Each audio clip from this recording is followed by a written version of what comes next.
There we go.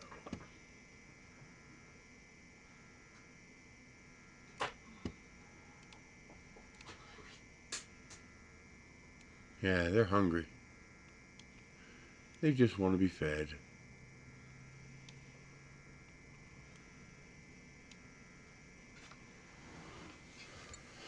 Hello, Rick.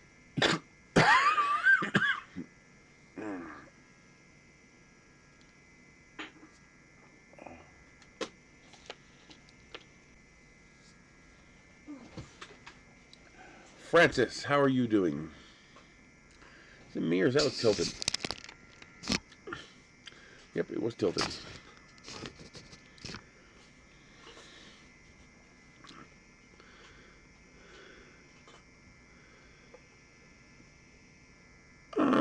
Probably not. It's, I don't know what's going on. I got a muscle spasm or something where I pulled something in the back right-hand side here. It's been killing me the last few days. And it doesn't seem to want to go away. Well, that's never good. That's never fun.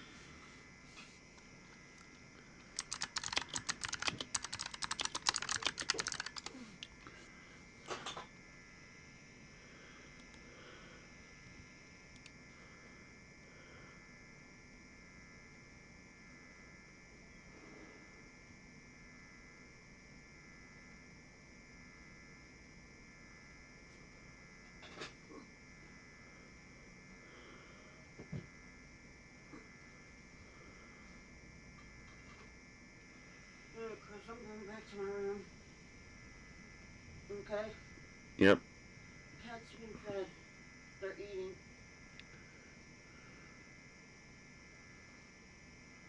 I just don't want to bother you while you're out here working. Yeah.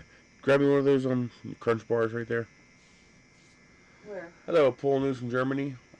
Take a guess. Oh, you candy bars. Yeah. I'm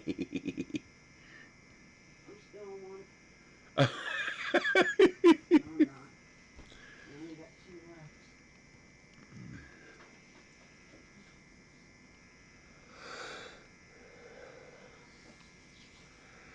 well, that's why there's only a couple of symptoms of COVID that are the only ones that are sure signs, such as losing your taste. That's a pretty sure sign you've probably got it.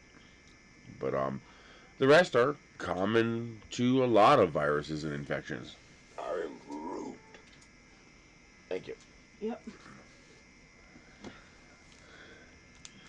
So just because it's common to a lot of viruses and infections doesn't mean it's, BS. It's just, it is what it is.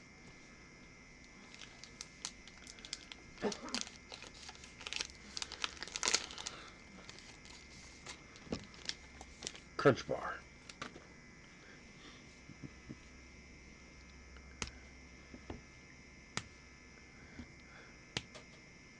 We had a coupon, so we got some crunch bars.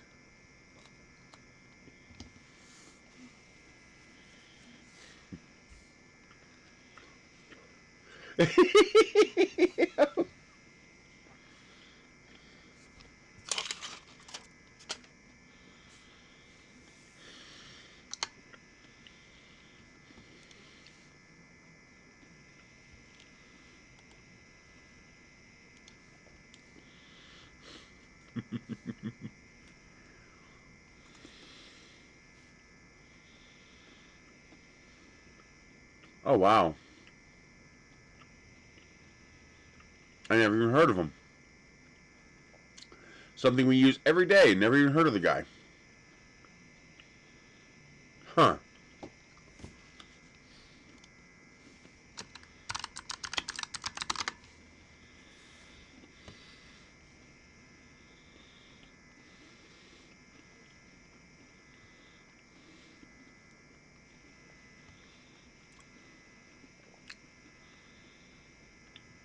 He doesn't even come up in a Google search.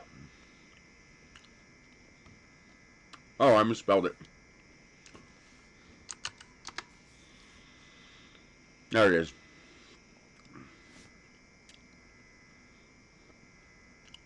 Oh, kind of. Oh, it's a 3-part name, Lawrence.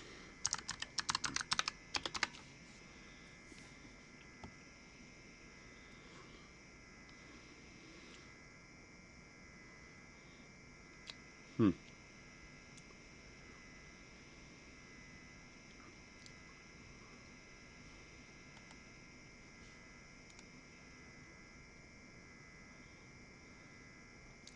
And there's like nothing on them in Wikipedia.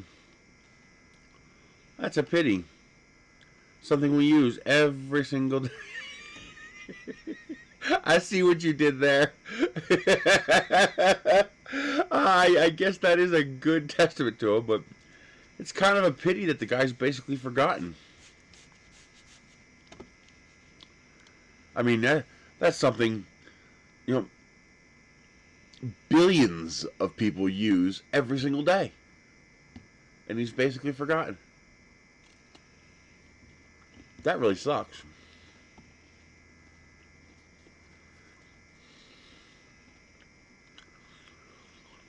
Well, at least there was an article in New York Times.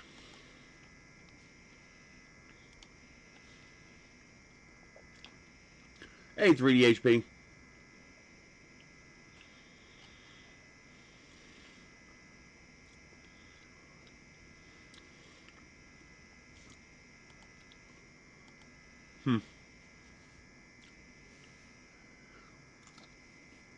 Mr. Ben Brady.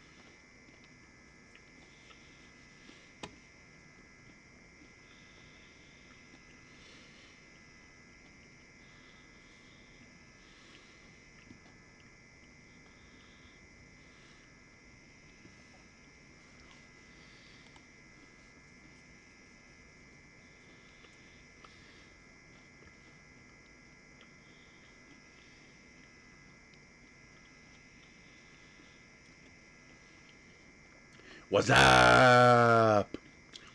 You guys remember that commercial? She just copied it. It was an automatic reflex. If you grew up with that, it's automatic. You talking about me, Chris? Chris, are you talking about me? There's 500 bricks in a plane. How many are there if you throw one out? Well, there's still 500. One of them might not be in the plane anymore, but there's still 500 bricks. Finally, someone made a cover for a laser graver, which is something we've desperately needed. My biggest concern, though, is it flammable?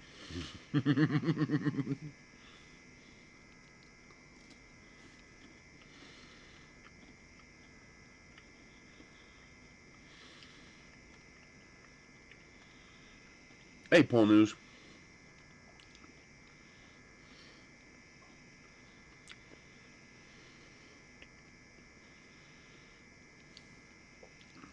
Well, shoot it, butcher it, and then put it in the fridge.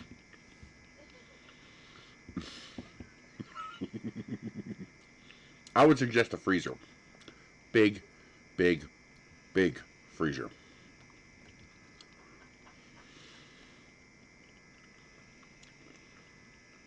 Well, you know what I mean. It's fabric.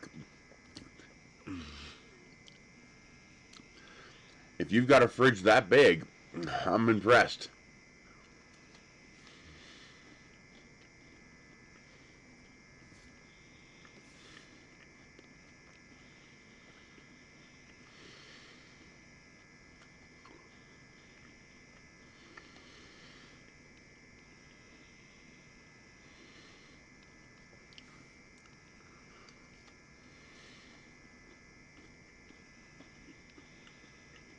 Don't know.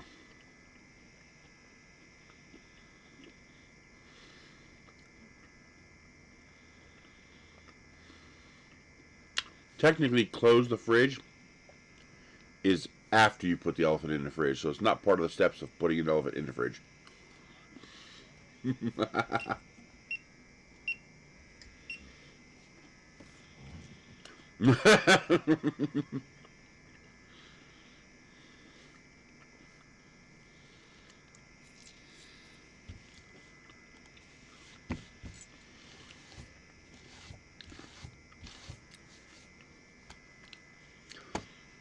move this up a little bit.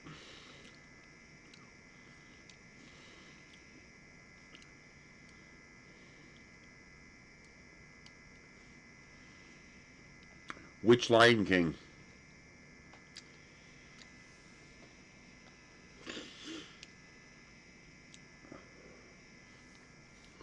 If it's the older Lion King, then all of them are there. But if it's the younger Lion King, then his pop's not there.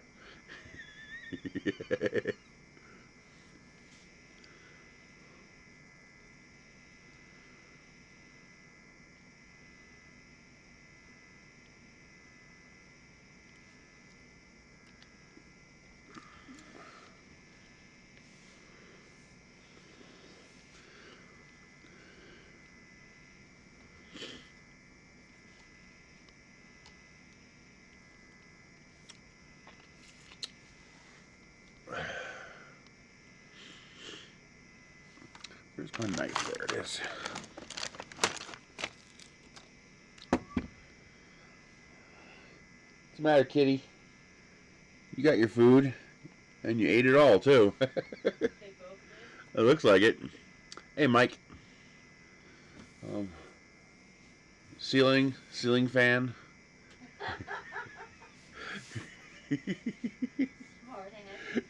Yes, what's up?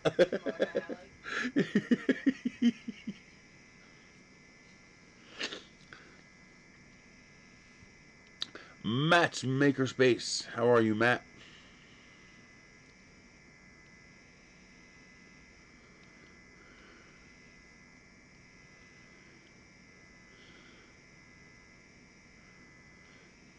She's not an animal? Human beings are animal. You said all the animals are at the party, so she should be at the party.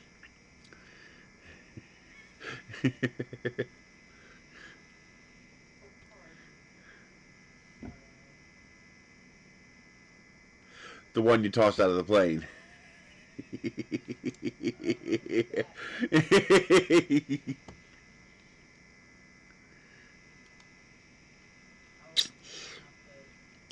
We're doing okay.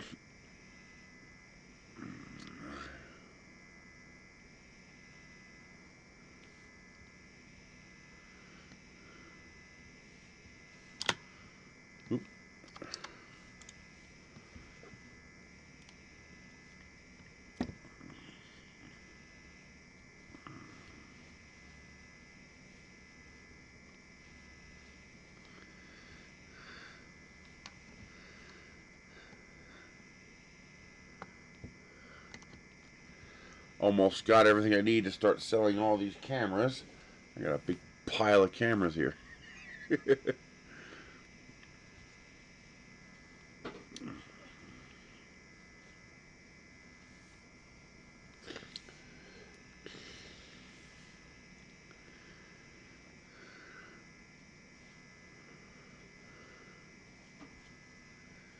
In general, we are doing okay.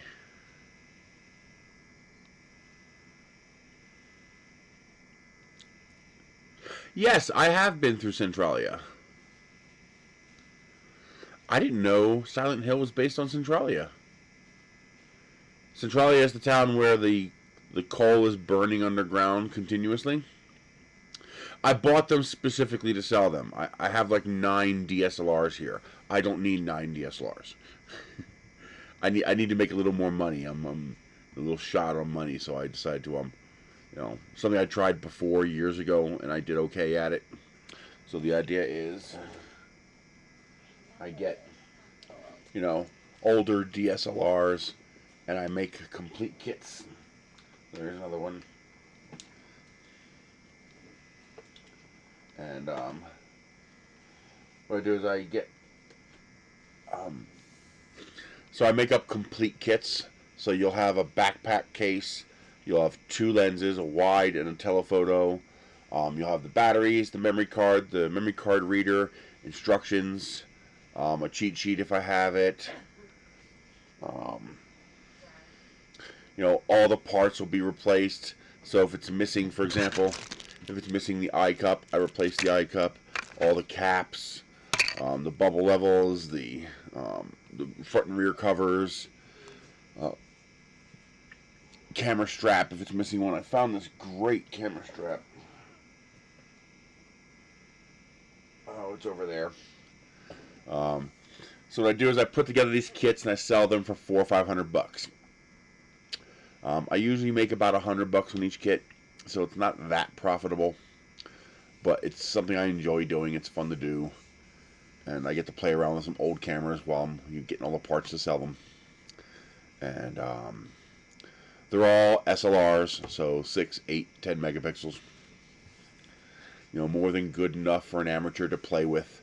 The idea being you're going to spend half what you would on a brand new kit. You know, a brand new kit's going to cost you $800 or $900, and you're only going to get one lens with that. So for half the money, you could buy a complete total package, and then, you know, see if you like, you know, playing around with that kind of technology. And the cool thing is, if you decide to upgrade the body, well, all your lenses will move to the new body. So it's one of the nice things about SLRs. So, you know, if someone buys, you know,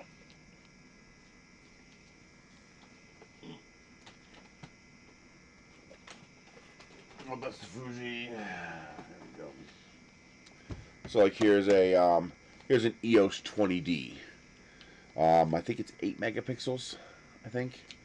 But, you know, it's got a 300 millimeter lens that it comes with the caps.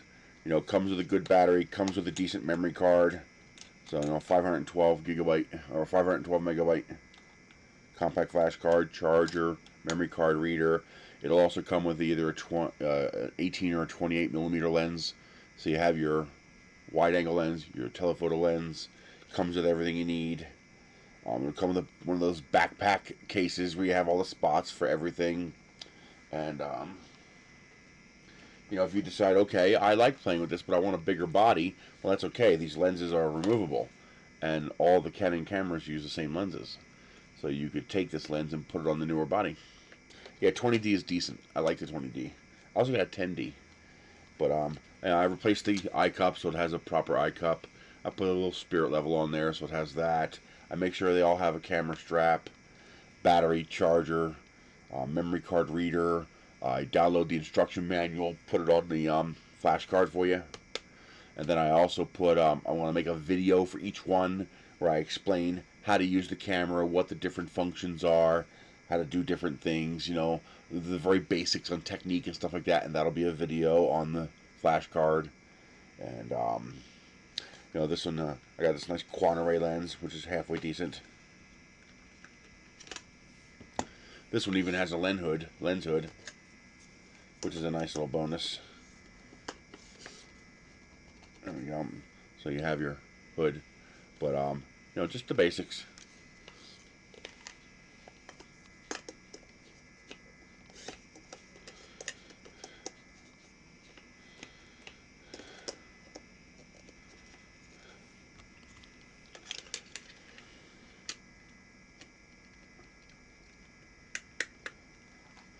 But now I also got all the, so you'll get the body cover for it. Oh, that's the Canon? Yes, Canon. So you'll get the body cover and the lens covers. The only ones I might not have is the front covers for some of the lenses, because those are all, you know, individual, but you'll have all the covers you need for everything. Basically, you don't have to buy anything else. There's nothing else you'll need to buy. That's the whole idea, is I do all the work to hunt down all the stuff you need. And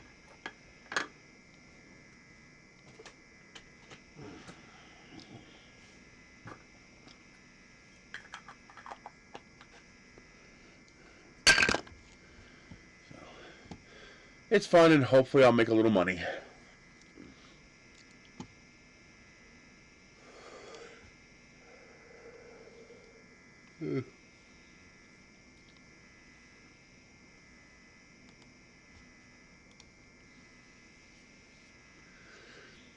What are they doing a live stream on?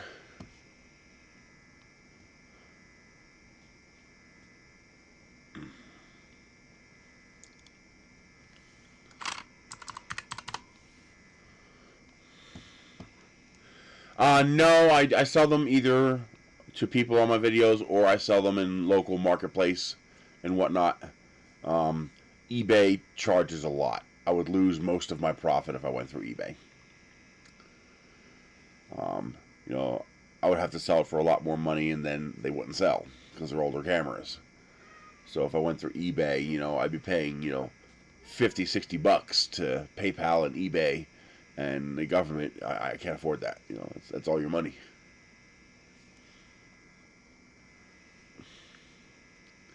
Because if I make $100 in profit, $25 is going to go to the government, and then at rocket launches, yes, that is something I can do. Problem is with COVID, there's no launchers right now. And I can't afford to travel to the farther away launches. Oh no, Amazon charges a lot more. But Amazon is not good for one-off sales because of the fees. Amazon is good for if you either have something that's in demand, meaning you know it's going to sell almost immediately, or if you have a lot of something that you know will sell. But for something niche like this, no, Amazon sucks. And just their return policy alone will fuck you over. But if I were to sell it on eBay for $400 and it cost me $300 to make it, I'm making $100 profit. So $25 would go to the government, because 15.3% plus 9% plus 4%. So that's like 27%. So that's $27 going to taxes. And then that would leave me with $63. eBay and PayPal are going to charge me a percentage based on the entire $400. So that's $20 to eBay and $20 to PayPal. So now you're at $67. I'm only making $30. It's not even worth selling it at that point.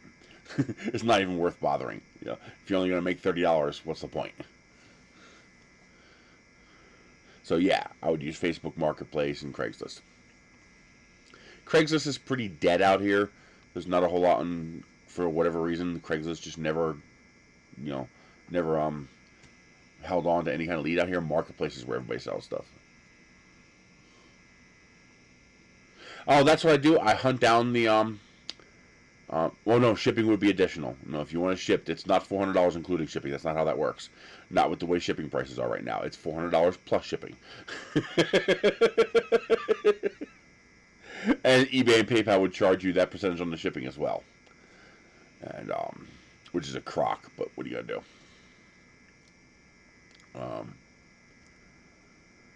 There's just not enough money in it to do it on eBay. People just aren't willing to pay for the older, like this one I might hang on to for a little while just because it's a decent buy. It's a D200. This lens is kind of cool. This lens is actually a 28-300, so it goes from 28 millimeters all the way out to 300 millimeters, or 200 millimeters. I'm sorry, 28-200, which is a pretty broad range. That's what you would call a super zoom. Except the guy lied to me. He didn't tell me that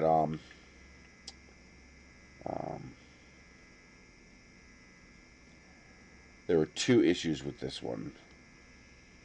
Well, he threw away the battery cover for the grip. So this one is nice because it came with the grip. And the problem is he threw away the original battery cover. So if you unscrew the grip, so the grip inserts into the existing battery cover for the camera. It's actually got pogo pins made just for that. Well, there's no battery cover. Well, that battery cover is supposed to. Oh wait a minute. No, this one has it. I'm sorry. One of the other ones I have, probably not that one.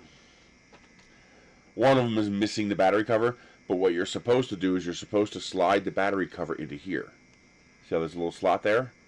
So one of the other cameras is missing this piece. You're supposed to slide that into here like this, so it stores in there. So if you ever want to go back to without the battery grip, you have the cover. Well, one of the other cameras is missing that part. That's annoying. And he didn't tell me the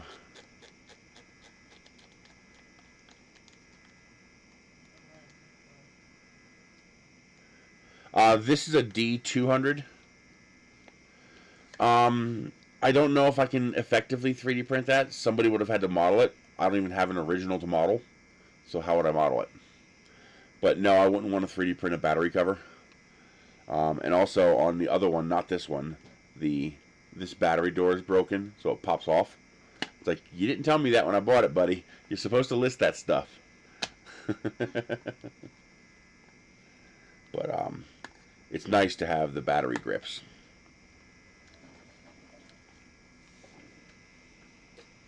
What about the one that shows you the wrong batteries? Most of them don't. Most of them are like this.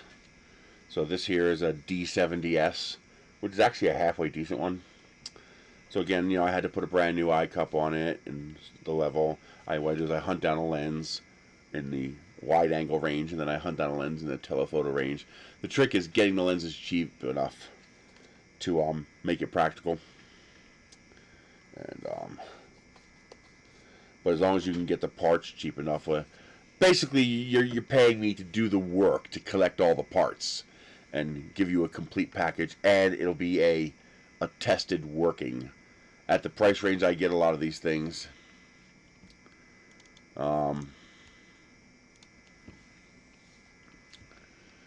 Well, that can't be the battery cover for the camera, since you have no idea what camera it is I need a battery cover for.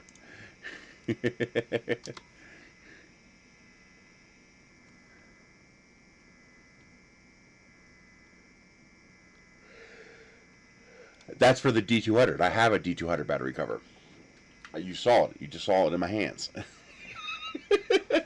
But I am surprised one's available. Let's see, which one is missing the battery cover? Let's put this away. Probably one of these over here.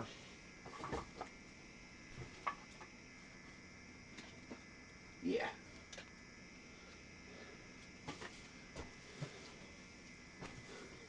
I think it's this one. It might use the same battery cover.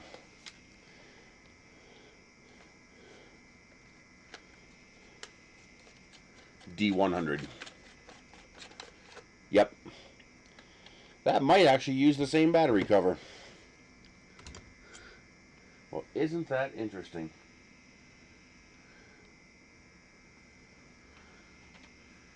D1. I wonder if it uses the same battery cover.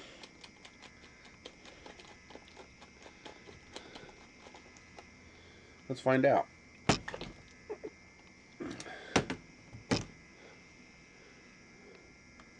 Nope, different. Yeah, different battery cover. That would have been too lucky.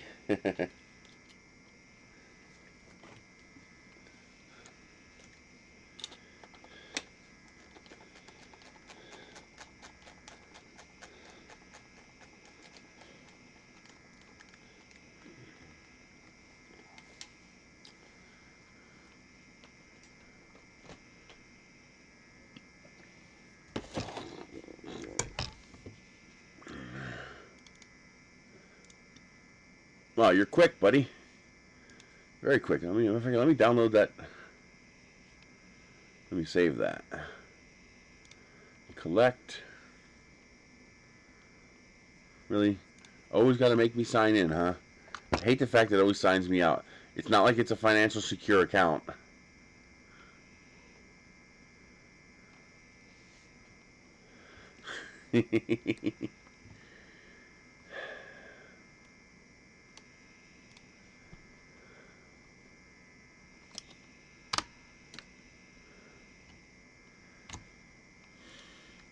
The universe is being slow again. I just signed in. Why are you going to make me do it again? The hell is your problem?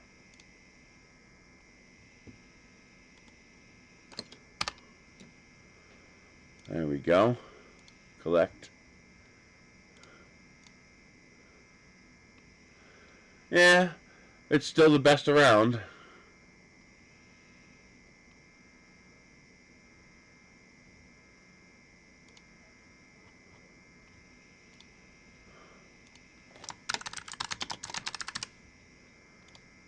move to camera parts.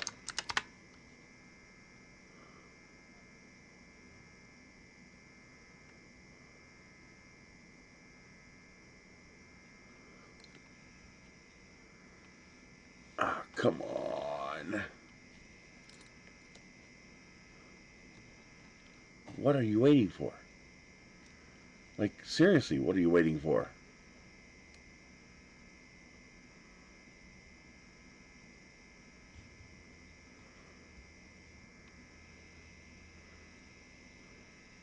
Oh, that's not a battery cover, is it? No, that's for Creative D100. That's not for the Nikon D100.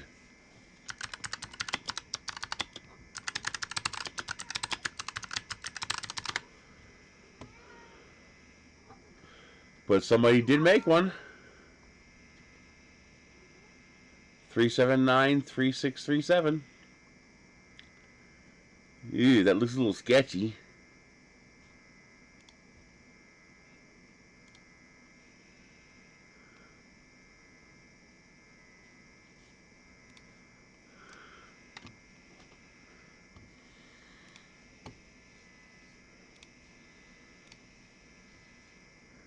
Come on, download the damn file. I mean, seriously, what the hell could be taking... Oh, it did download it.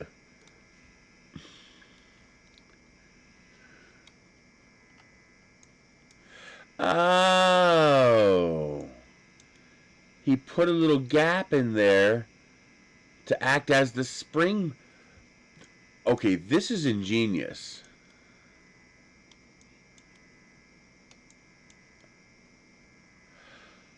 I'm impressed.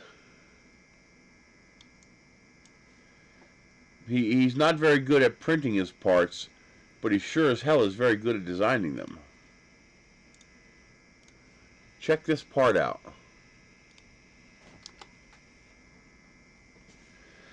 I thought he had a really bad print, and it is a really bad print. But he designed this so that it can be 3D printed flat with no supports, and to you have to have a little bit of springiness to be able to engage the clip to hold it in place. And he did so. What I thought was a hole in the print was actually the to make the print springy, so that it can engage the clip. That's ingenious. That is absolutely ingenious. I am very, very impressed with that. Not freaking bad.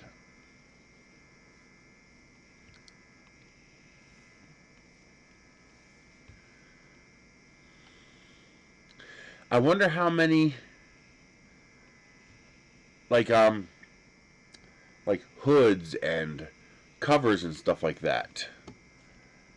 Like, for example, my Quanta Ray. What size filter is that? Ooh, hang on, I gotta bid on this real quick. Yeah, that's a very, very intelligent design. Like, someone knew what they were doing when they designed that. You don't just stumble upon that by accident. Someone had a working noggin when they made that. Yeah, I bet you there's a lot of parts like this available. Now that I think about it, it would make sense, especially for anything that takes a battery grip, because that's going to be the first thing you lose if you don't put it where you're supposed to.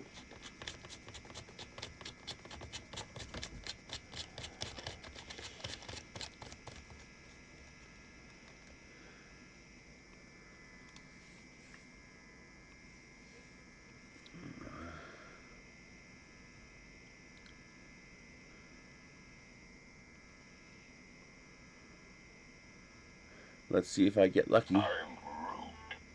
I screwed up on a bid yesterday. I should have bid a lot more money for it, but, budget. Especially without knowing what lenses it was. Ooh, I bid too early. Oh, I bid way too early. I got spooked by forgetting that it was going. I might lose this one. Yep, I lost it. I bid too early. I would have gotten it if I didn't bid so damn early. So one of the ways that I found that, at least for Canon, for some reason this doesn't work for Nikon. I don't know why. I guess it's just not as common, but it's very common for Canon. I buy old film cameras that come with 2 lenses. And I can usually buy that whole entire kit that comes with 2 lenses for less money than I would pay for 2 lenses. And I just screwed up and missed that one. I bid at 15 seconds and I should have bid at 2 seconds. My mistake.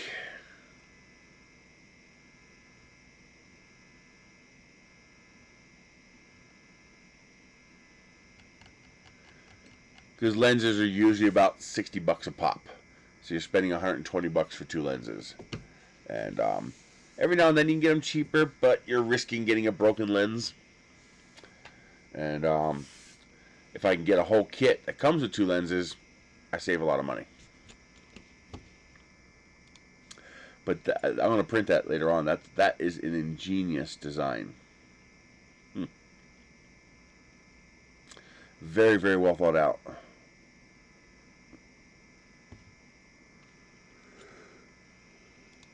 I wonder.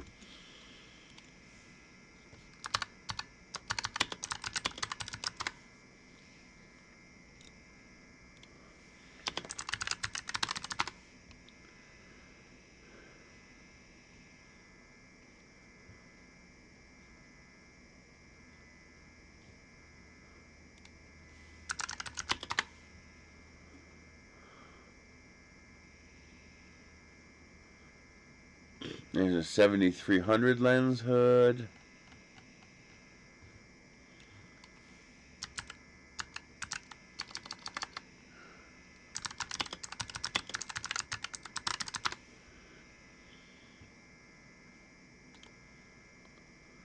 There's definitely a lot of them there.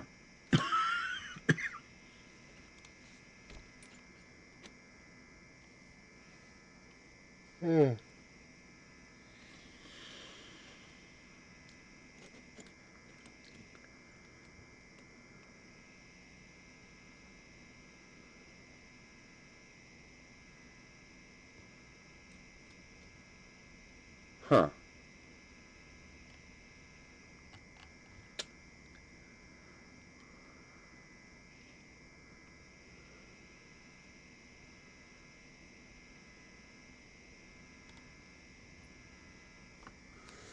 I wonder.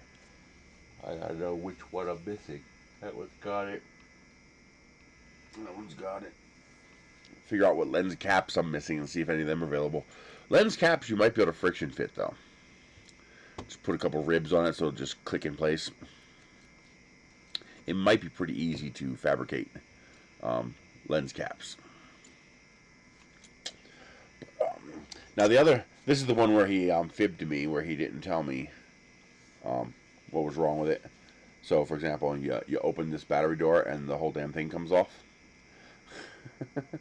You know, he knew that was like that and didn't mention it because it's not possible for you not to know that's happening. So I hate when they lie. At least tell me, because it gauges how much I'll pay, and that's why they don't tell you, because they want you to pay more. But the other problem is there's something wrong with the camera, and I can't figure out why it's doing it. It has to be a setting. It's got to be a setting. When I take a picture, it overexposes every picture I take. Like, I try to take a picture here. You're kidding, right?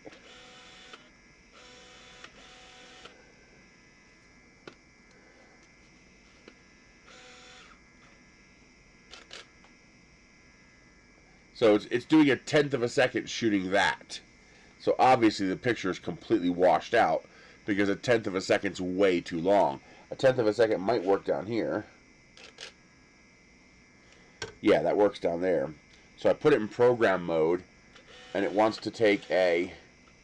Well, see, now that's kind of working right now. Still overexposed, though. Yeah. So I'm trying to shoot a picture right here that should be about a 1/10 of a second or a 15th of a second, and it wants to do a 1.3 second exposure. That ain't gonna work. I mean, I can handhold a 1.3 second exposure, but that's way too much light. It's just never going to work. It should be, about 15th, 16th of a second. And so if I take a picture here, obviously the picture is totally blown out. There's just nothing there. It's all white. But if I put it in shutter priority and do a 20th of a second, it comes out perfectly fine. So I don't know why it's overexposing in program auto mode. It wants everything to be, at nighttime it wants to do 8-second exposures when it should be a 10th of a second. And I don't know why. I haven't figured out what in the camera settings could cause it to want to take, such long exposures. I mean, I have the ISO at 1000, so it's got plenty of light. I don't get it. This one I might not be able to sell if I can't figure out why it's doing that. And we'll see.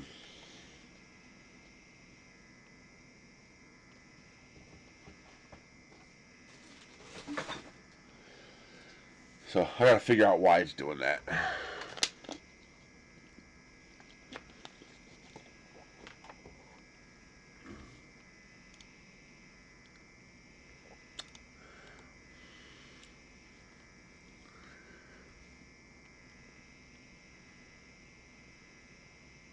Even if there is a firmware update, there's no way that it came like that from the factory. So the firmware wouldn't cause that. Although I tried to do a factory reset, it didn't work. Well, it did. It reset, it rebooted, but for example, it still remembered I set the ISO to 1000, which means it wasn't a full reset because it still remembered some settings. And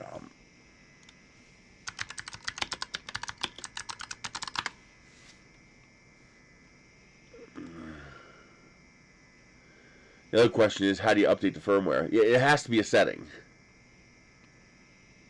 Oh, you put it on the compact flash card. Okay.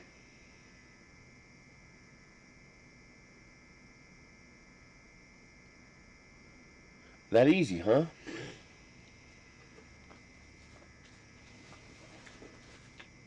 Yeah, firmware should fully reset it.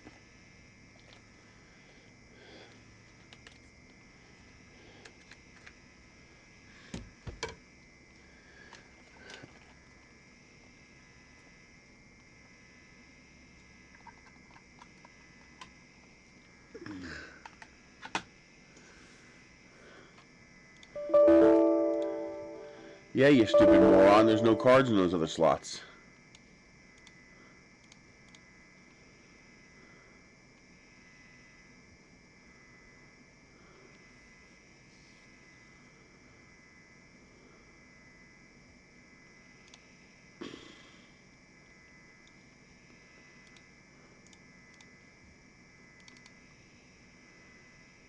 Okay.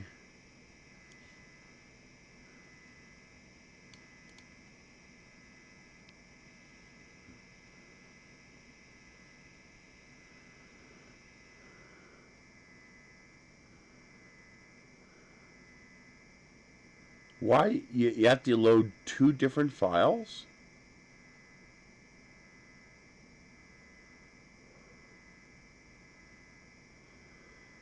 I wonder why.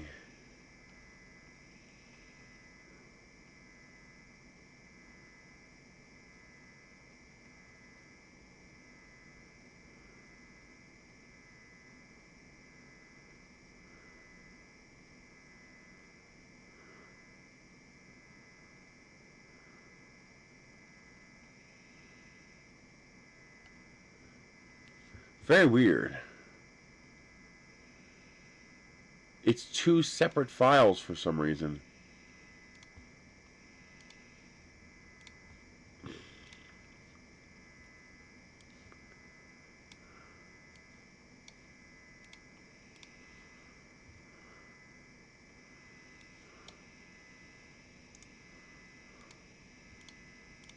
Really?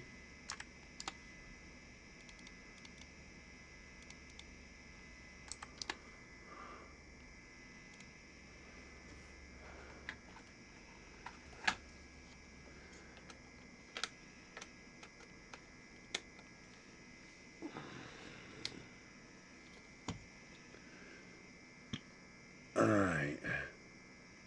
Monitor and enter. Monitor and enter.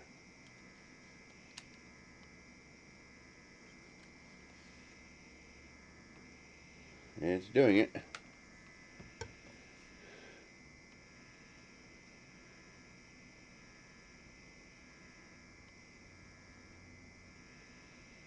Finish. Alright, now for file 2.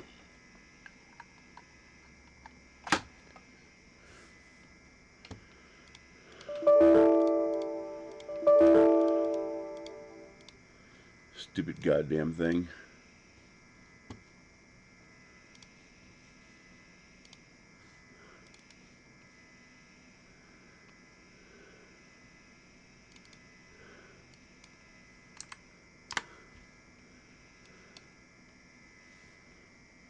Okay.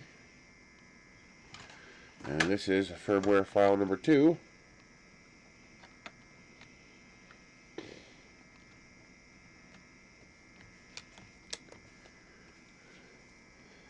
Hold the 2 keys, turn it on, firmware update.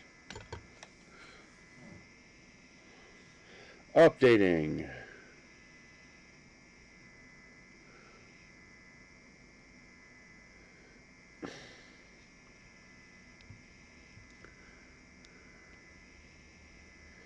Yeah, if it's a random setting doing it, a firmware update should do that. I'd never even thought of checking for a firmware update. So thank you for that. Hopefully, it's just a setting.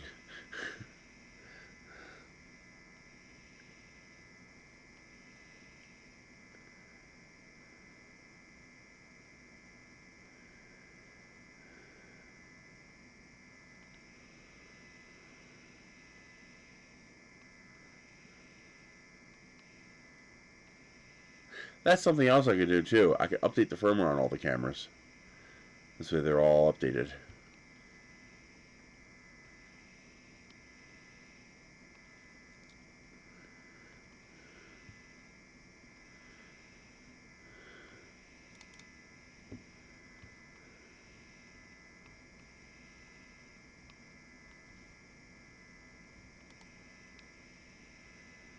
I checked that. It's the first thing I checked.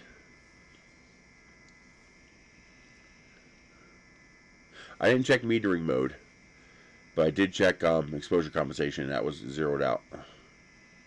Plus, this was huge. Exposure compensation does not change the exposure that much. We're talking about the difference between 1/10 of a second and 8 seconds. Hey, Pygar. Nice. Finish. Okay.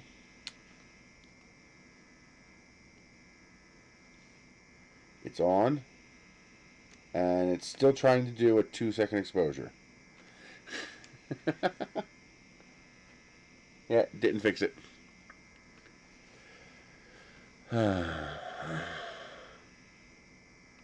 There is no qual button. I found those same. I found that same thing. Robert Feltz. It's invalid. It's completely invalid. Those directions are assuming a Nikon that has this on top here. So you have this qual button right here. D100 does not have that. A D100 just has a dial. So those directions don't work for the D100. And it's still trying to shoot a 1.3 second exposure for a shot that should take. And also, the firmware did not reset the camera settings. It still remembers all the settings I had picked. Well, isn't that weird?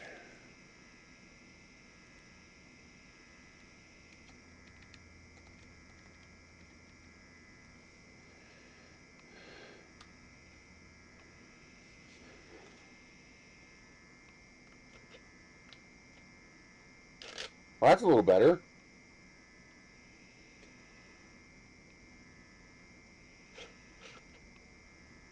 That's more like it. Okay. How do I change my autofocus point? Okay. Oh, it is on the bottom there. I don't know how I fixed that, but I seem to have fixed the shutter problem.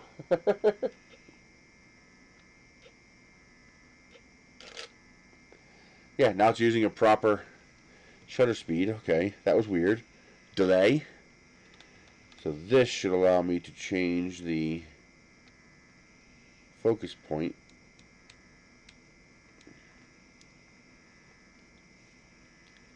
There we go. Now we got center point. That's what I want. Okay. Yeah, I don't know if there was just a delay. Are they two buttons with green dots? No, only. Oh, wait a minute. Yeah, see the bracket button has a green dot, and this button has a green dot. Ah.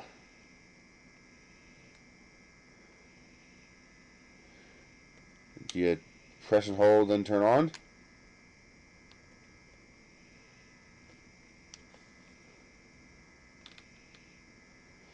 That didn't reset. The flash button has a green dot right there, and the bracket button has a green dot.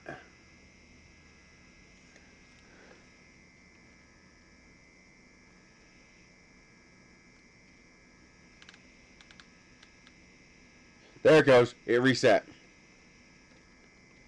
Much better.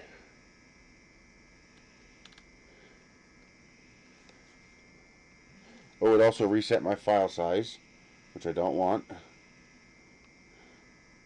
Yeah, no, we want fine.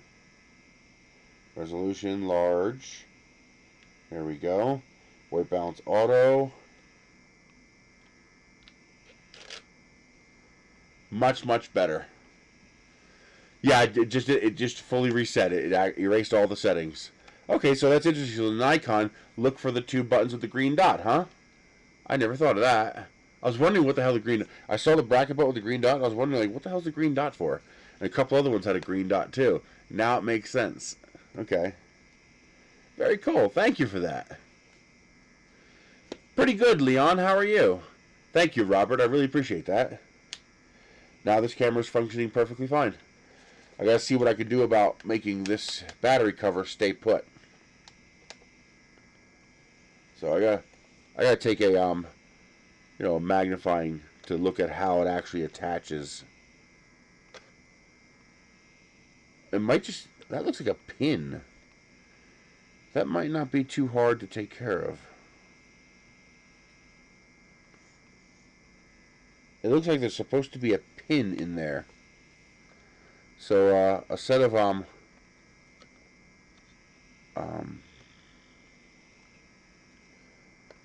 watch pins might work. Interesting. No, I gotta sell these, so I want them to be proper, or at least as proper as I can make them.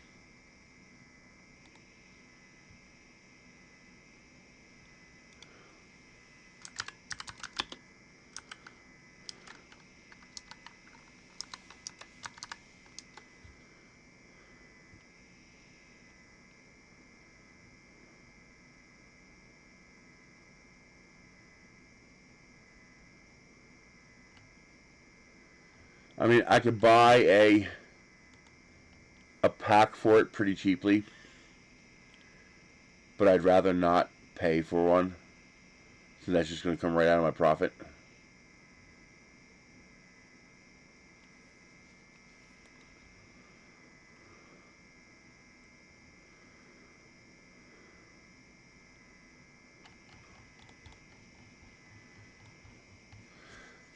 The trick with paper clips is how to get them in there. I can get one in there, but how do I get the second one in there?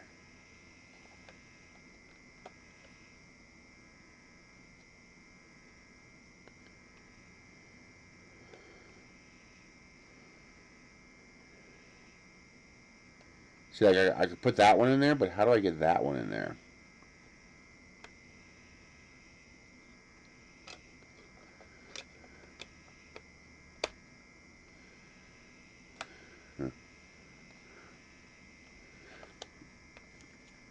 I'll see if I can find some pictures about how the original works to try to make it work the same way. But yeah, that's great. Now that works perfectly fine.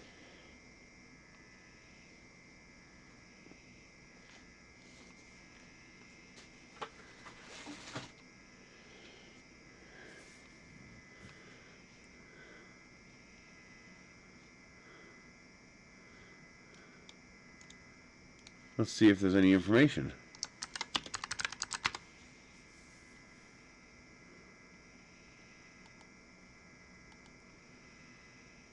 Yeah, that's what I'm thinking. Not 100% sure on that.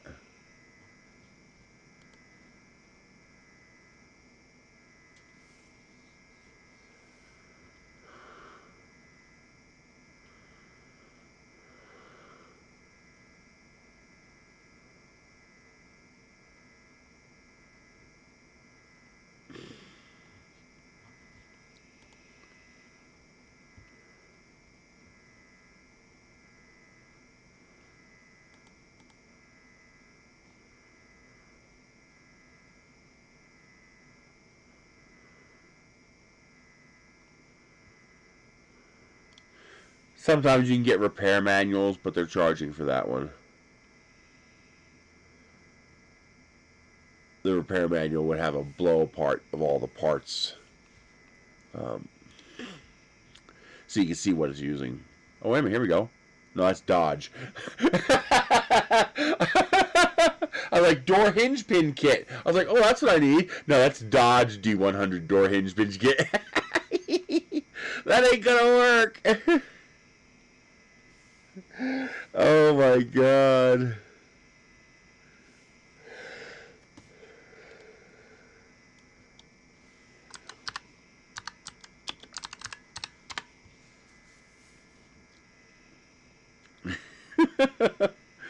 Oh my god, that's hilarious.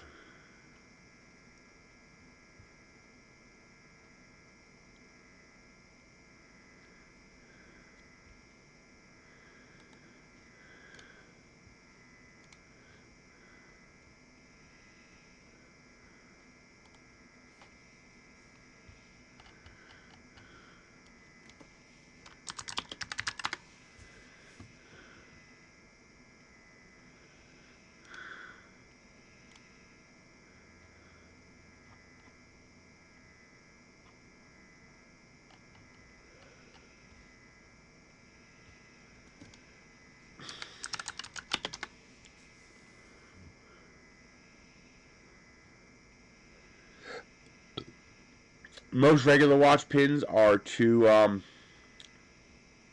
big.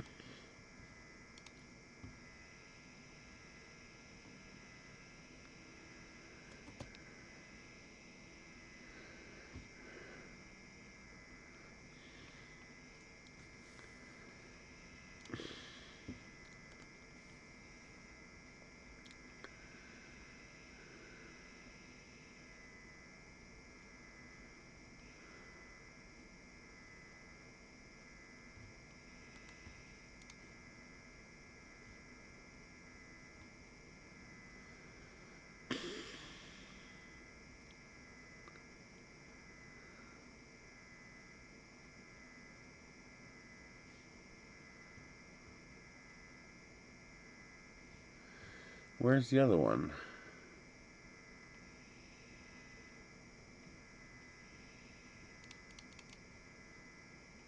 I don't have one. I have to get one.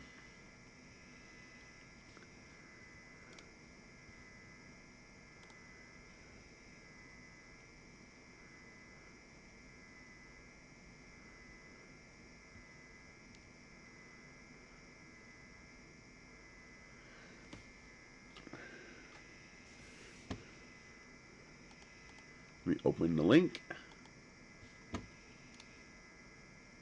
Yeah, that's what I need to get. I need to get one of those.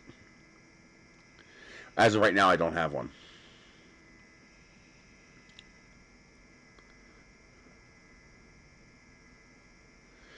Although I have a feeling I'm going to have to make my own for body tubes, because body tube is too long. Getting it to stay put in the rollers is going to be tricky. So what I think I'm going to end up doing is making 2 mag mounts. So basically a stepper motor with a magnet on it, and another block with a bearing and a magnet on it, and 2 cones that will fit into the body tube. And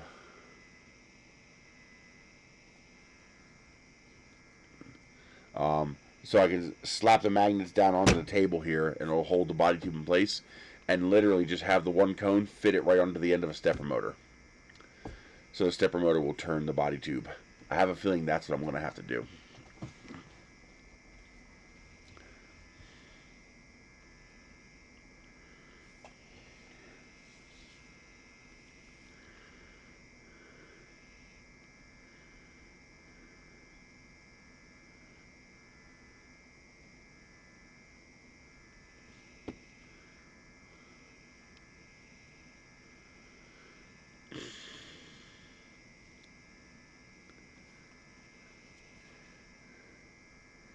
Yeah, one thing I do like also is this cover's pretty cheap. It's $50.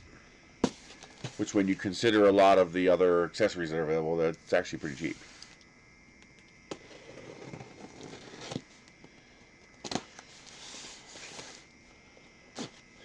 Yeah, but one company did send me a roller kit, but it was missing half its parts, so I couldn't do anything with it. It was missing the parts.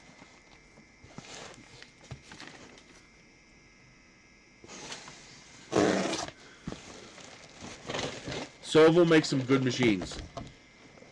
I think you'll enjoy the Soval.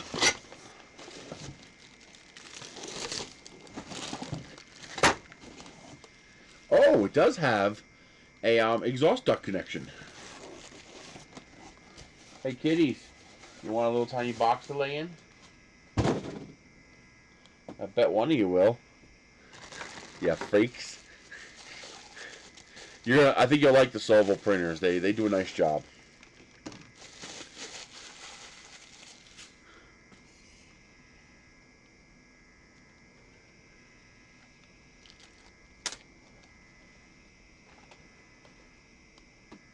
Oh, I heard something move. Okay. Oh, interesting. Basic filter? Yeah. Interesting. And then this just clamps in place. So they cut one piece out of acrylic and they 3D printed the other piece. Interesting that they did mixed media like that. I guess that was cheaper for them. No, the link didn't show up. So you would put this through one side of the hole, this on the other side of the hole, and clamp it in place, and now you can attach an air duct for ventilation. That's excellent. Basically a PVC tent with metal poles.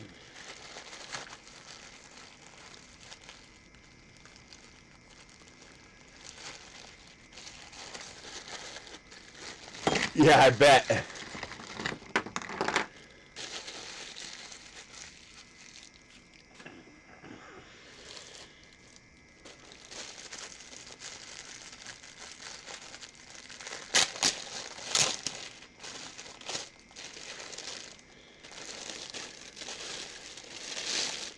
You know, this is my only concern is how flammable is this? It smells flammable. It's got that that vinyl PVC smell going for it.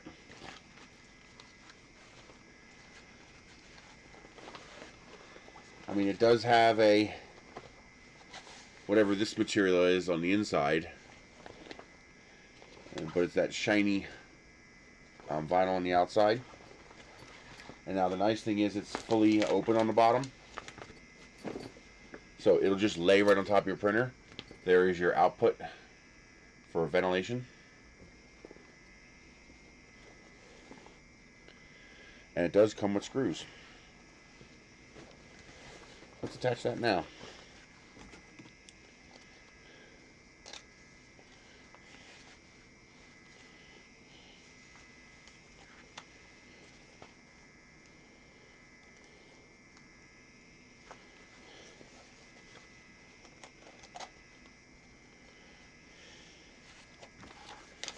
Yep, that goes on the outside.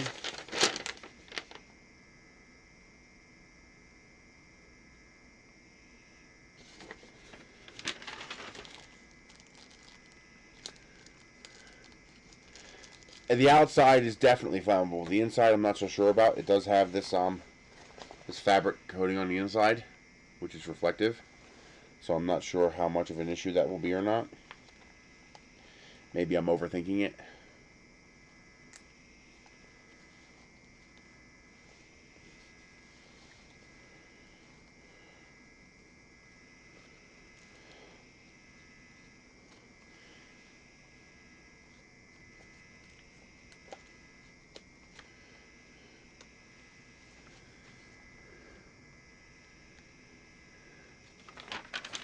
Do I have a screwdriver handy?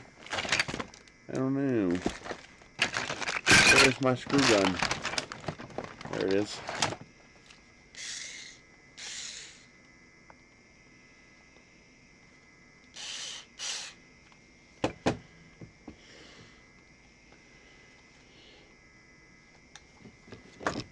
You bastard. I did not give you permission to do that.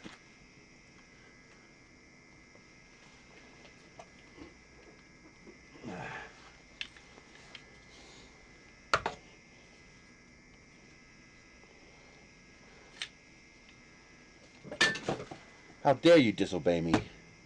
You shall be punished now.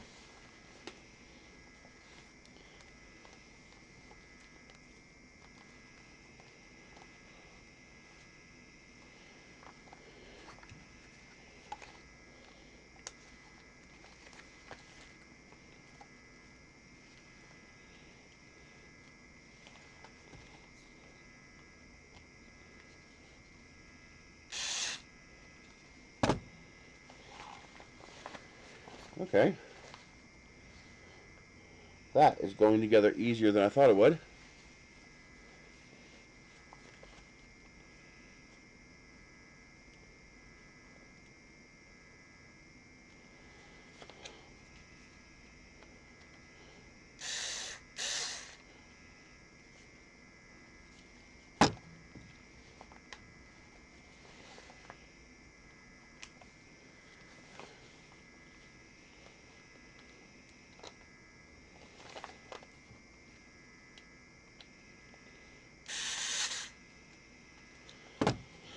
Alrighty. Our exhaust is installed. Now we gotta build this.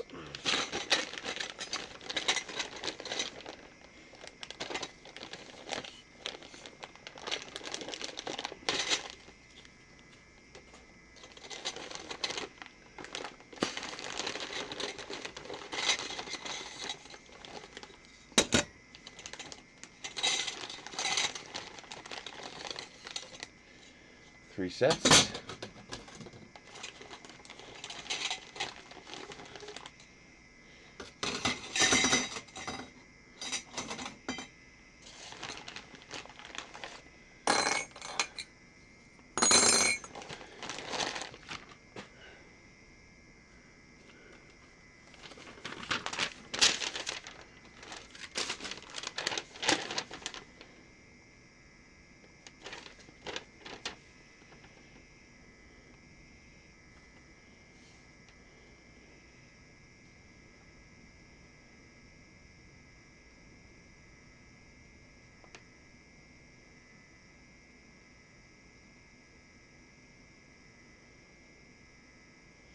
Okay, I see how that works.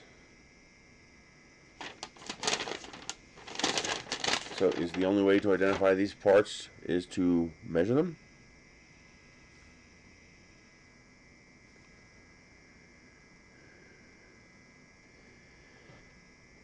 How do I know which ones are which? Okay, H is going to be the verticals.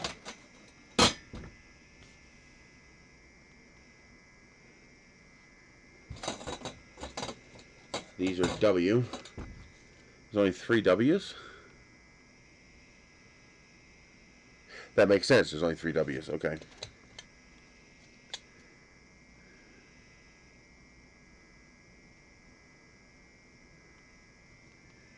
And L will be the front to back.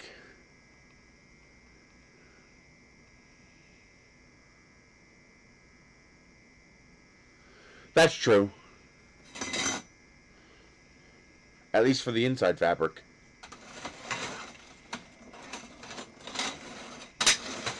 So these are the extension tubes.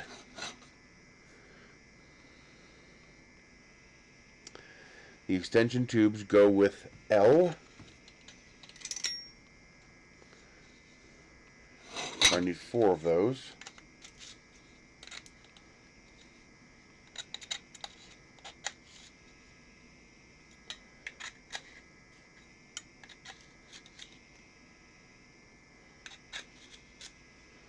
Okay, those are my extension tubes, front to back.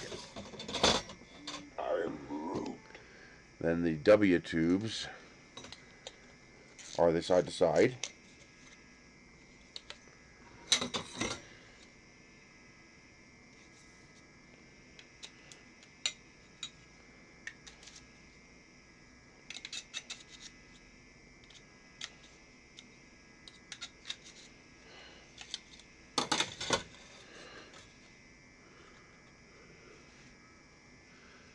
What's the best PLA printer under $750? All of them. They're all under $750. So the question is, what do you want to do with the printer? What are your objectives? This is for Joe's question of what's the best PLA printer under $750. Pretty much all of them are like 90% of them are under $750.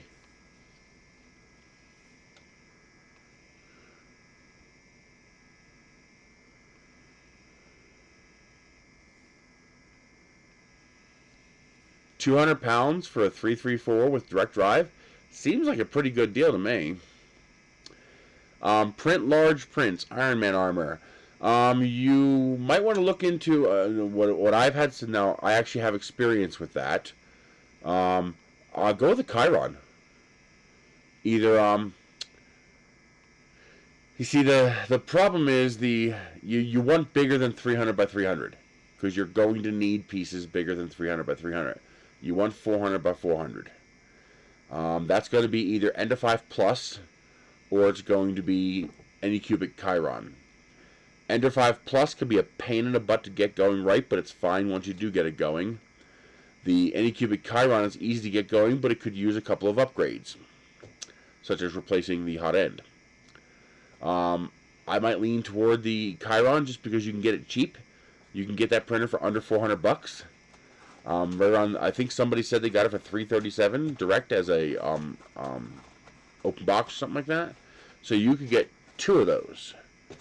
And then what you do is you slap a 1mm nozzle on each of them. And now you can have 2 full-size parts printing simultaneously, which is a very big deal, being able to print 2, because that'll allow you to print 2 full-size parts per day. I just stuck a regular Creality hot end on mine. The hot end that comes with it isn't bad, it's just not great. Use it until it gives you a problem.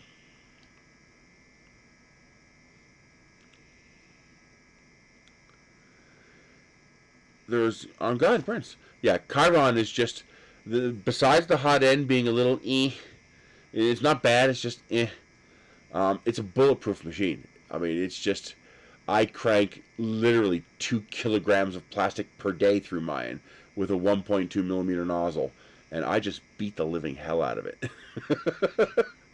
The only thing I don't like about the Chiron is you can't remove the plate. So do not use any acetone or alcohol on the hotbed. Hot soapy water only, and rinse well. So in the beginning, just literally just hot water. But don't use acetone and don't use alcohol on the Ultra Base because you can't replace it. It is glued to the aluminum heat bed.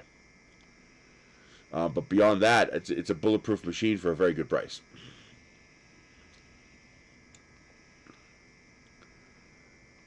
Frankie built, he prints them also on smaller printers.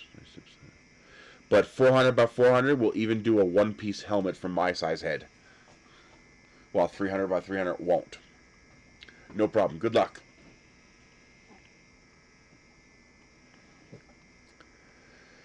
Okay, these all look the same. I don't see any difference in these, so I think we just assemble. Okay, these all go inside.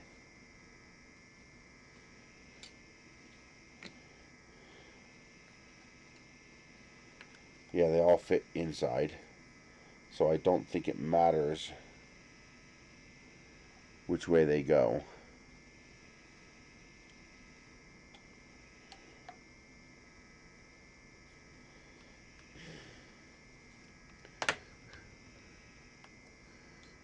No, Chiron does not come on auto leveling.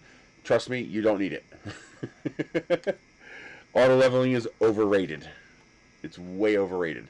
The Viper is actually a newer machine than the Chiron. The Chiron is an older machine, but it is 24 volt and it is built like a brick shit house. But when you put a 1mm nozzle on a printer like that, you don't need auto bed leveling. You could be off by a millimeter. Well, not a millimeter, but you could be off by 0.1 millimeters on your bed leveling, and it'll still be fine. When you're extruding a 0.4 or a 0.6 millimeter layer, you don't have to be that exact with the bed leveling. It's surprisingly tolerant. So these are going to be the verticals.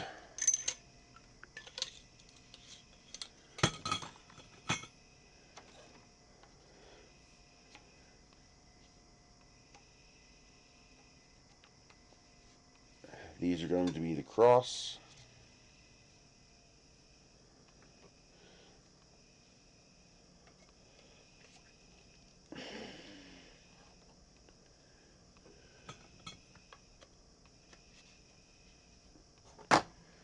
There is our front.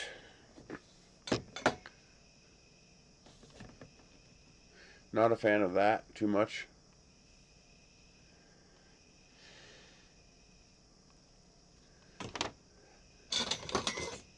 Four verts. Four horizontals. Seriously? Stop messing with me.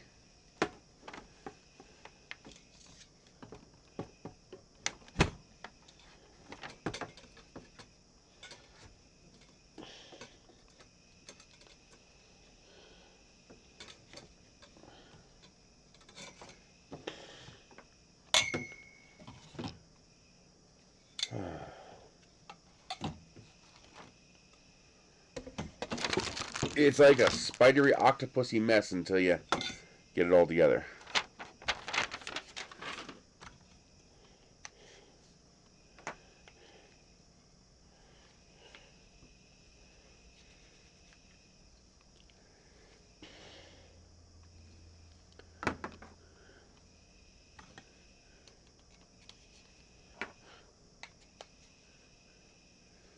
Yeah, basically it's what it is.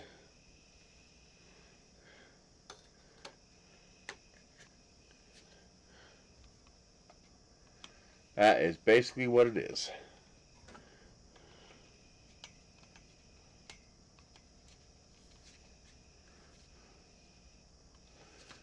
And then this goes on here like this. Seriously, you gotta go for the keyboard every time, don't you? No matter, the keyboard occupies like 1% of the desk, but whatever I do, it's gotta go for the keyboard.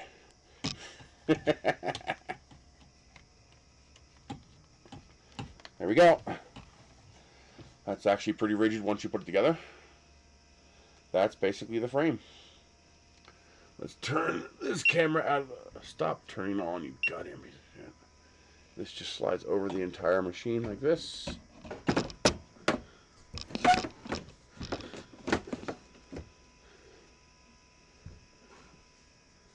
I don't know how much of this you're going to see.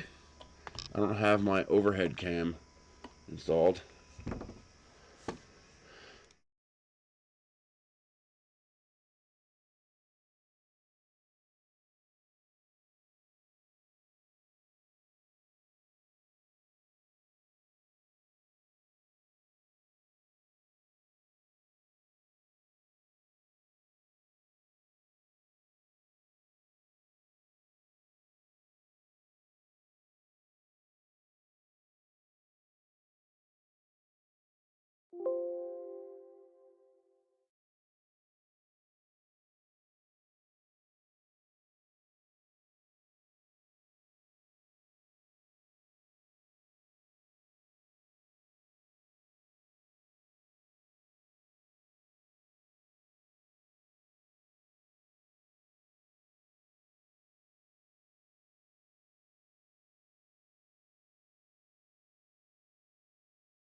So that goes around the whole machine, and then this just literally lays on top.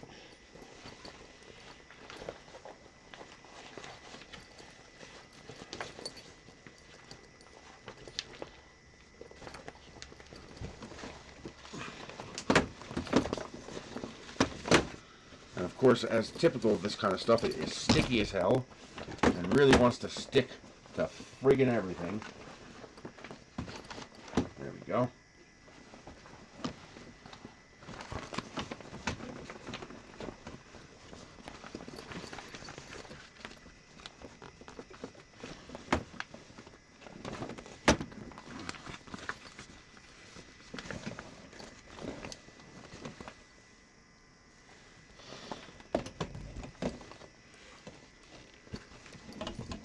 Really? There we go.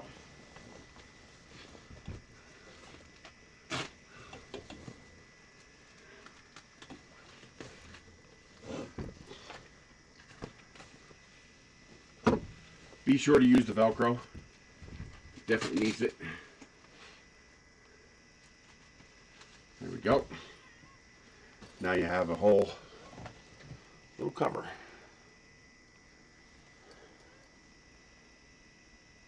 Use that Velcro there, and then the whole thing just goes over the printer just like that. The nice thing is, once assembled, it's that easy to install. That's actually pretty cool. And this should be a square, so I should be able to install this at any angle I want. So if I want to access that window on this side, yes. There. So now I can unzip the window.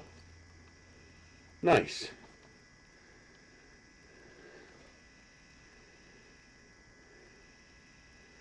Now, one thing I would like to see them do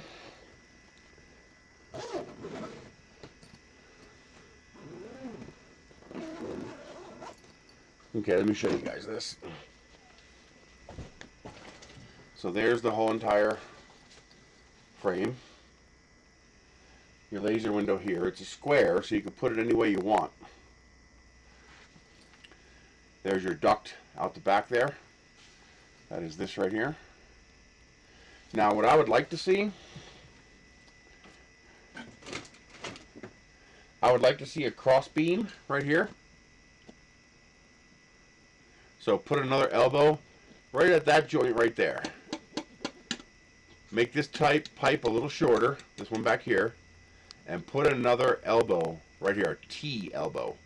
So you can have another pipe going across right here. Because what happens when you open this, it wants to droop. And having a pipe go right across there would be pretty nice. Not necessary, but it would be nice. And yeah, that's basically it. Put a pipe going right across the middle, and that's basically all you need for this. Now, on the front here is your window.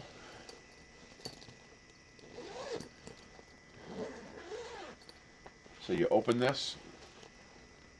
Oh, it's got Velcro on all four sides. Oh, nice.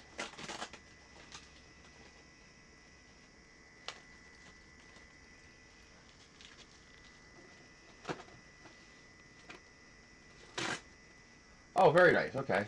So it's got Velcro on all four faces, which is really nice. That's going to hold this together nicely. Now, when you open this, it'd be nice if it had that little support bar in the middle, but as you can see, it doesn't droop that much. So maybe they don't actually need the support bar. That's kind of me wanting a little bit more rigidity, but it looks like it's not actually needed. Now, the nice thing about having a support bar here is it stops this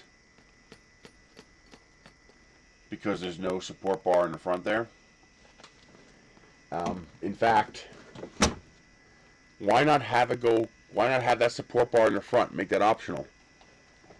I don't think there's any need to not have that support bar in the front there. I know why you did it, so you'd have that open front end, but once you open this, it's more than open enough, even with a beam there. And I'd rather have the rigidity of the beam there. Good quality zippers, I'll give them that. Now, how visible is it inside?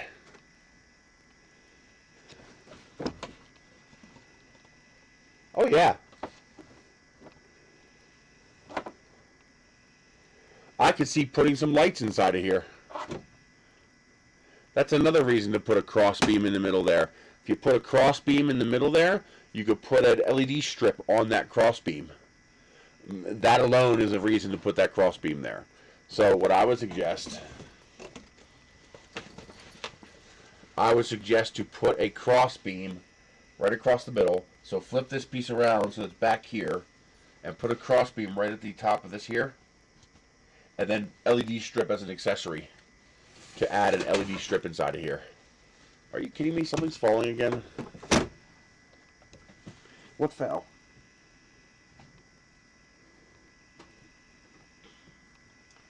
I don't know. I don't care.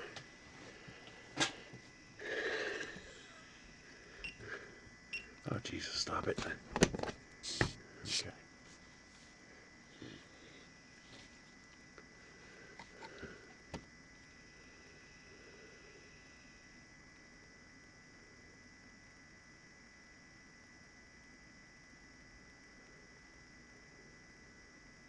Oh, Jesus.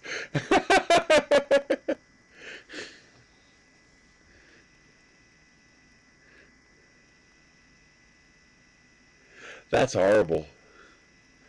Let's see.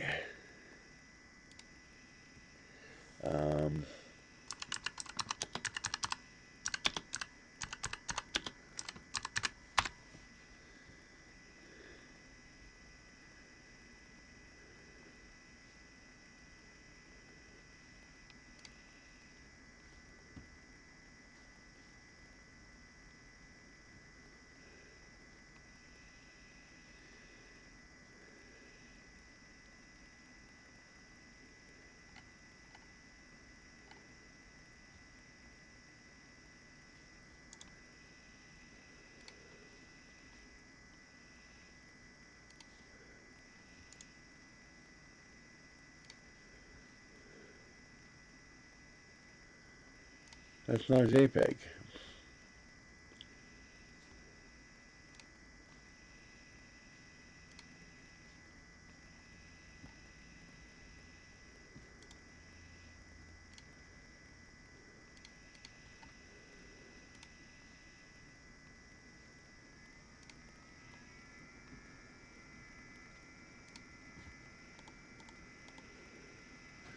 Let's see, we should be able to plug this in.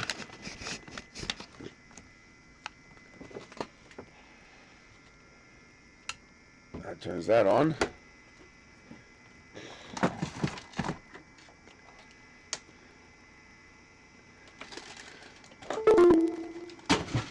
Oh, for Christ's sake, come on, what the hell am I knocking over now? Soda.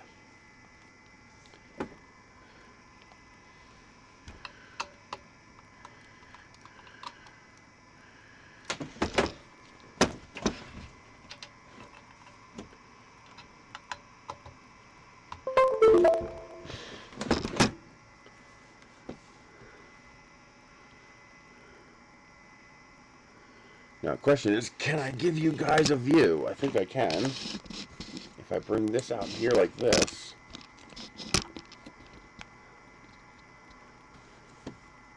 Seriously? Stop messing with me. Or I'm gonna eat you. Oh yeah, that worked.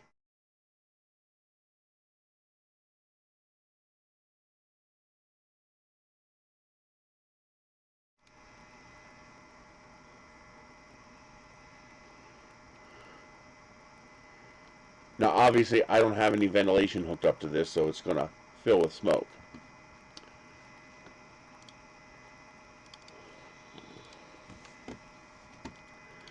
Now, how do I do a vector cut in Lightburn?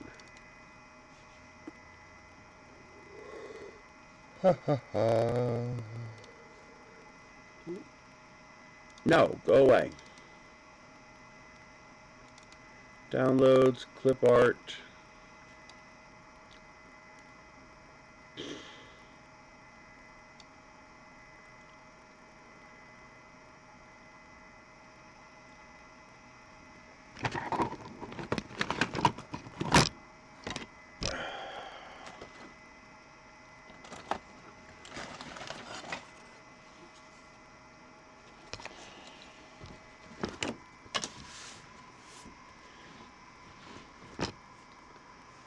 Let's see. Waiting for connection.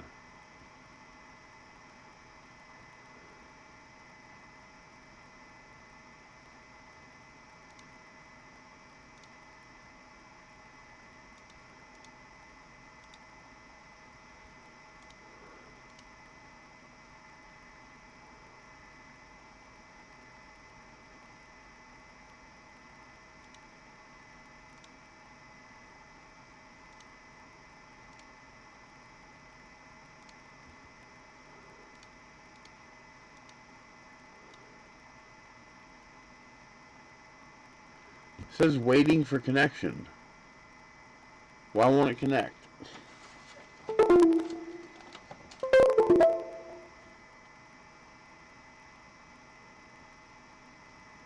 Hey, Maker Viking. SPC3D, how are you doing?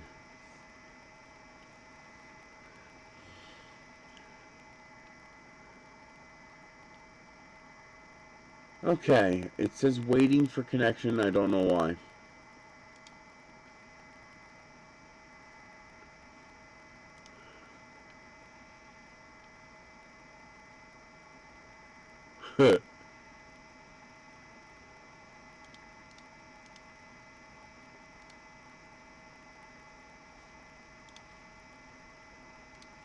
Nope.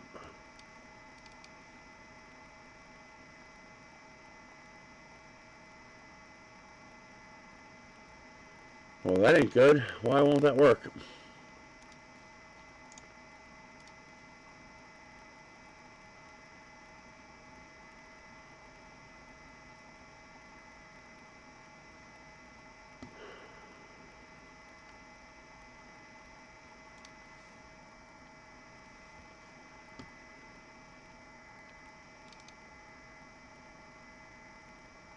Yeah, it's on COM 5.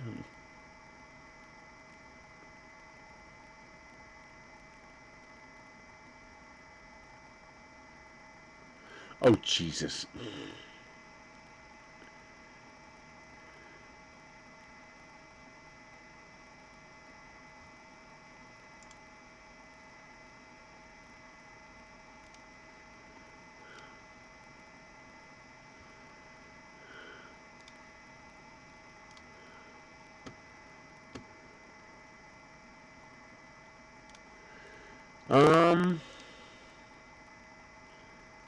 I'm not sure why it won't connect.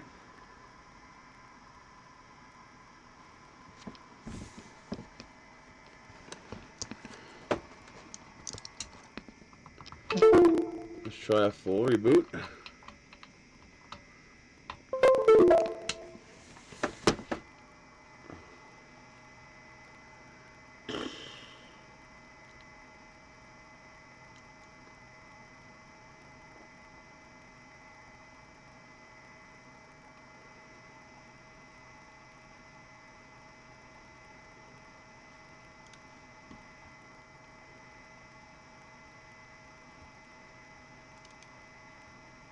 Yeah, I just did that.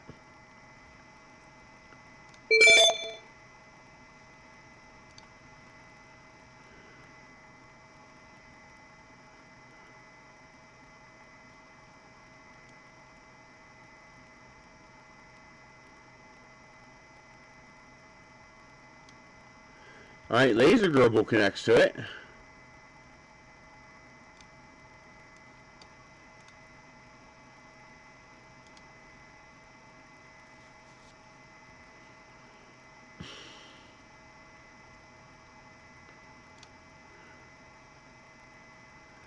How big is this piece of wood?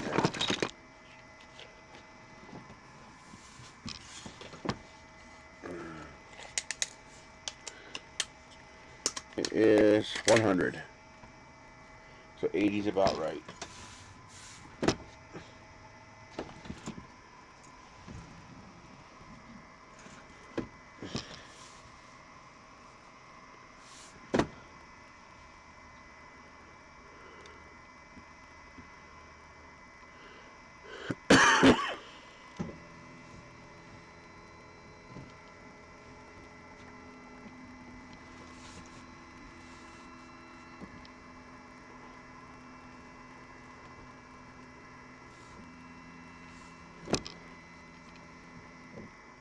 Okay.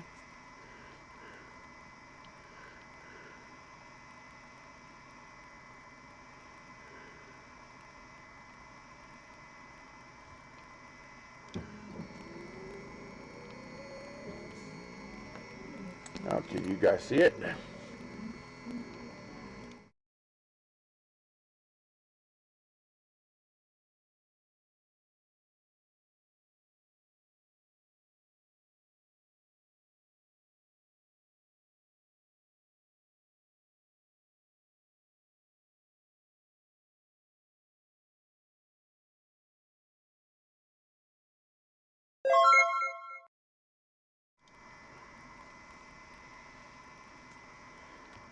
I actually find it easier just to lift the entire cover. Oh, it's sideways.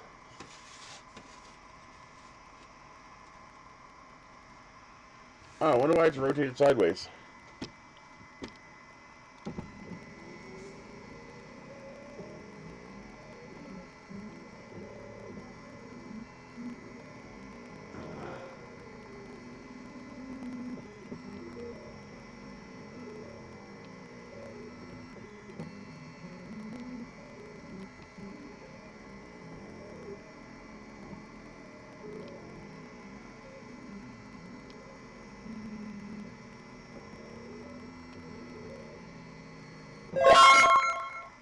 Okay.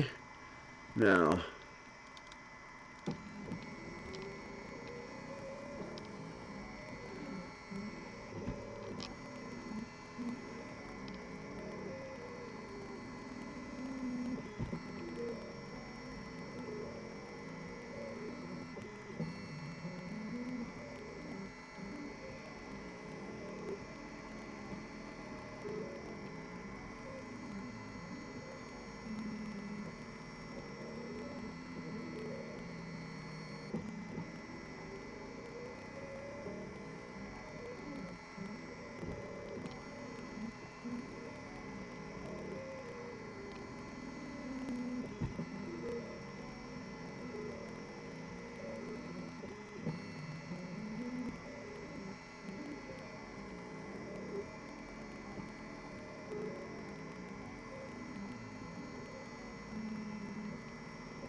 Alright, let's do it one more time. Make sure I cut all the way through it. I was watching the laser through the window. The camera can't really see through the window very well, so there's no point in me showing you guys.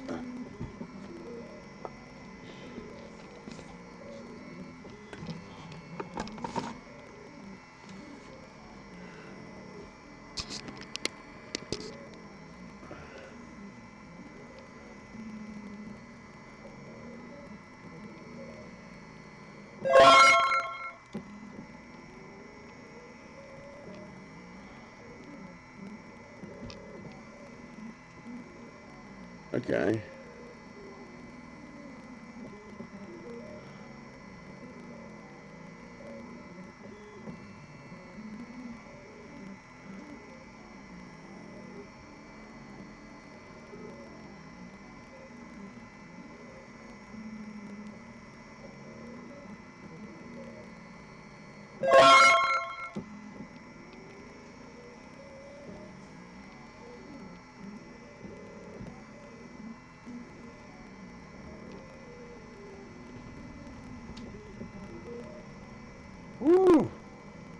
That's some wind.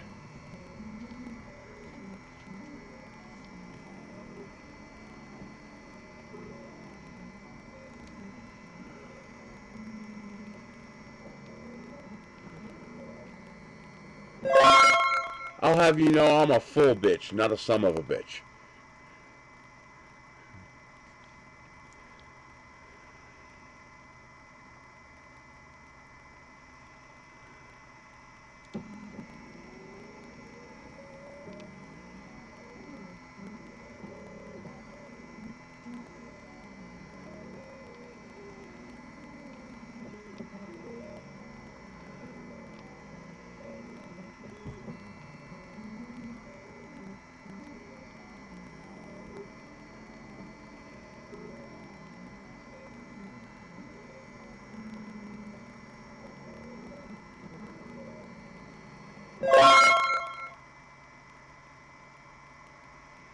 Now what is this? At speed. How do I increase the power? Well, let's see if that worked. Yeah. No, it didn't. It didn't cut all the way through. So the laser is not burning with enough power. How do I make it burn with more power? For some reason, Lightburn won't connect to it. I'm not sure why.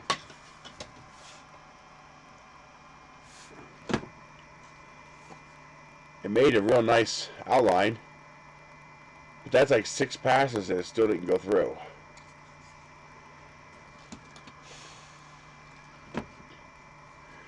So let's try the Lightburn again.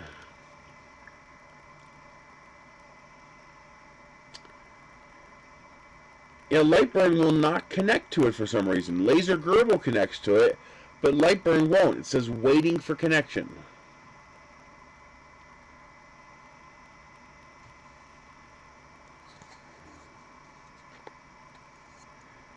That's a nice cutout. It just didn't cut all the way through. Hey, Gary. So, why won't... I don't know why Lightburn will not connect to it. I mean, I have to be doing something wrong. It's on COM5, but it says waiting for connection. Gerbil serial USB.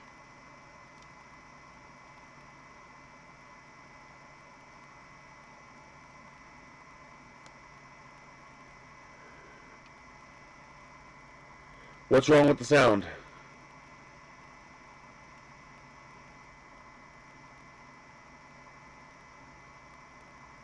It's on the right COM port, and Laser Gerbil connects to it.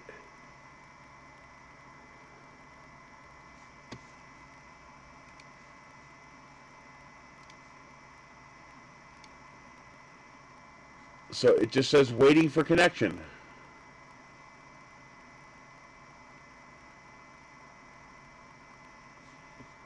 But if I go to Laser Gerbil and hit connect, it connects just fine. See?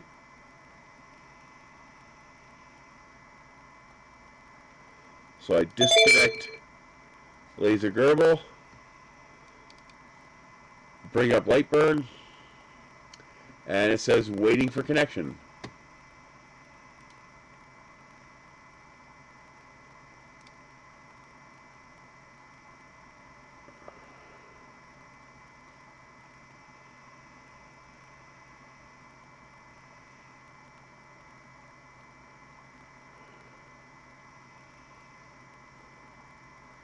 Not clean crackling. Let me try restarting OBS. Let me switch back to the main camera. Okay.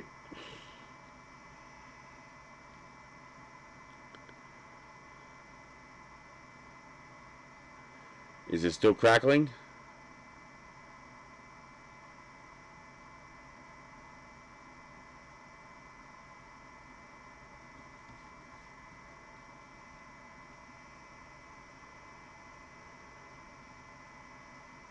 Okay.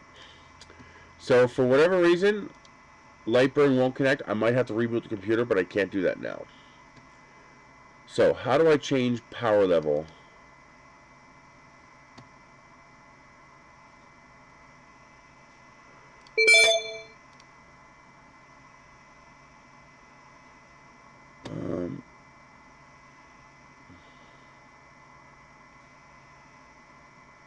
Center, blink.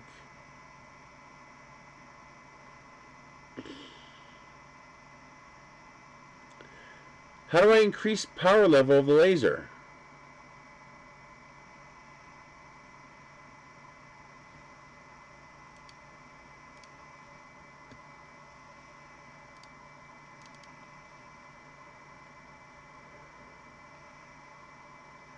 There's no option to change power level here. Oh, here we go.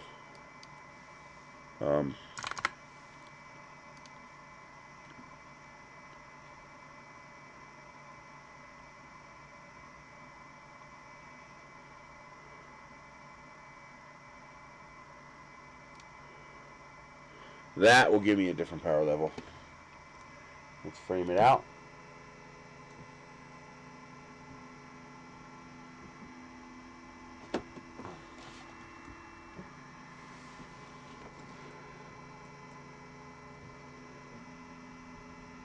Okay. Good frame out. Let's do 2 passes. Oh, that's using a bit more power.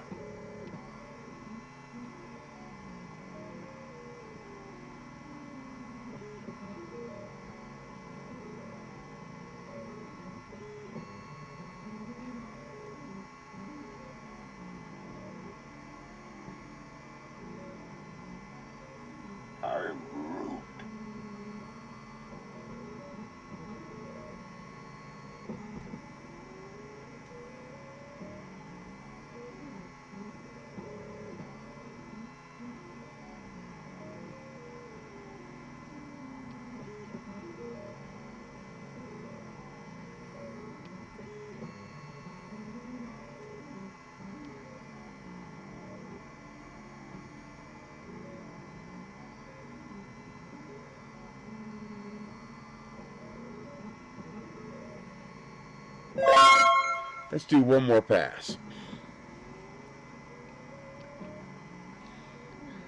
It can't be the USB port because Laser Gerbil's working. If it was a USB port issue, Laser Gerbil would have the same problem.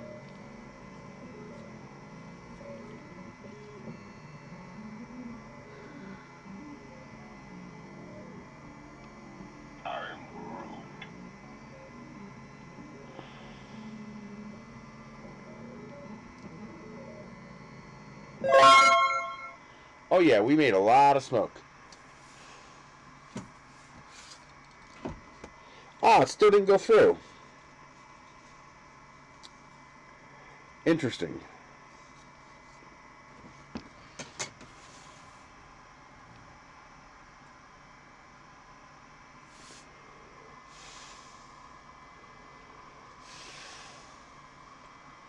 Wow, a lot of smoke.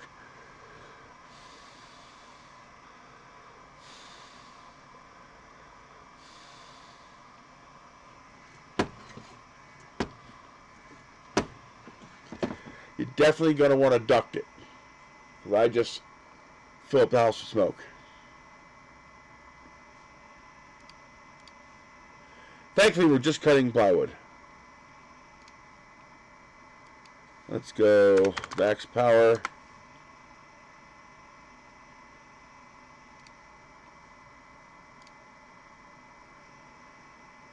I put him on a 5-minute cooldown because he put nigger in the comments.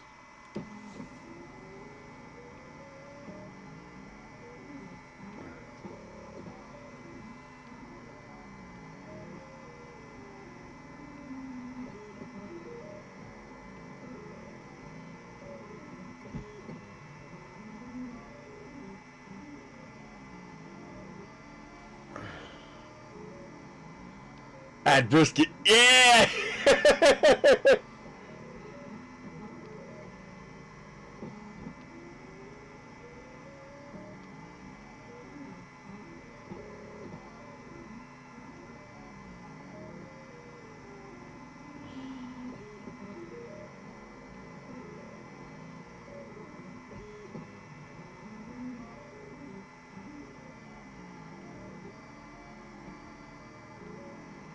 Oh man, this is filled with smoke.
What I need is my fume extractor, because I really don't want all this smoke escaping out of here now. There's a lot of smoke in here. Hey, it cut through. Nice.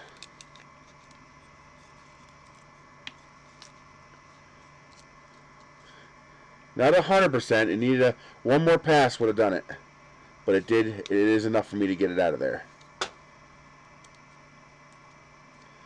Check it out.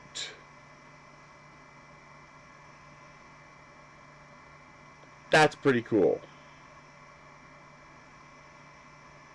Not enough temperature though. You'd have to get it to like what 120 degrees or something like that for a good smoke. Whew, now I gotta figure out how am I gonna get all the smoke out of here. There's a lot of smoke inside this chamber. So definitely a good thing they included the port for hosing so you can run a fume extractor outside, because that's definitely going to be a requirement. In fact, I'm probably just going to put a hole right through the wall there and have a permanent, put one of those electric fume extractors on the outside and just run a hose to whatever machine I'm using and flip on the fume extractor. That is pretty cool though. I'm happy with that. This would be better if it were back here where the focal plane is. That is cool.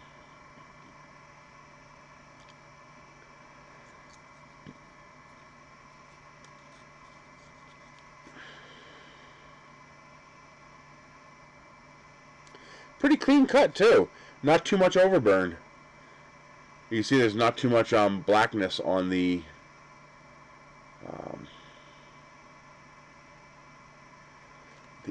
on the edges.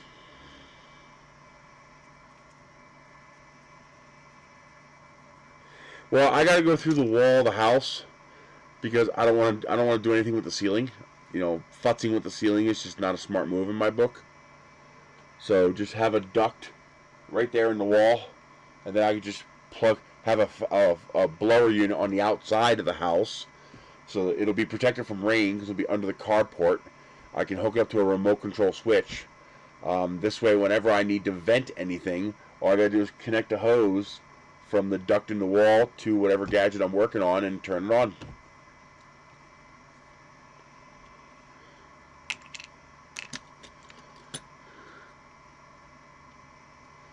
Yeah, I'm quite happy with that. I like that. So I should put a little hole in it, a little Christmas ornament. That would have made a nice Christmas ornament.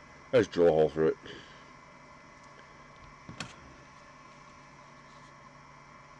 Too big. Where's that knife? There it is.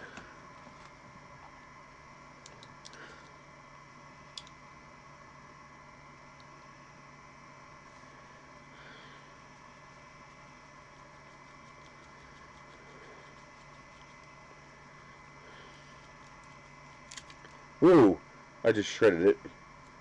I pushed too hard. I tried to drill a hole through it. Dummy. I'll cut a new one. But that's pretty cool though. I like that.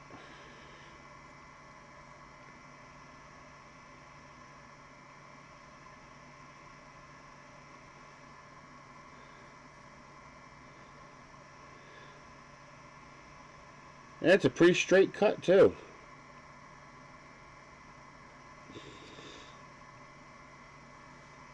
Burn a hole in it. But yeah, that works good. Hook up some ducting to it. It's got a Velcro tab on all four, the middle of all four sides, so that I can Velcro to the tubing frame, so it stays put. It doesn't come off. It droops a little bit when it's open, but it's fine while it's closed. But yeah, it's got to be on the laser. No, I was thinking handheld laser.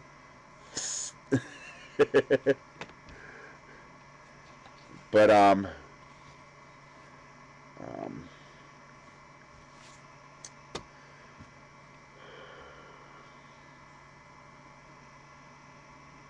I'd like to see them add a cross beam in the middle here, right where the red plastic goes across, and then they could sell an option for an LED light strip to illuminate the entire thing. It should be pretty easy to tap into the IEC, not the IEC, it's probably, was it 12 or 24 volt? Output 24 volt. So get a little 24 volt LED strip, and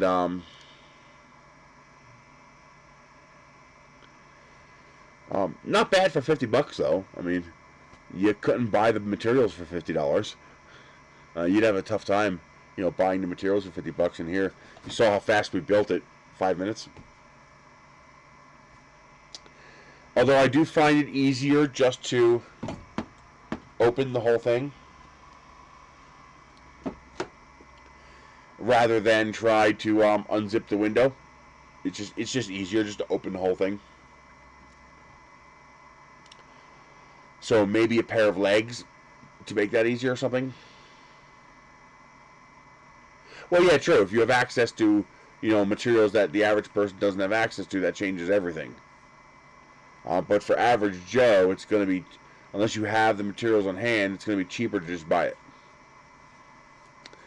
I find it easier just to open the whole thing like that. You can literally just tip it up until it's on its end, and then bring it back down when you're ready to burn. I'm finding that to be a lot easier than trying to unzip the window. And, yeah, as usual, you really don't want to be doing this in your house with anything besides wood. And you also don't want to be doing this inside your house, period, if you have birds. Birds are very sensitive to contaminants in the air. But beyond that, it's nice. I like it. Again, I'd like to see a T-bar go across the middle there with a light on it.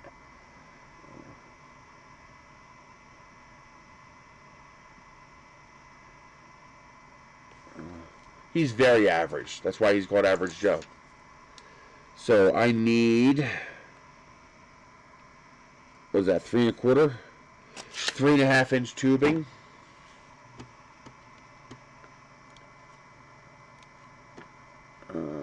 Amazon.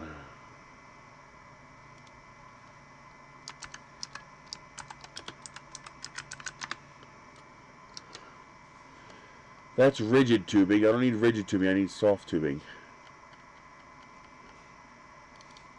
Hose.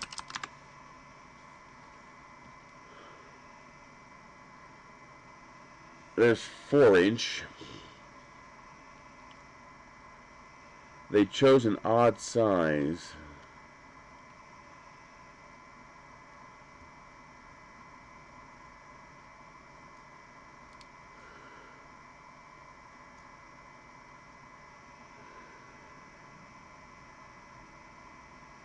Is this supposed to be a 4 inch hole?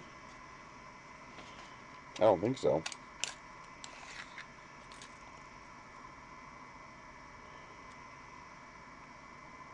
No, it's definitely 3 inch.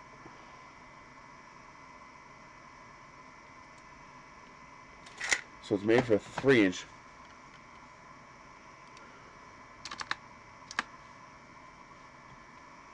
There it is, 3 inch. So $23 I can get a 3 inch hose.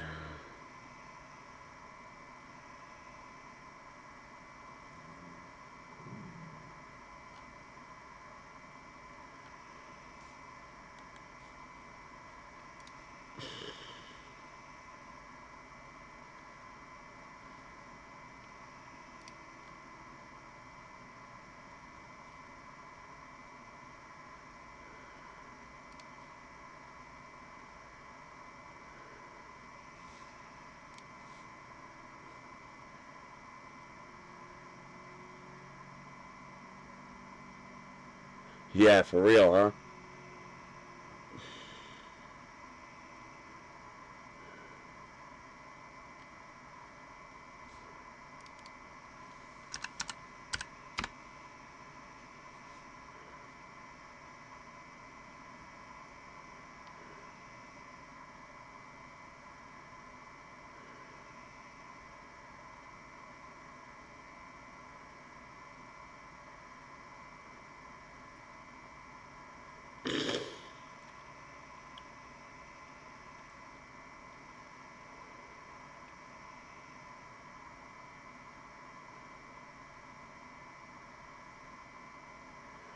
$25, you can get a 3-inch inline bilge air blower that's quiet, runs on 12 volts.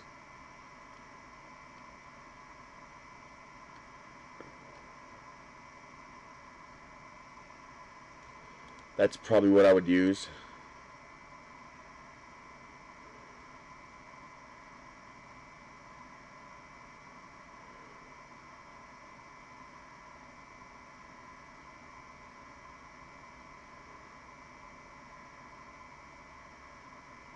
Put a 90 degree on the outside of the house, right into this blower.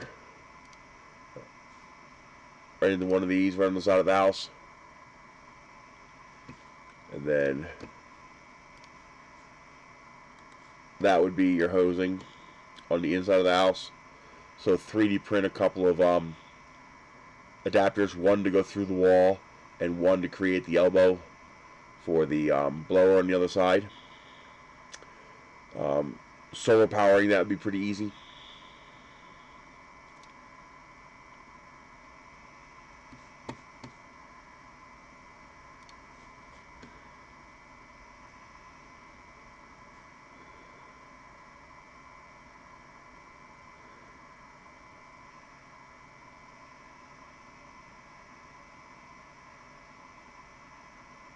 Actually, with a couple of mating adapters, you could run that tubing. Video is choppy.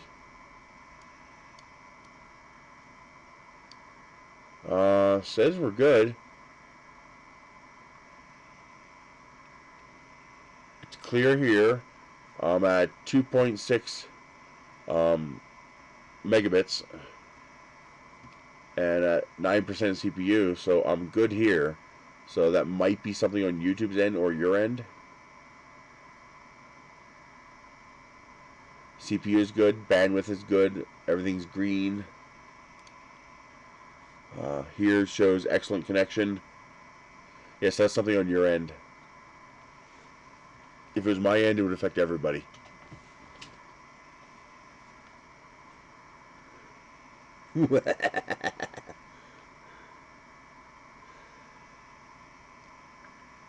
So actually, for best efficiency, you would run the hose straight through the wall. No adapters.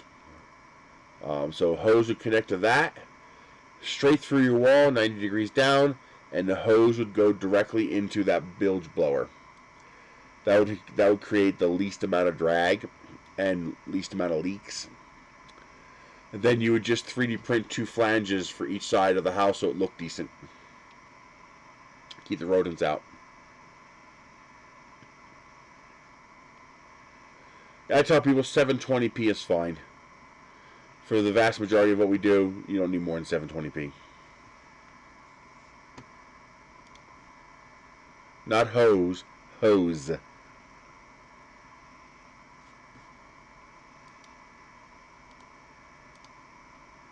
So once I have some cash, I will probably buy this hose. I can get a used one for $23. So I'll probably grab that one once I have the cash. And then grab this bilge blower. I have blowers, but they're all 6-inch and way too powerful. For $25, I'd rather have something nice and quiet. And 130 CFM is more than enough to create a negative pressure environment inside there.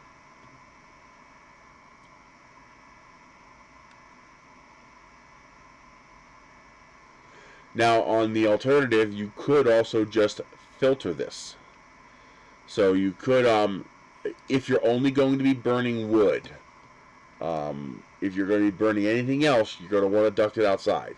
But if you're just going to burn wood, you could run this to a HEPA filter. A little piece of hose to a HEPA filter and let that take care of it. Yeah, but I'd rather, there's several reasons I'm going to go with this. One, I'm going to do a lot of this.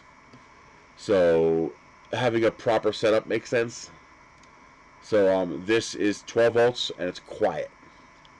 And it's designed to run for a long time. It's designed for a high duty cycle. It even comes with a 4-year warranty. Nice. So I could literally screw this right to the housing, right to the siding, and hook this hose directly up to this. True, but if you're not doing a lot, then no big deal. And you can buy cheap HEPA filters. I mean, all you're doing is filtering wood smoke. It doesn't have to be the highest quality HEPA filter. But the reason I want to use this hose is because, number one, it's a better quality hose. Dryer hose is garbage. But number two, it's clear. So if something catches on fire in here, I'll be able to see it. Gases can auto-ignite if they get hot enough. It's unlikely, but now the one advantage of the dryer hose is that they're metal.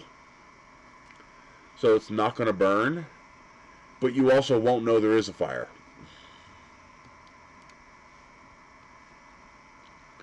HEPA filters. I love it. But now, the advantage of dryer hose is that it's, number one, very, very cheap. But number two, it's made of metal. The bad thing about dryer hose is that it's delicate. So if you have a permanent installation, that makes sense. But remember, like, for example, I don't intend to open this flap. I intend to flip this up like this. And that's going to flex that hose every time, which will probably be okay. Do they make 3-inch hosing, ducting?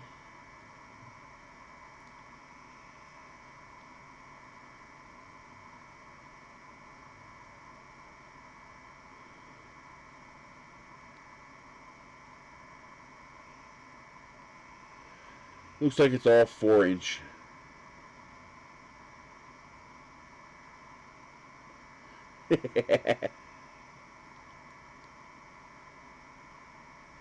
Yeah, because dryer hose is cheap. Man, that is cheap.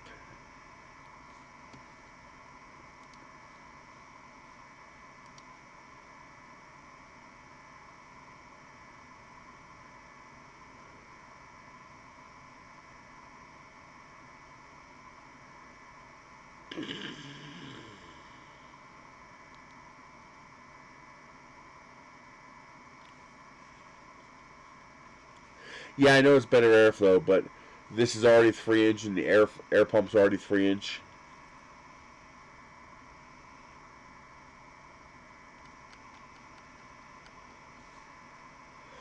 I'm guessing 4 inches standard. Oh, they do make 3-inch. Right there. Okay. It's not dryer hose, though. This is dryer hose.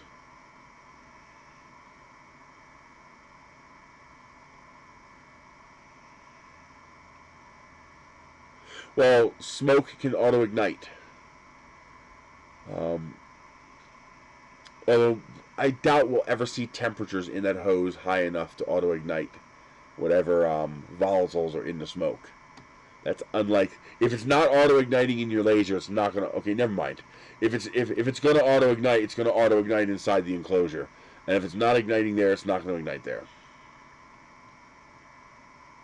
Yeah, you already have a 4-inch blower.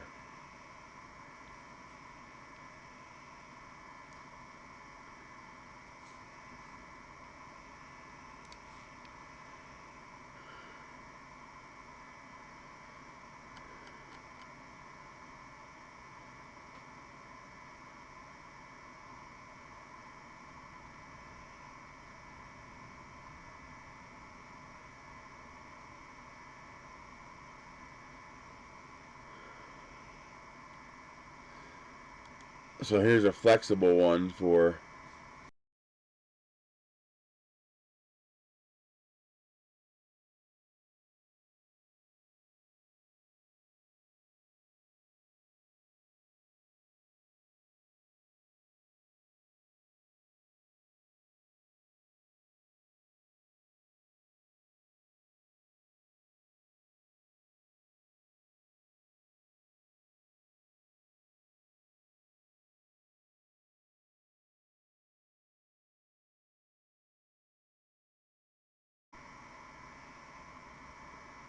How's that now?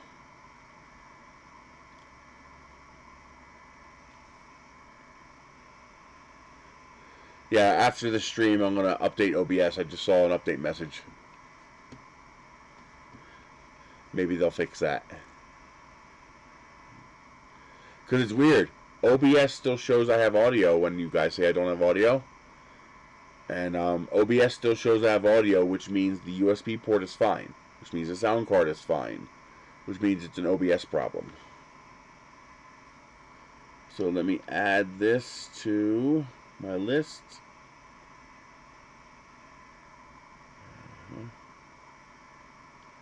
Project goodies.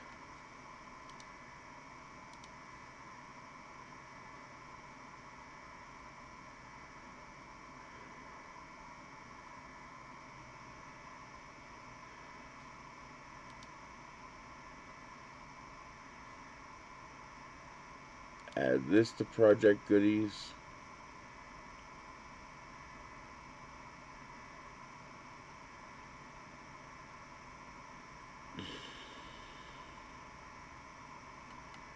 Where's that list at?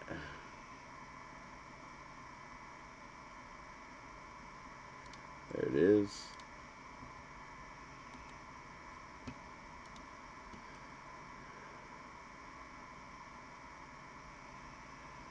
Let's add this one as well.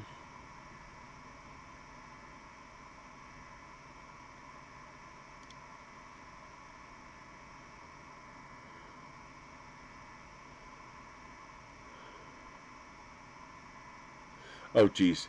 Well, if you're worried about that, have an up tube.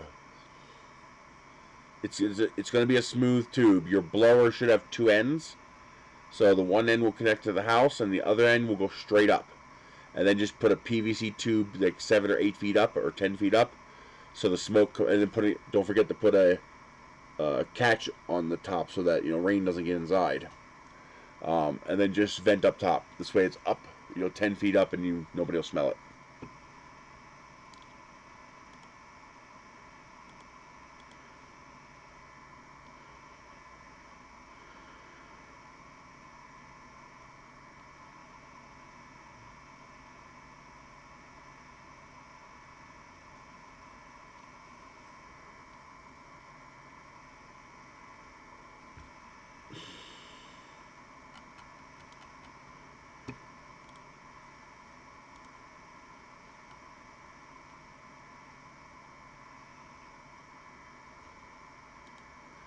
Yeah, so just put a 10-foot, just buy a 8 or 10-foot piece of PVC. Make sure you put a rain guard on top of it, and so rain doesn't get in your tube. And then just vent it 10 foot up. Then you don't have to worry about that.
Yeah.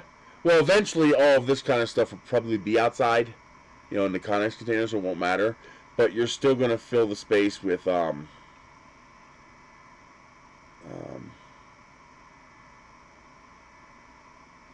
smoke if you're not careful.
That's when you point the laser at them and say, "We're gonna cook meat now. Run!"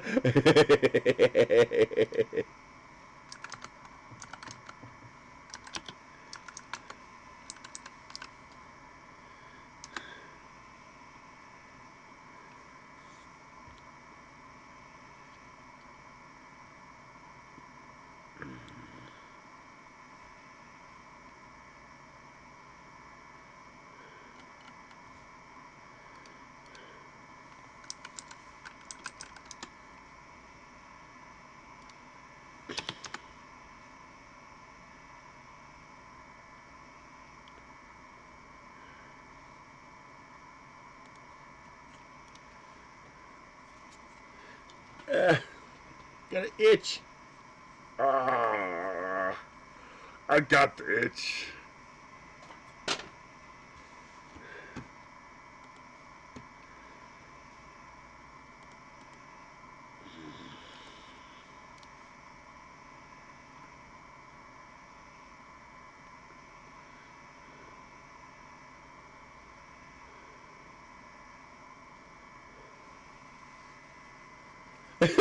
Fish bath water. Oh my god, that's evil. Absolutely evil.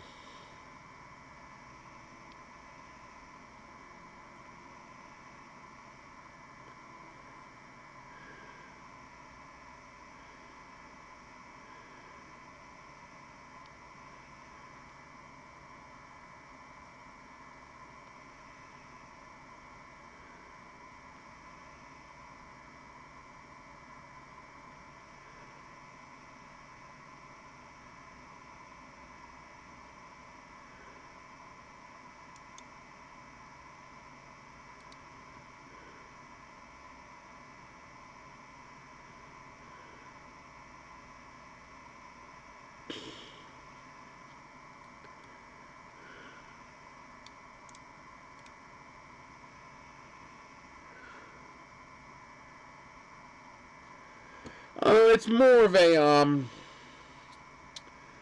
veganism is a life philosophy. You're always going to have wackos in all realms, but it's a life choice. That's all. You have a principle, you stand by it, and if you actually adhere to it, all the better to you.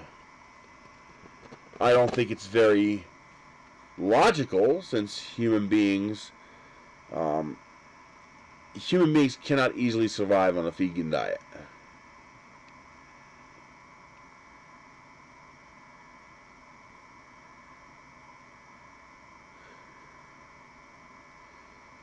Huh, I wonder if it was human leather, if he'd be okay.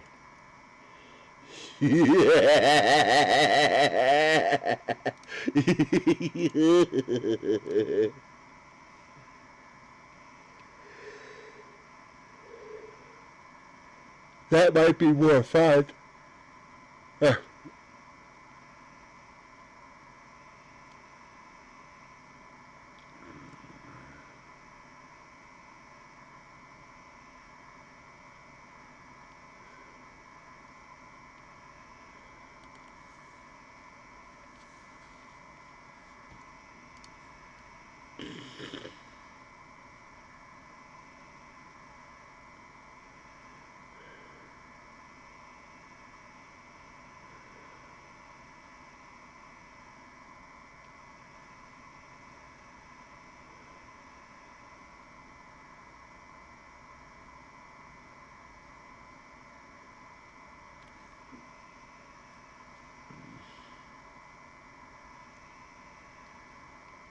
Yeah, I bet. Some people are just nuts. What are you gonna do?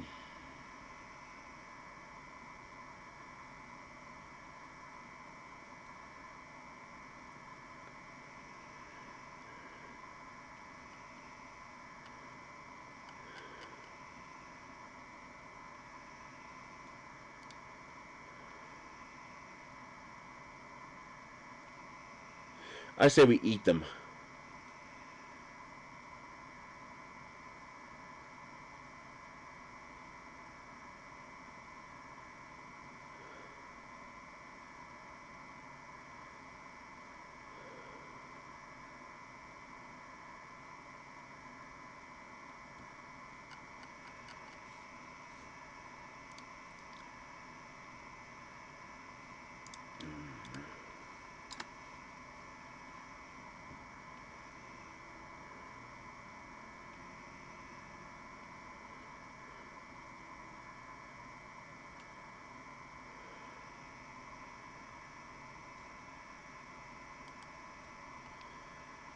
The next thing I gotta figure out how to get is a Sony A6500.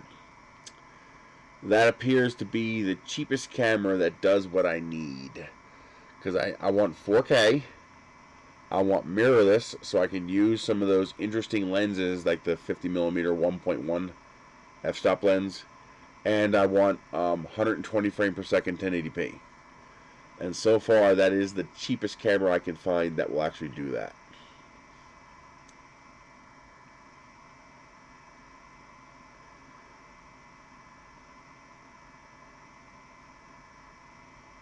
Still pretty expensive.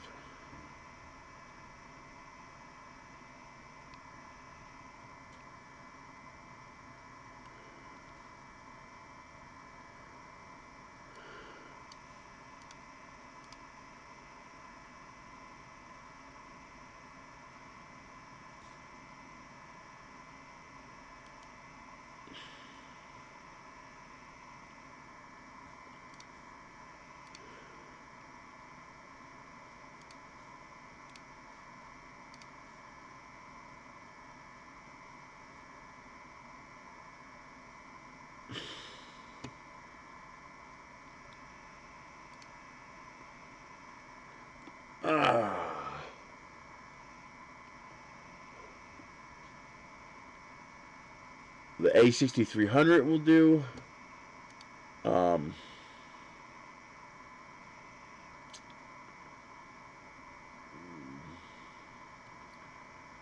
1080p, but it won't do 4K.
Oh, the 6300 will do 4K 30 and 1080p 120.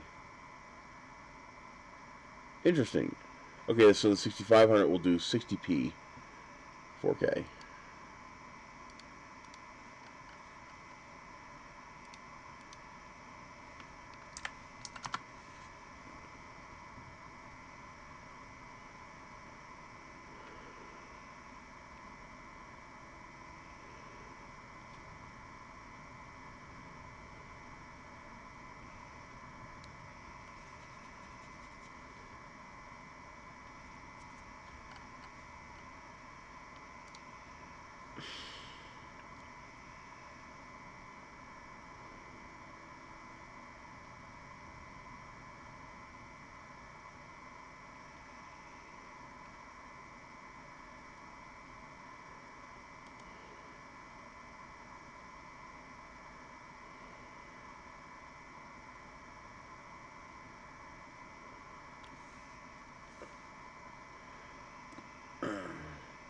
Any questions? I was drifting off looking at this crap.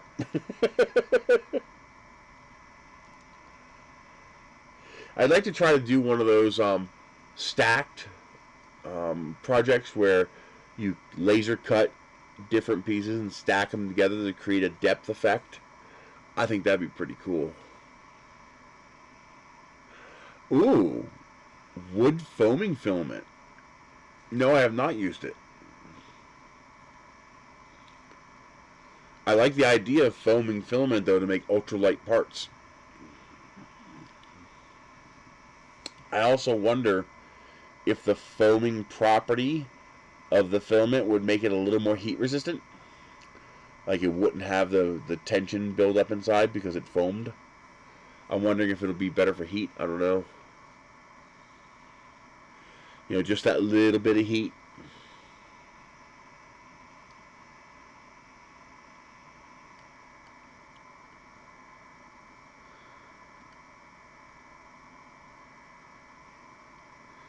It'd be interesting to test that.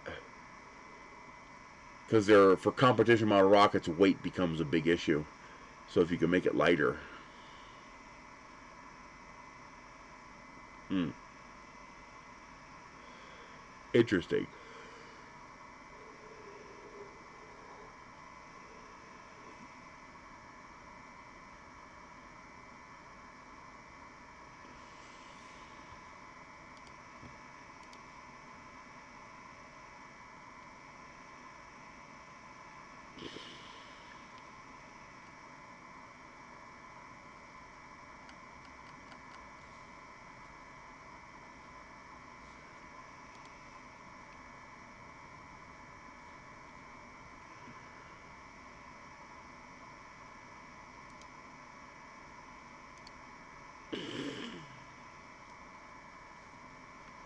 Definitely let me know how you like it.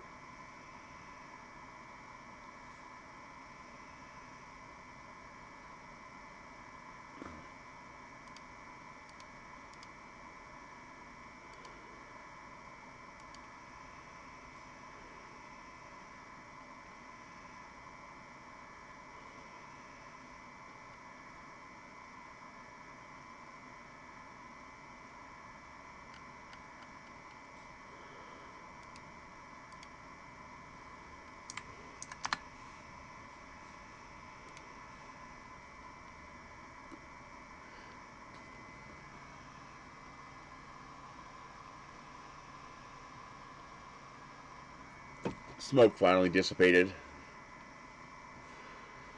Anything else you guys want to talk about? I know today's a pretty slow day.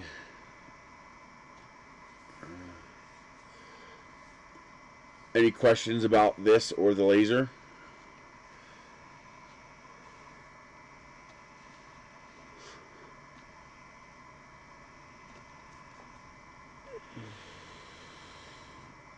So it's about 1/2.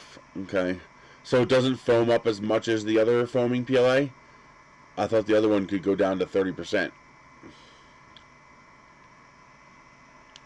Although 1/2 is still pretty damn good.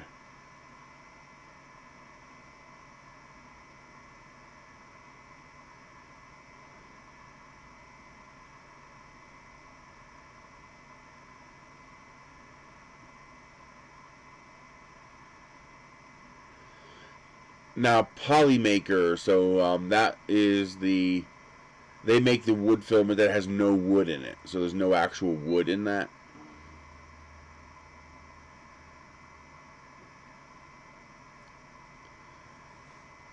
How would you go about plugging a laser? Well, you're not going to be able to get a laser to hit the moon because the atmosphere is going to attenuate the beam before you leave the atmosphere. So you're not going to... It's going to be pretty hard for you to make a laser that would hit the moon. I mean, it's not impossible, and it would also require some optics because you'd have to collimate that beam fine enough to have anything left by the time it gets to the moon. So that would require some pretty impressive optics.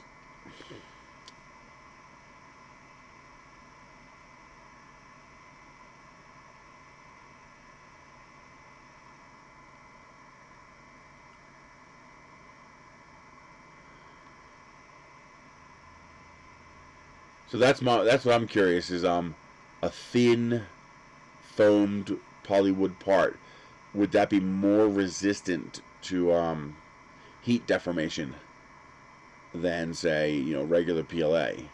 If you were to stick it not on the dash but like in a car, like on the floor when it got hot in the summer, if the polywood foaming would hold up better. I wonder if the foaming nature gives it any kind of structure.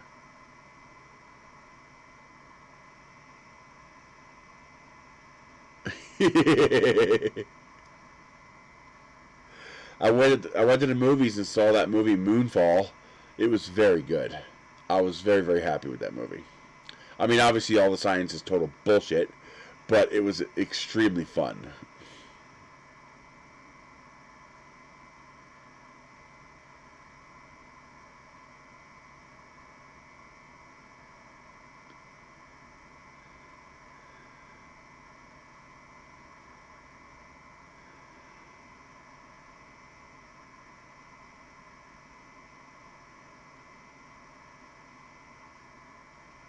No, I have not seen the new Resident Evil movie. I think I downloaded it, though. Did I download that? Yes. Resident Evil Welcome to Raccoon City. I'll watch it tonight.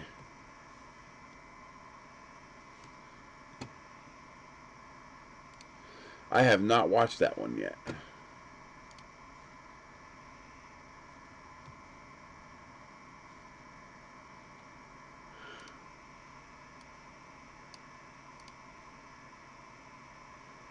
Any new downloads? I want to see The King's Man. That's available.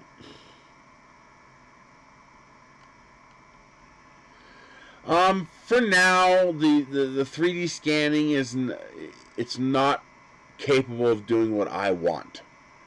The 3D scanners really aren't good at making high resolution copies of small things. They're better at head-sized things. And most of my nose cones that I would like to scan are this big. And it's not good for that.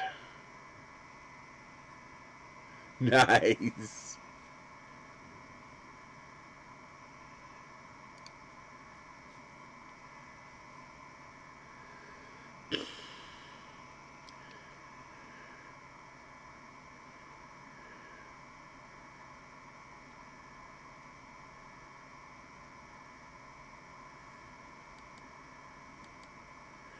I also watched that movie on Netflix last night, Green Snake.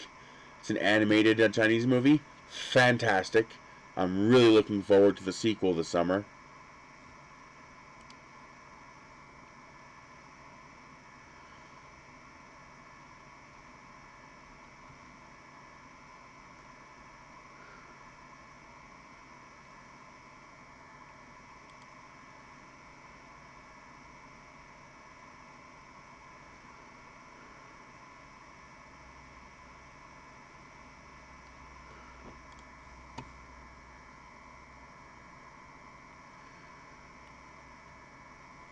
Yeah, but I heard it doesn't have the resolution.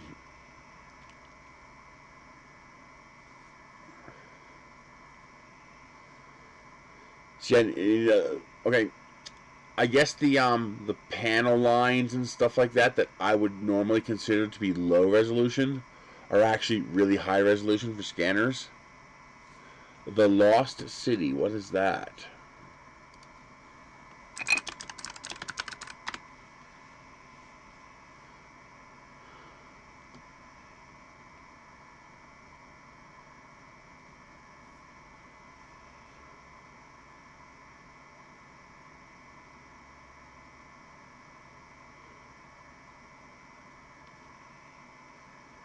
Oh, jeez.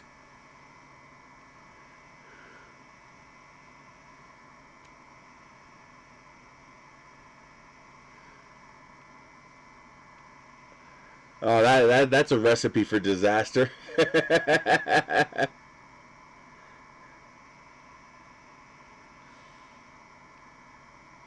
Well, see, there's the problem, though.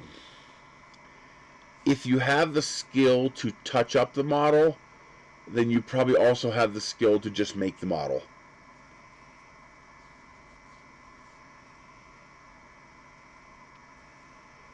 Oh, Jesus.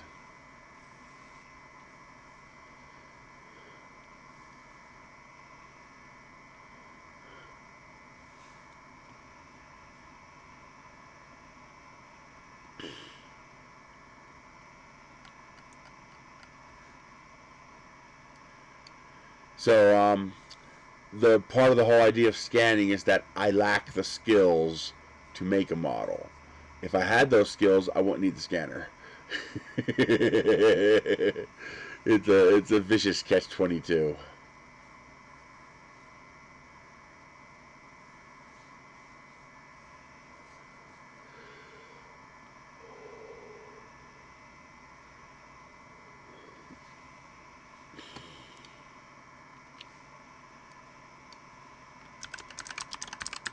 What new movies are coming out? Looks like Uncharted, Death of the Nile, Spider-Man's still out, Sing 2 is out, Encanto was fantastic. That was an absolutely great movie. The Wolf and the Lion, what is that?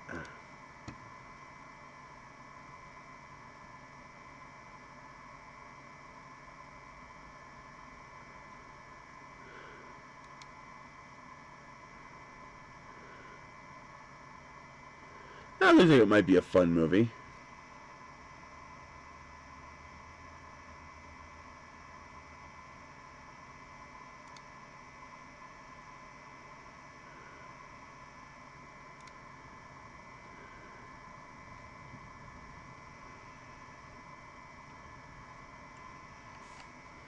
What is Icon playing on Tuesday? Icon Cinema.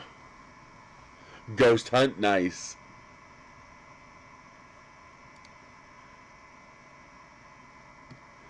So we want to look at Tuesday.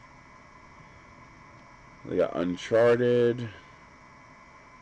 They are still playing Spider-Man, so I'm going to go see that.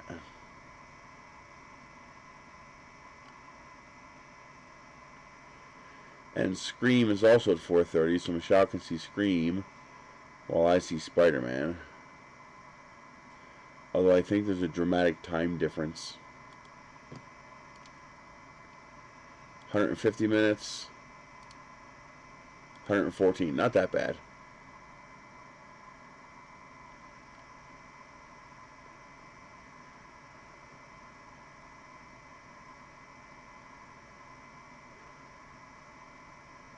So what is Uncharted?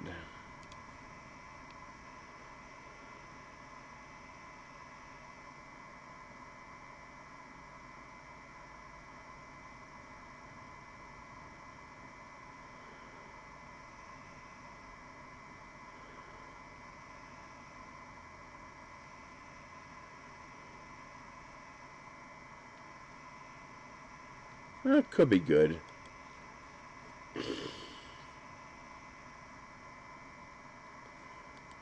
A movie called Dog. That's it. Just dog.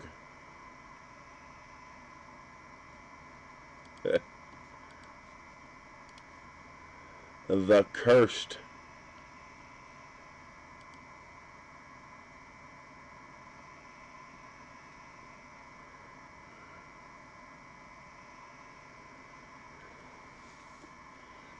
Ow. Yeah, but if you guys haven't seen Encanto, definite must-see. There's plenty of movies based on video games that were pretty good. The,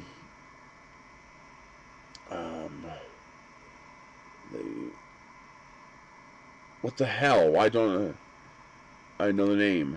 Resident Evil. Isn't that based on a video game? Isn't Resident Evil a video game?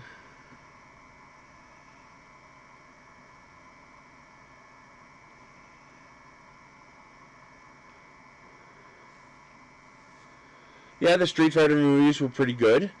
The Resident Evil movies were good. What else was good? Well, you can't move the goalposts now, Robert. You said, when has a movie based on a video game been good? Resident Evil is based on a video game. But Super Mario Bros., yeah, the movies weren't that bad. The Sonic movie was pretty good. I enjoyed it. Let's do a list.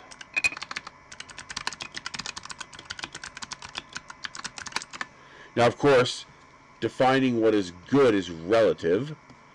Here we go.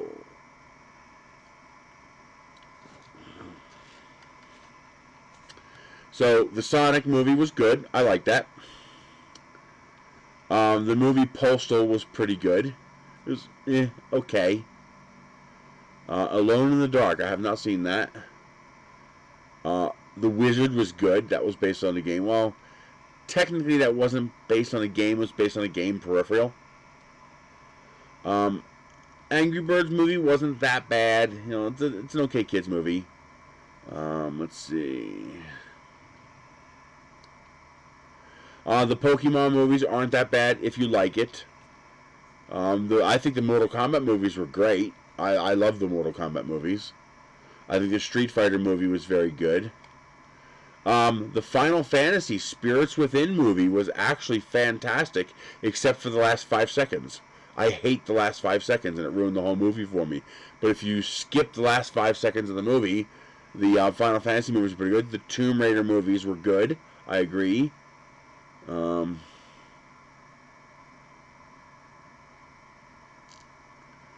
Let's see what else. Yep, the Tomb Raider movies were good. Hitman, that was actually good, based on a video game. Wing Commander was also good. I liked the Wing Commander movie. Double Dragon was a good movie. That was based on a video game. The Warcraft movie actually wasn't that bad. I mean, I wouldn't call it a great movie, but I'd call it maybe a kind of good movie. Let's see. I haven't seen the Ratchet and Clank movie. I'll have to see that. I haven't seen the Tekken movie. I'll have to see that. I haven't seen Assassin's Creed. Most of these are Hitman, Tomb Raider, and Resident Evil. Well, no. The Dune movie came out first, and then the Dune game came out based on the movie. We're talking about, we're not talking about people who make games from movies. We're talking about it was a game first, then it was a movie. Rampage was great. That was fantastic. The Doom movies were pretty good. They weren't wonderful, but they were good. They were entertaining.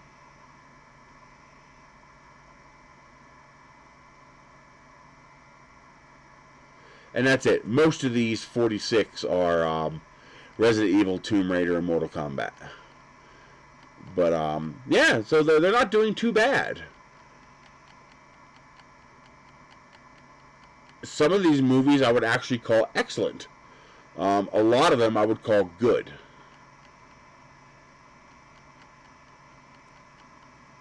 To me, a movie just has to be entertaining and I was pleased seeing it, to call it good. That doesn't make it great or excellent, but to call it good. If I regretted spending the money to go see it, that I would call mediocre or worse. Yeah, the Dune movie was good. I enjoyed it. It wasn't great, but it was good.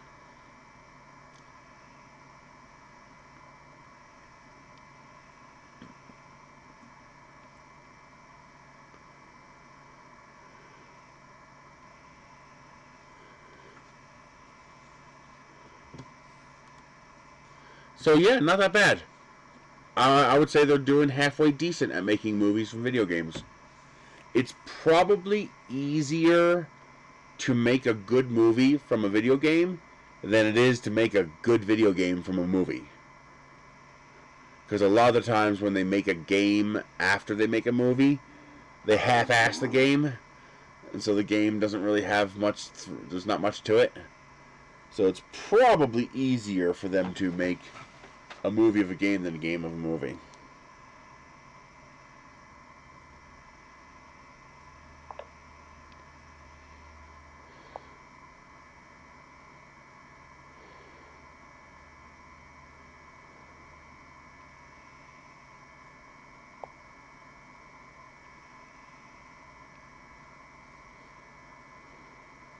Wow. 8-inch 4K mono for $359. That's pretty damn cheap. I mean, 7.9 inches is not that big a screen, but that's not a bad price.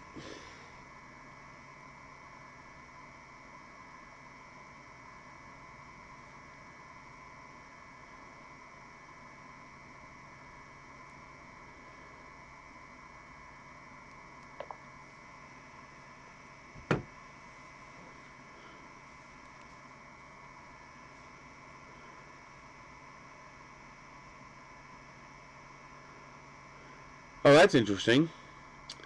So they couldn't make the movie, but they made the game, or?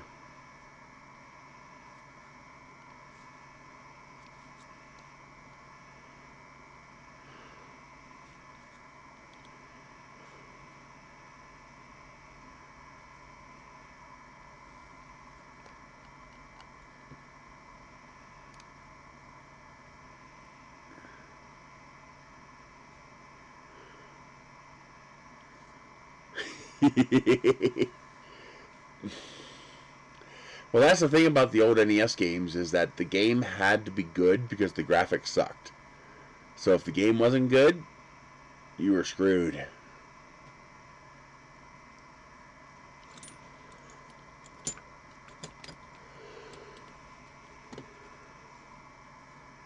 It's like, you better do a good job.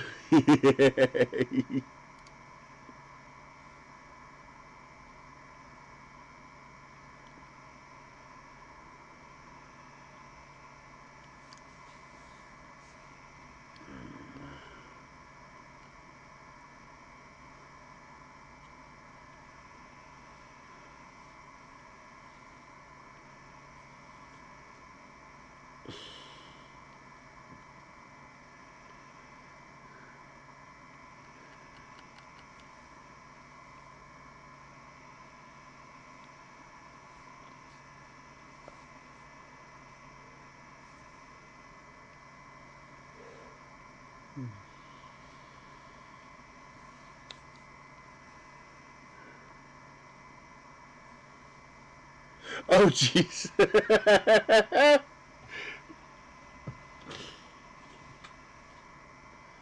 Did the inventor of Tetris die? What was it? Was Tetris a Russian game? Was it a Russian who invented the Tetris game?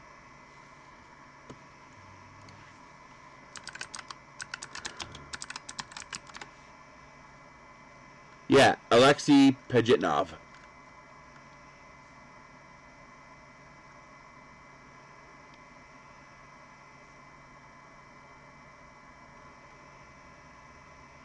Well, you could have a it doesn't look like he died.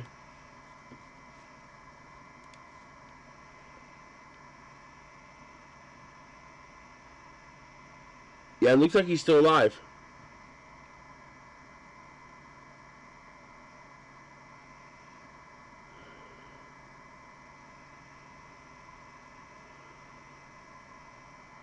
He made it in 1984. And he wasn't able to start collecting royalties until 1996. That kind of sucks. Yeah, he was born in 1955.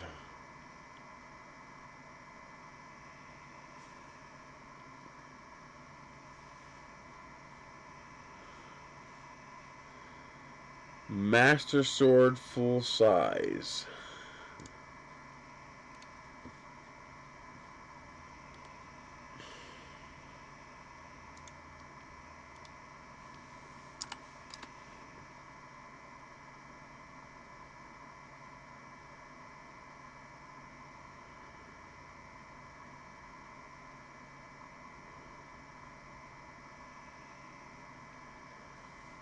I don't know. I'm probably not going to buy one since I can make one pretty easily.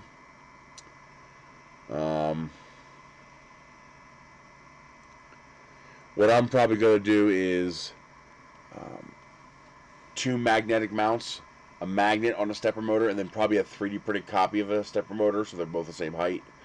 And then the 2 cones that would fit right on the stepper motor to put in the ends of the body tube, and then just plunk right on the table.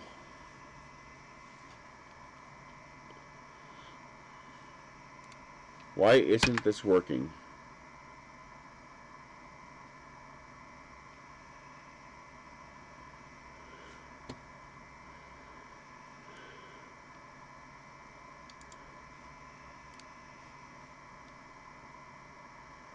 It's simply not working. Like, at all.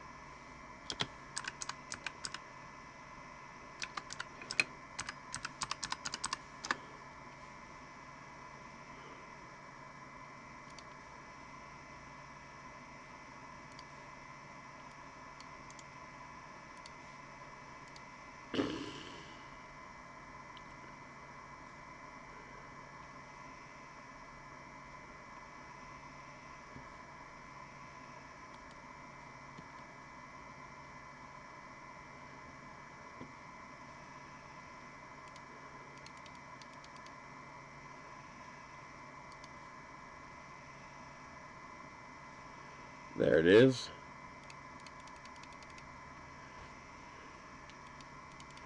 Now the question is, can I combine these parts together?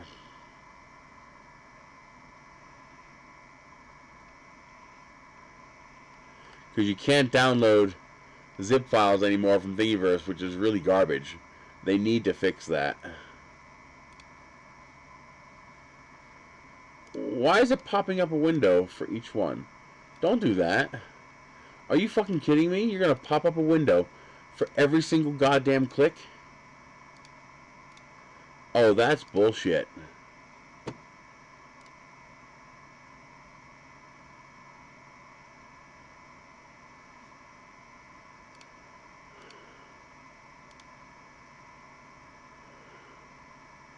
Oh, I can't even cheat it because it won't let you middle click.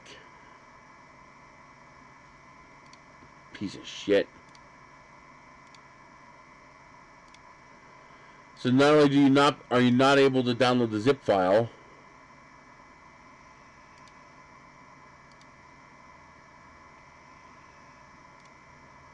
but you have to do the fucking wait to download for every single goddamn link. That's bullshit.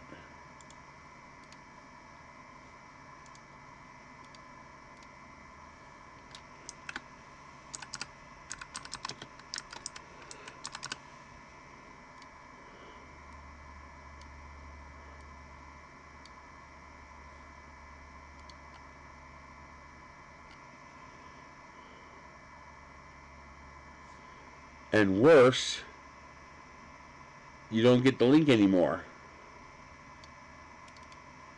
So I have to make my own link.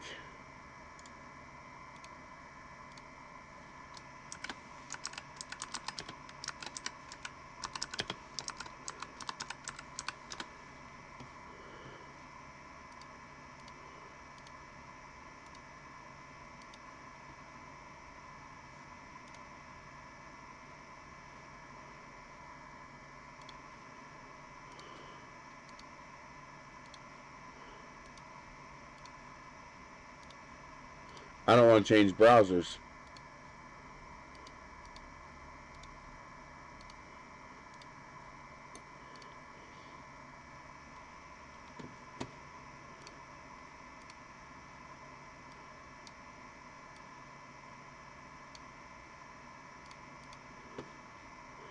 And without the zip file, I gotta save the URL because I want to be able to credit the person who made it with a link. So now, let's see. Will it allow me to merge them together?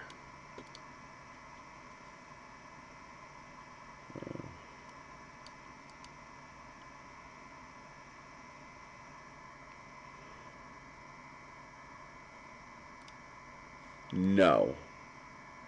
I could bring them all to the center, but I can't put it together into one piece.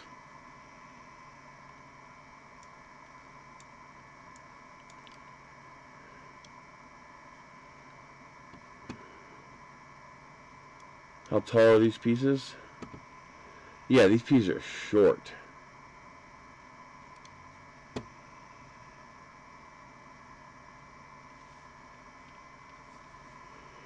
Even this piece. I'm probably going to scale the whole thing up because a full-size Master Sword is going to be pretty small on a person like me. That's annoying. Let's ask them if they can do it in one file.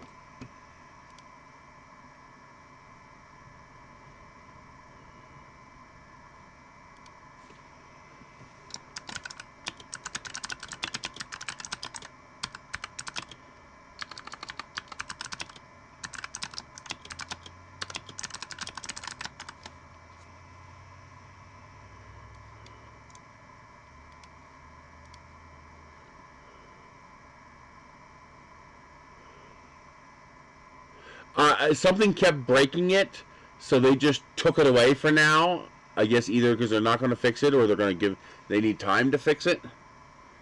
It's a pain in the ass though because the zip download is really valuable.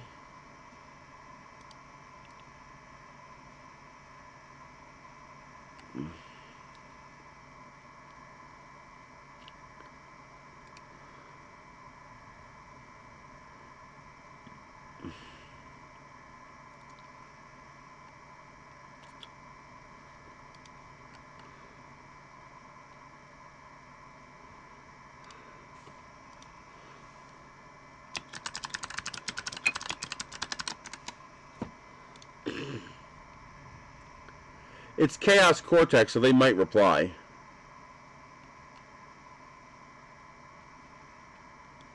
Yeah, especially if the parts aren't named all the same. Like if it doesn't say Master Sword Part 1, Master Sword Part 2, you've got to put all of them in a folder really quick or you'll never figure out what the hell they're for. But the big thing for me is I like to credit the author who made the file. And Thingiverse was the only one that did it as a zip file that included a text file with a link and description back to the original location, the original author. And that's very valuable to me because it lets me do that.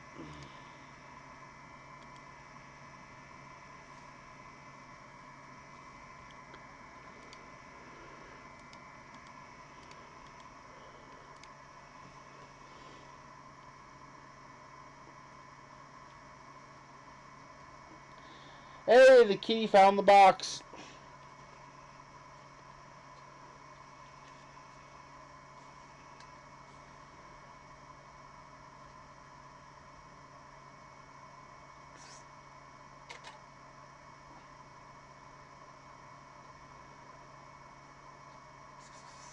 Hey, baby. Hi. How you doing? Look over here, baby. Hey. Nosy.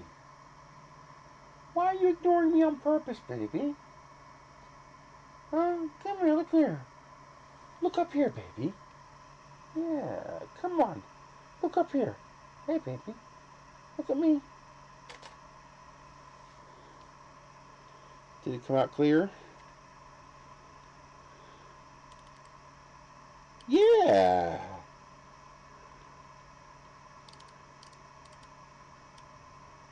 Thank you, baby.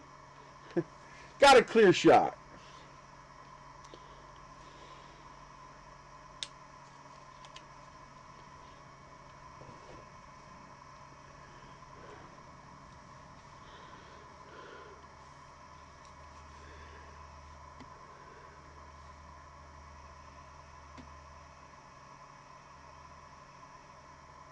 No sound? Hang on. There we go. That should fix the sound. Well, if both went, that's on your end.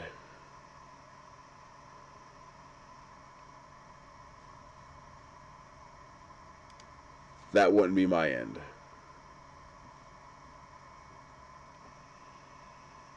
You like the box, baby? Huh?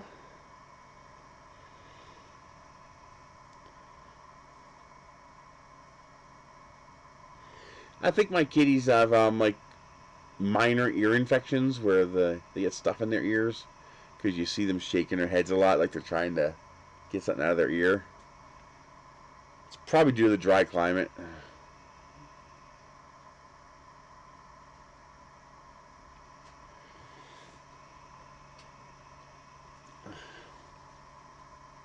Yeah, I gotta do more of those.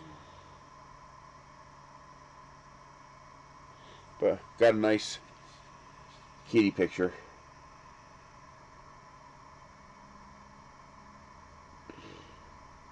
It looks blown out on there, but it's not in actuality.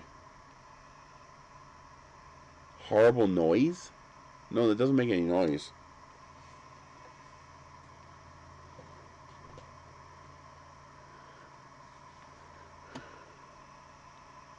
Yeah, when I bought that camera body,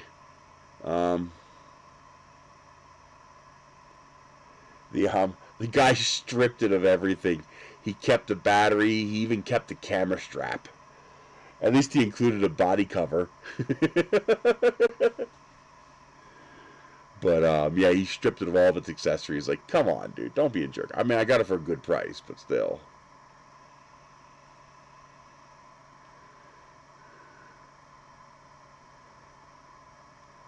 Huh?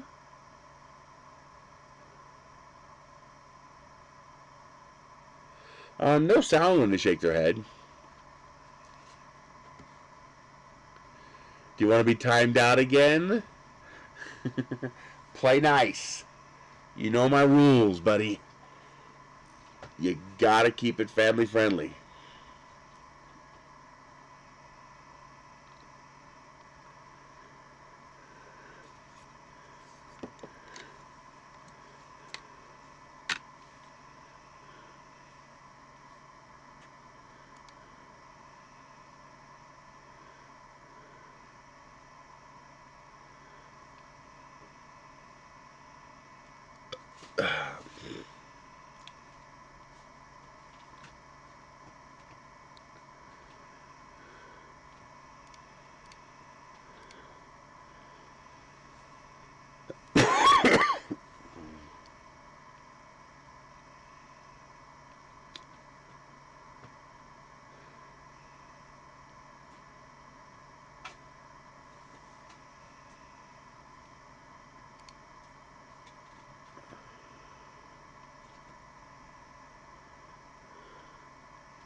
Go on, do it. Do what? Oh.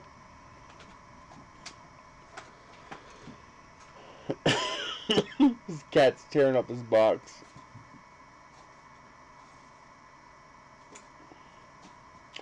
Did you find a zip tie? Are you having fun with that zip tie?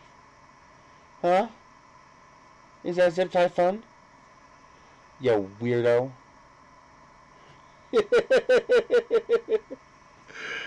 Oh, these cats are great.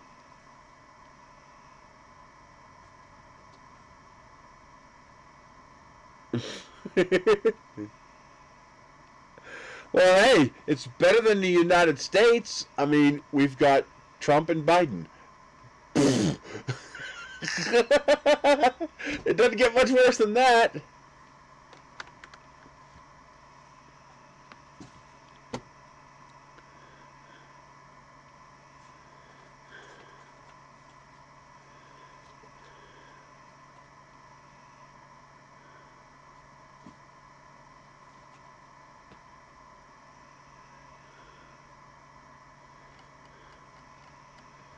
Well, at least he wasn't a moron. I mean, he was a crook, but he wasn't a moron, at least. You know, now we got two morons. They're crooks and they're morons. Well, I guess technically they're not morons. Neither one of them is an idiot. Neither one of them is a moron. But one of them is a useless meat sack. You know, a 90-year-old meat sack. And the other one is a sociopath. I mean, that's not much better than morons. What are you gonna do? Hope the world doesn't go to hell too fast, because I don't want to be around to see it. So, a lot of people fantasize about the end of the world as we know it, Tatawaki. You know, the end of the world as we know it.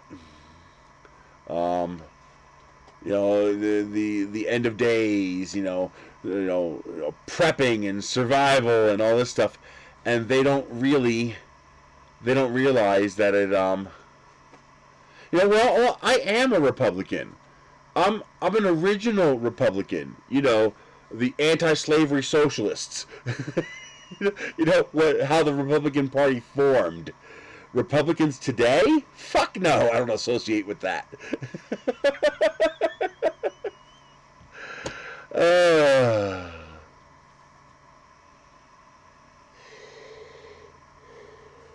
I mean, my solution? Unquestioned universal health care. All social services and entitlements paid for first before the military. You know? Reinstitute capitalism. Bring capitalism back. This feudalism that we have sucks. I mean, there you go. Church of the Flying Spaghetti Monster. Or what's that one? The Church of Satan? That's all about helping people?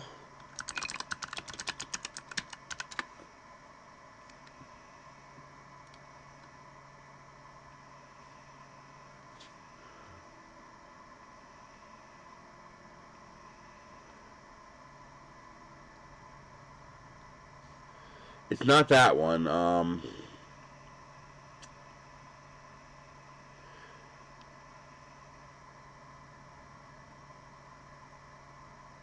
What's that satanic church that's, you know, it's the Church of Satan in name only. It's a mockery of Christianity, but it's an official church, and their whole point is to help people.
People are crazy. Cats are fun. I prefer cats. I'll show you. Here's some of the latest pictures I've gotten. I've gotten some good kitty pictures. Meow. Hi! You're so cute! Yes, you are!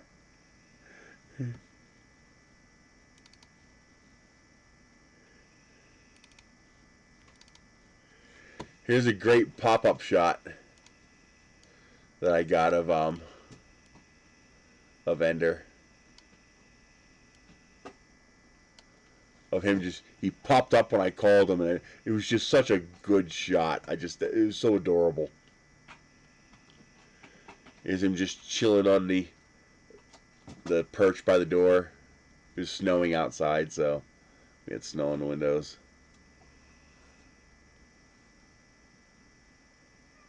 I finally got some good shots of Noel. He's a very hard cat to photograph because he's got a largely black face. So to get the right dynamic range and lighting and a fast enough shutter speed to freeze the action is really hard.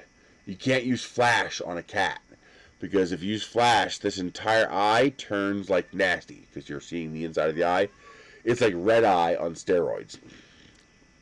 So you really can't use flash. But I got that. This one is not pin sharp. The focus is not exactly right, but it's so adorable the way he just pulls over upside down like this. I just had to keep it. That one's nice and sharp. That's a nice, clean shot. Most of his body's in the same focal plane, so even though it's a short depth of field, it still came in sharp. And you got that nice, crisp eyeball. There's my baby Ender. He's stripy, so he's a bit easier to photograph. The tail. Hi, baby. How you doing? Not on the keyboard, baby. Come here. Let me pet you a little bit. How you doing? You gotta say hi to the babies. See? You gotta say hi to our visitors. Yeah, see? Off the keyboard, you wanker! And of course, he wants to jump on top of the laser box. That's gonna end well. See, this one I actually edited, so I actually filled in the eye here because this picture was with flash. No, they're both males. See, that's what you get when you use flash with a cat. You get this green, yellow nastiness in their eye. That's my favorite shot. I love that shot. There are people who actually had the nerve to tell me that my focus isn't exactly right on the shot. I was like, are you kidding me? I can see my fucking computer screen in the reflection in his eyeball. I can count the hairs on his head. It doesn't get sharper than that. The problem is it's a low light, handheld, high ISO shot. And you can add light, but you can't add flash. If you add flash, you get that. That's what you get if you add flash. And there's my moon shot.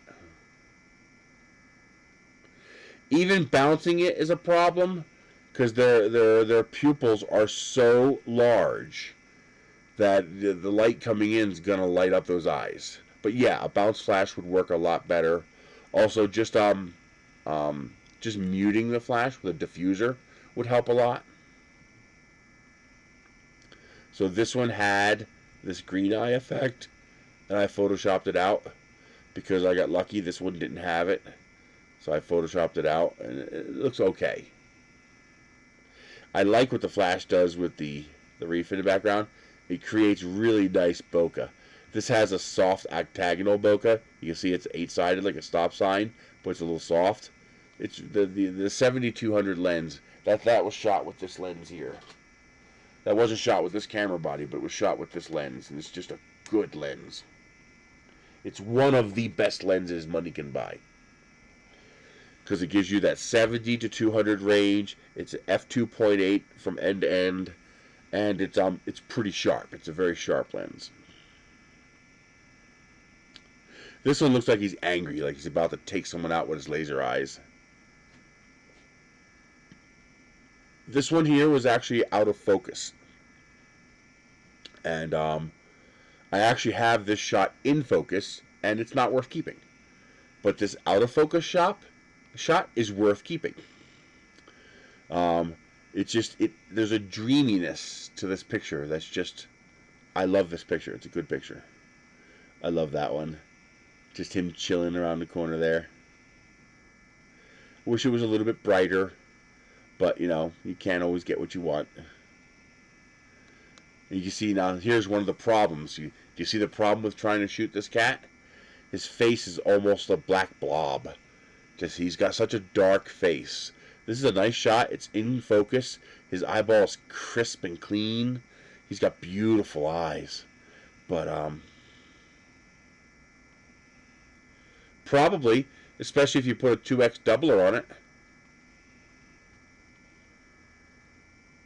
Apparently, it's the 7200 Mark II with the 2x Mark III is still slightly sharper than the 100-400L. Now, as far as I know, the 100-400 Mark II is sharper. It's like they're right there together. It's very close. But the advantage of using the doubler is that I can take the doubler off, and now I have a 7200 2.8. With the doubler on, I get a 140-400 5.6, which is still below the 6.7 diffraction limit of the 5DS. So that's good. That's another clean shot of him just chilling there on the cat tree. Now this one is a good shot. It's not as crisp as I would like.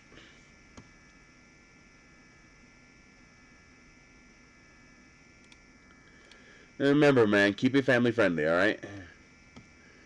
Keep it family friendly. It's not as pin sharp as I would like. You can see his face here is a little bit slightly out of focus, more motion blur than out of focus. But you can see it's bright enough that his black face shines up nice. Because if you don't get it right, the face just doesn't come out. And that's actually just a crappy shot from my my Nikon D1. It's a 2.7 megapixel, their first DSLR. But there's just something about it. I just like it. It's a nice shot.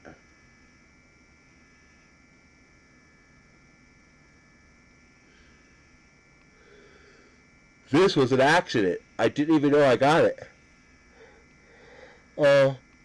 I tried shooting my Sigma 150-600 through the 2x doubler. Not a great idea, because now you're shooting at f11.2 through a doubler, and so that's effectively and it was on the 7D, so that's effectively a 1940 millimeter shot.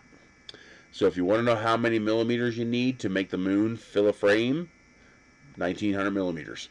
The moon will fill your frame. But it was so hard to keep the moon in. I was hand holding it, of course. It was very, very hard to keep the moon in the frame, and you need to keep it in the frame to get the focus. So basically, I was racking the focus back and forth just a little bit. I was just going zit, zit, zit, zit, zit, zit, and click, click, click, click, click, hoping one of the shots would be in focus. I gave up and went back to the 70-200 with a doubler, which was 640 millimeters. That worked a whole lot better. But this was an accidental shot. I didn't even know I had it until I was going through my pictures. I was like, oh, wait a minute, that one's in focus. And so that's the lunar eclipse. That's after the full eclipse, so you can see the sun peeking out a little bit. But that's the lunar eclipse, and it's actually a clean shot. So that came out nice.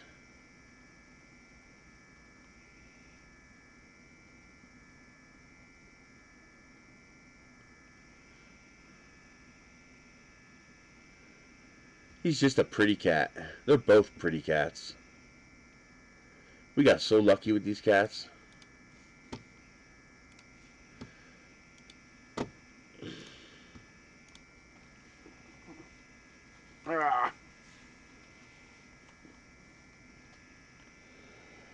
Yeah, well, I didn't have to. Well, I didn't. Well, first of all, I didn't realize how long the eclipse was going to last. Usually you've got a few minutes. So by the time I would have dug out a tripod, it would have been too late.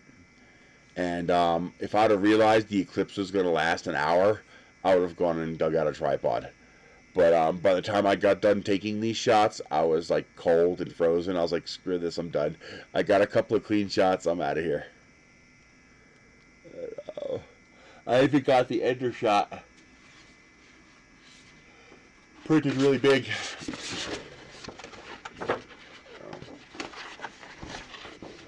There we go.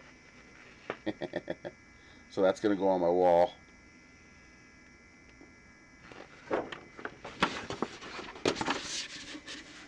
I got to have him redo the moon shot because that came out horrible. First, it came out too dark. You can't see the moon details. But also, there's lines, like whatever machine they were using was running out of ink.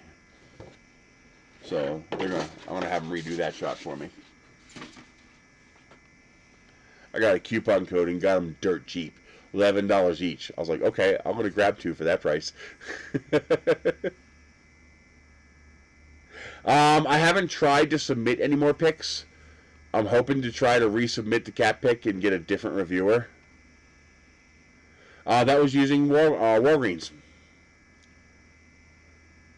So there was a coupon code. It's gone now, but there was a coupon code available. It was 40 or 50% off. So they were like $11, $12 or something like that. So I was like, hell yeah.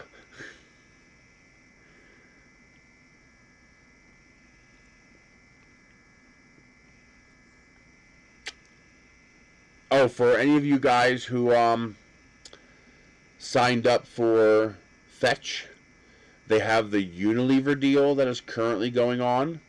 So basically, now you have to buy from a grocery store. You can't buy from Amazon. You can't buy from Costco or Sam's. You can't buy from Walmart. It has to be a grocery store. So Smith's, Kroger, Super Fresh, Acme, Lion. It has to be a food store, Food Lion. They have the Unilever deal going on where you buy $15 worth of Unilever, you get 5,000 points, which is $5. So you're getting 33% off on Unilever, and you could do it 4 times, which means you spend $60, you get $20 back. Now, this does not apply to everybody. Check your app. There's no way to search for it even. You just got to scroll through it.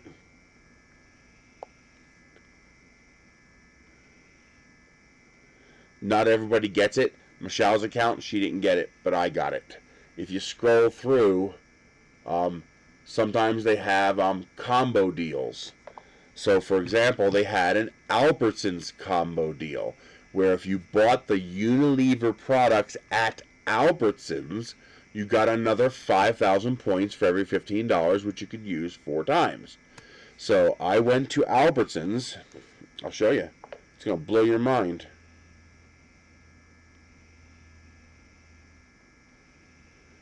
I went to Albertsons, and I spent $60 on Unilever products. Well, $61. I had to make sure I hit 60. And I got 40,600 points. That's $40. So I bought $60 worth of Unilever products, and I got $40 back as a cash rebate. Well, Amazon gift card. And you can't beat that with a 10-foot stick. You can't beat that. That's ridiculous.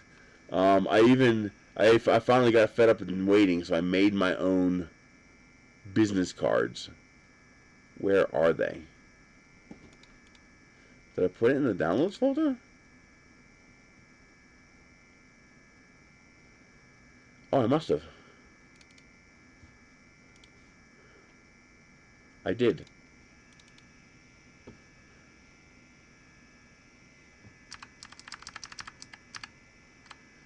So I put it as a business card. I don't want that full screen.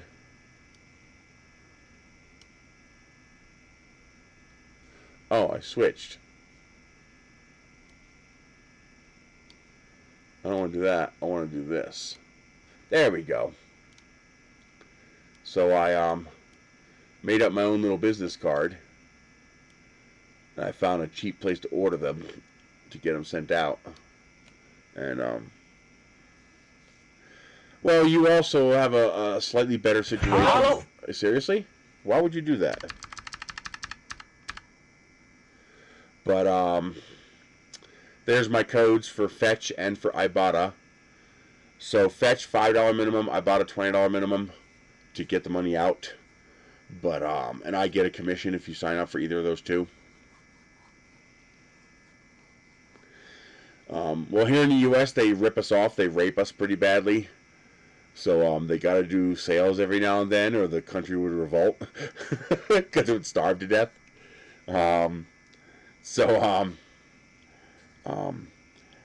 had that combo deal that now I lost half of the deal, so it was 5,000 points, but I only really got 2,500 points. I got 5,000 points, but the product was $1.25 instead of $1. So you lost half of the benefit. But that's still, you know, I bought 48 packs of Knorr and got it for $20. You can't beat that. Yeah, my Olo card is 2.5% cash back. That's the best deal I could find. Most of them are 0.5% to 1.5%. So Unilever covers a lot of products. Usually we use it to get ice cream because Magnum and Ben & Jerry's is Unilever. The problem is that's not good for you, and I really wish they would do it for food, and they did. They added Knorr, Knorr, those side dishes, you know, rice and pasta side dishes that you could buy. You just add milk and water and butter and you cook it and you have a pasta side dish or a rice side dish. So they enabled that discount for the Knorr brand, which is also a Unilever brand. So I have 3 accounts, so I can do it 3 times. So I'm going to get approximately 180 packs of Knorr for the price of 60. Yeah, hell yeah, I'm going to stock up my pantry for very little money. Yeah, they do cubes too. I actually did buy 2 containers of cubes. But they also do, how do I, here we go. Let's see, I'll show you.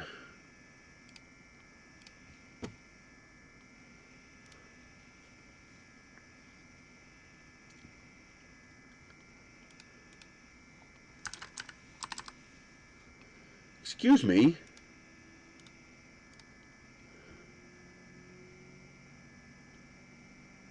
Get out of my face.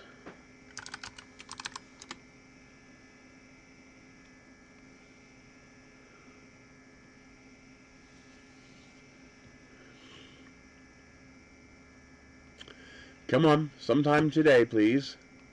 If I do this, and then do this, I can make this window bigger. So, for example, I found out I really love this one.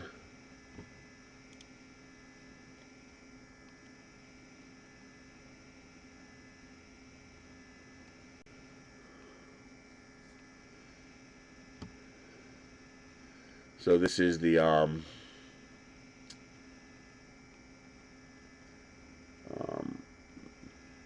really, why is it gotta be so small? Why can't you do a real picture? Why do you gotta do these tiny ass freaking pictures? So there's the Knorr packets. So there's a pasta side. And so with the discount, I got them for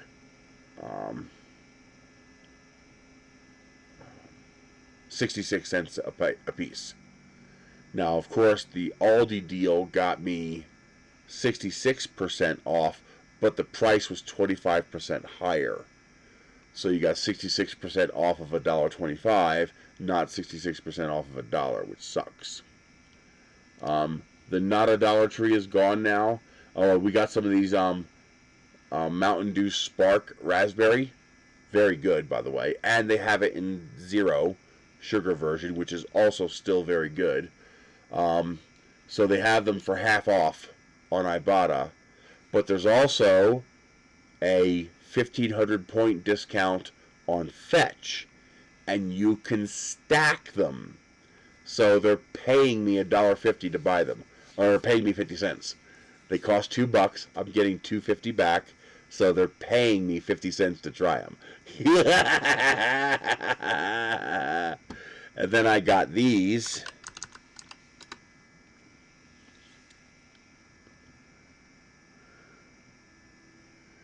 So these here, they paid me to try these because let's see. Ibotta has buy two, get $5. And then Fetch, no, not Fetch.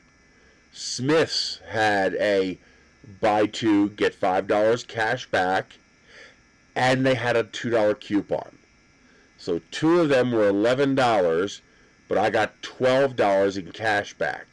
So they paid me $1 to try 2 boxes of these. Yes, please. I love these different apps because you can stack them where you normally wouldn't be able to stack them. Yeah, that doesn't exist in the UK, and for the most part, that doesn't exist here either. That's very rare here. First of all, most of the time, getting coupons that actually make things free is really hard to do. That takes very special circumstances, and you buying things that you might not otherwise buy, but you're getting it for free, so who cares? But also, usually, if there's a negative balance, you don't get it back. It zeroes out. So, like, if you got a $3 coupon for a $2 item, they give you a $2 credit. You don't get the full $3. Some places will allow you to use that credit for other things, and some places will actually give you the cash back, but those are very, very rare. Very, very few places will actually do that. So you're talking about extremely, extremely limited niche situations where it's possible to do that. And it's also work. Like, you have to, when you do that kind of couponing, you actually have to now count your labor as a cost. Because you might spend, 50 hours of your life finding, collating, and working out all those coupons to make that deal. It becomes a full-time job at that point. You're actually doing, it's not just, oh, hey, yeah, it's a cool app, click, and you got the discount. You're actually doing real work at that point. But, for example, here, I'll show you how this stuff can stack. So, here we go.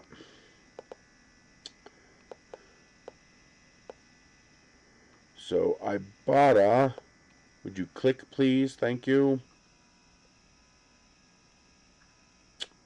So, here we go. So, here I have Ibotta, and I have $1 back on the Mountain Dew Spark. So, that's 50% off right there, and I'm allowed to get 5. I could do it 5 times. Then I come in here into Fetch, and I get 1,500 points off of Spark. So that's $2.50. Well, no, it's not quite. That's, no, it is. Do I have to buy 2? No, I don't. I don't have to buy 2. So they're literally paying me 50 cents to buy a bottle of Spark. I'm going to make 50 cents on it. So I'm going to spend $2, but I'm going to get $2.50 back. And that's amazing. And then you can also get the, there's off the Major Melon, $1, but that's, you have to buy 2. But then there's also a 25-cent coupon in Ibotta, so you're getting 75 cents off each. Still not bad.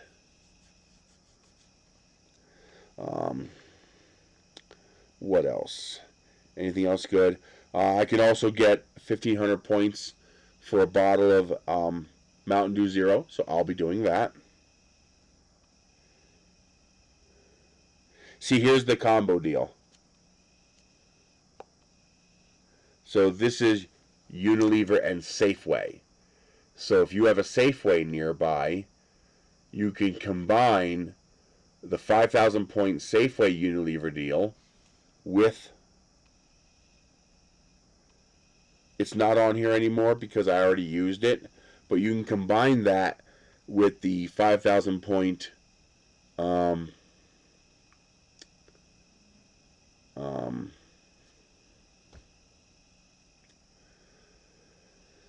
Unilever deal. So you can combine the Unilever 5,000 points and you can combine the Unilever at Safeway 5,000 points. So you're getting 10,000 points, which is $10. You're getting $10 back for every $15 you spend. That's 66% off. I don't care what it is. That's a great fucking deal. And I didn't buy any ice cream this time. I bought all of those packs of Nor meals, rice and pasta, and we tried almost all of them, and we like every single one of them. So yeah, you could do things like that. You could do huge stacks like that. Then, for example, here's a $2 off a 12-pack of Mountain Dew. Now, at regular price, that's not worth it, because you're going to pay $6 for the 12-pack, get $2 off, you're paying $4 for a 12-pack. I guess that's not a horrible deal, but it's not a great deal either. But if your grocery store happens to have, a 3 for $12 deal going on, that's $4 a pack, and then you combine that with the 2,000 points, now you're getting a 12-pack of soda for $2. Not bad. That's a pretty good deal. So the people don't realize and if you have a paper coupon, like one time I got paid $1 to buy a Ben & Jerry's ice cream, because you had the Unilever deal, which was 30% off. They were already on sale in the store for half off. It was a special they had running, and normally you can't combine deals, but in this case you could, because the store has no idea what you're getting from here. And then I had a Catalina for $1.50 off of a Ben & Jerry's. So I got the Ben & Jerry's for $3, which is $1 because of the Unilever deal. And then the $1.50 Catalina meant that I got 50 cents back for buying the Ben & Jerry's ice cream. I mean, I love it. I love sales and I love coupons. But, yeah, right now the big deal is, if you're in America, sign up for Fetch. It's totally free. Use my code if you don't mind, as that will help me out big time. There's my codes. So this one here is for Fetch. This one here is for Ibotta. I also get a commission, and you also get a few dollars as well when you successfully claim one deal. And all you have to do is scan your receipt. Take pictures of the receipt, and you get the money. Once you reach $5 in Fetch or $20 in Ibotta, Ibotta allows you to PayPal out or direct to your bank account, so no fees. And Fetch is Amazon gift cards in $5 increments, $5, $10, or $25 increments. And so you can see here I'm at 8,857 points. So I'm just going to 8,857 points. So I'm just going to wait until I get another 1,200 points or 120 points. Yeah, 1,200 points. I'm going to wait until I get another 1,147 points, and then I'll be able to get a $10 Amazon gift card. And But yeah, the fun is when you can stack them, when you're able to stack these deals. And don't forget Amazon Shopper Panel, which I get nothing from, but once you get into Amazon Shopper Panel, it's $10 a month for free. It's $10 a month in free freaking money. I mean, hello, as long as you're in the U.S. I'm pretty sure it's not in the U.K. All you gotta do is keep 10 receipts, and you just scan those 10 receipts in, you get $10. I mean, it's ludicrous. It's insane.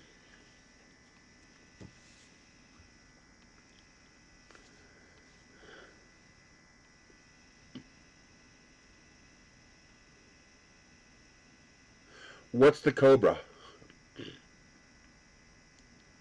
Oh, 4 bottles of Cobra. What's Cobra? Yeah, I bet they stopped the offer.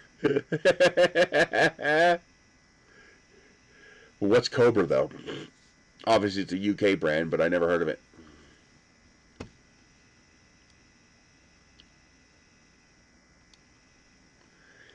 India beer. Okay. Really, I want to go to that window and not minimize it, you dipshit. But, I bought a...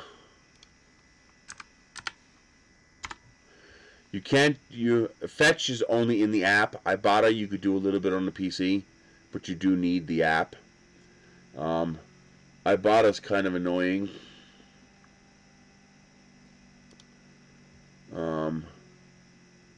Because you can't check all stores online. Like Smith's, you can't look at it online.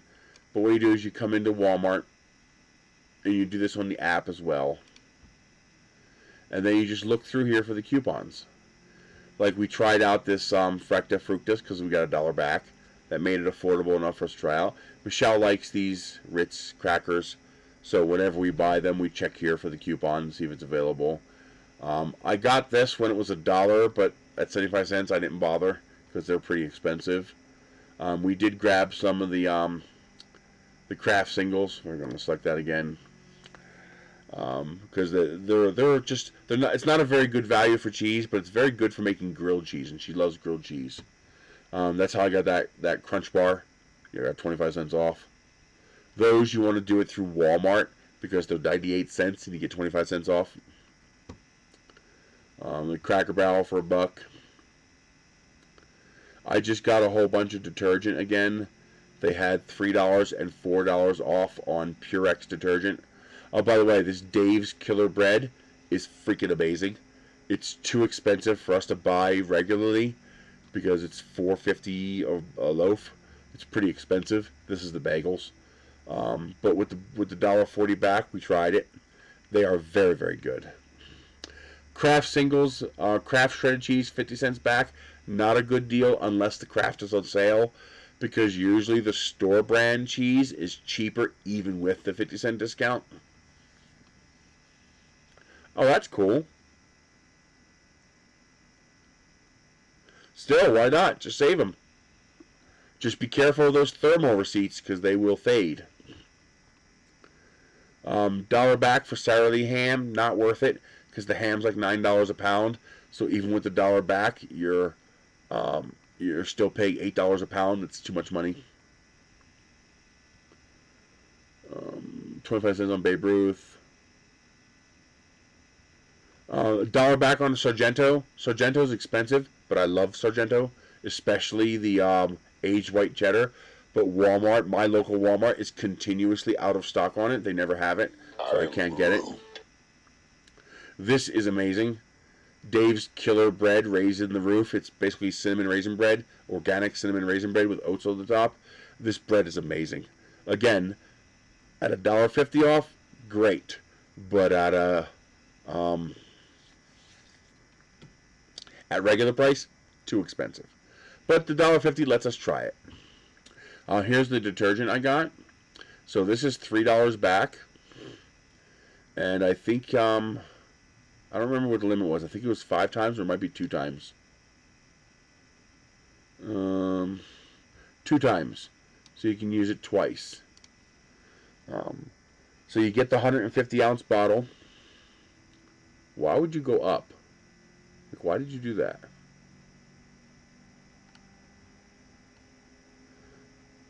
So I believe they have a $4 coupon for the 312 ounce bottle, but the small bottle is a better deal.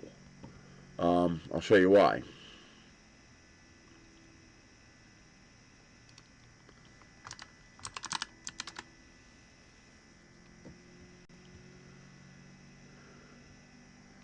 Here we go.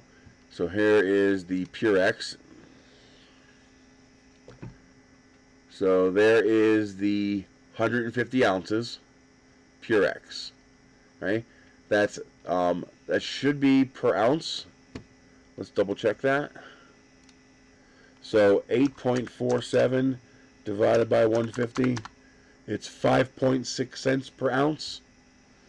But if you take the discount minus $3 and then divide by 150 ounces, it's 3.6 cents per ounce. Now I could get this big 312 load one for $12.97, and you might think that's a better deal. Divided by, what is it, 312 ounces? Yeah, 312 ounces is 4.15 cents per ounce. However, $8.97 divided by is 2. Oh, that is cheaper. Did I do something wrong?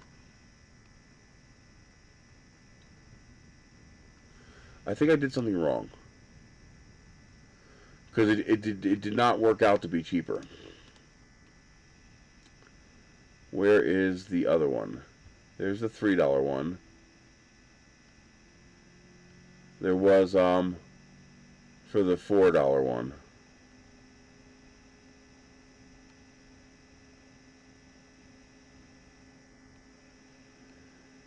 I'm trying to remember. I can just check my order history.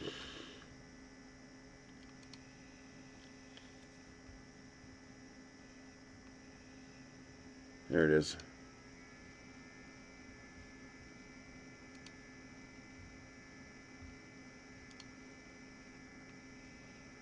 It is, okay.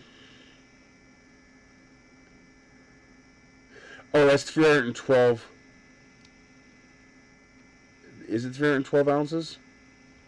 It is 312 ounces. Did I do the math wrong? It can't be that off. Okay, 8.97 minus 3 divided by 150 is 3.9 cents per ounce. Divided by, no, minus 4, 8.97 divided by 312 ounces. It is still cheaper to buy the big bottle. Okay, I did the math wrong. I don't know how I screwed that up. But it's 2.8 cents an ounce versus 3.9 cents an ounce, so the bigger one is cheaper. For some reason, I was coming up with different numbers yesterday. I don't know why. Yeah, the 150 ounce is $8.47.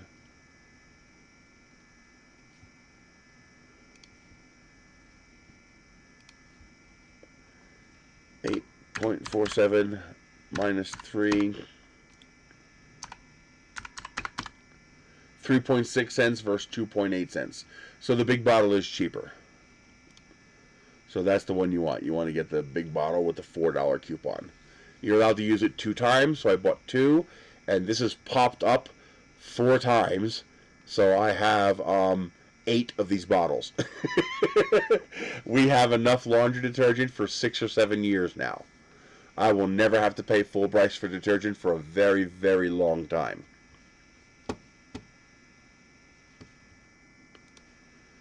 So every now and then I'll get like a $3 coupon for vodka. I'm making my own homemade vanilla extract, so I'll use that to get a little discount on the vodka. Anything else good in here? This is not so great. The Purell is just not a great deal. Let's check it though. Persil Pro Clean.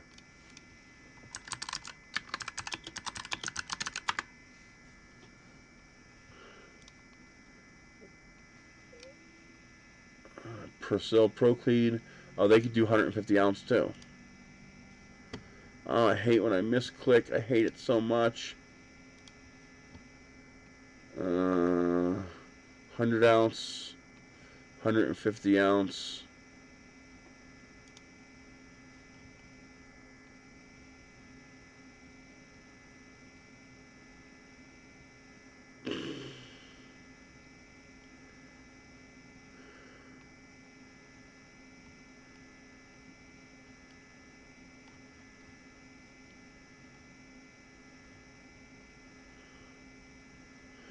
Why doesn't it take you back to where you were?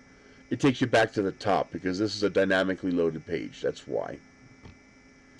But it should be 150 ounce. Yes, he has not a good deal. That's $16.87.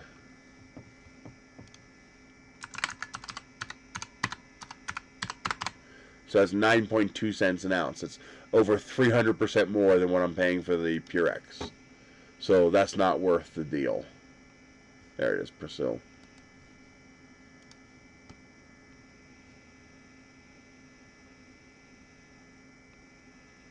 Yeah, it's not worth the deal. 100 ounce or 150 ounce. So, not worth it. That one's too expensive. This will be on the 40 ounce, the little bottles. Sometimes you get free deals. You know, they'll give you 100% back. You get, like, here's 50% off. So, is this worth buying? Well, no. But if you already buy this brand, like if this is something you already buy, well then yes, you're getting 50% off. So you get it.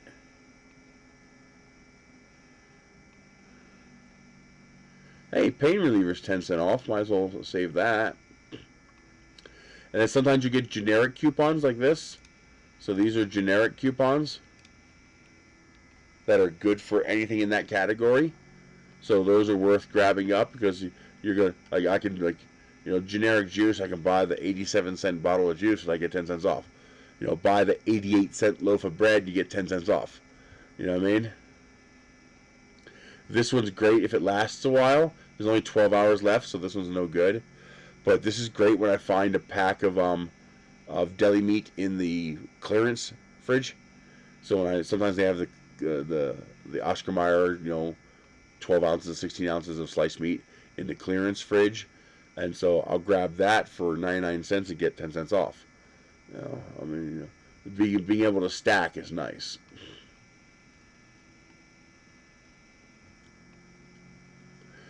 It looks like there's no affordable way to get shelf-stable milk anymore.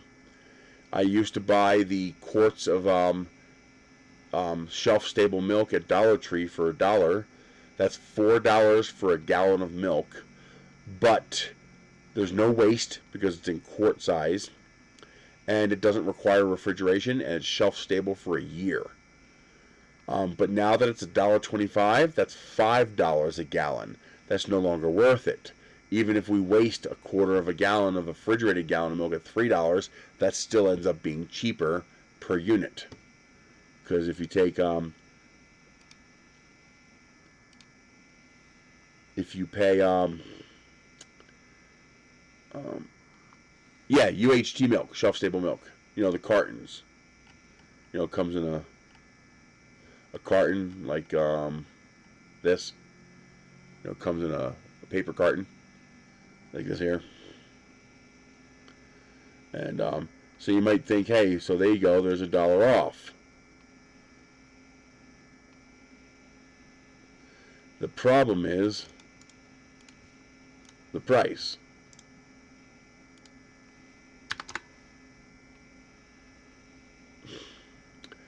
It's $2.50 each. It actually tastes fine. Now, you don't use it warm, of course, unless you're cooking with it. But we put it in the fridge the night before, and I can't tell the difference between the milk out of the gallon jug. And what I like is that, see, the problem is we waste a lot of milk. Unless we're on a binge of, like, eating cereal and stuff like that. You see back in Pennsylvania, when we had 7 people living in the house, God, we'd be buying a gallon of milk every 2 days. Like literally, every 2 or 3 days. We bought anywhere between 3 and 5 gallons of milk a week. But now that it's just Michelle and I, we don't drink milk nearly so often, at least not nearly in the same quantity. So the problem was there was a lot of wastage. We'd buy a gallon of milk and the milk would go bad before we finished it. Usually we'd have like a quart left. I have no idea. But anyway, you know, milk is $3 a gallon, $3 to $3.10. So that's 75 cents a quart. While buying it at Dollar Tree was $1 a quart. So you're paying a premium of 33%, but it's shelf stable. So now I'm not using electricity to store it.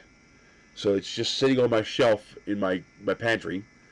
And it's a quart at a time. So when you open up a container of milk, you're only opening up a quart. Even if we waste a quarter of that, now you're only wasting 1 cup. So the wastage is going way down. And that wastage savings, plus the electricity savings, was worth the extra 25 cents a quart. It, however, is not worth 50 cents extra a quart. That's not worth it. So now that Dollar Tree is $1.25, it no longer makes sense to buy quarts of milk from Dollar Tree because $1.25 is too expensive. That's $5 a gallon when I can go to, you know,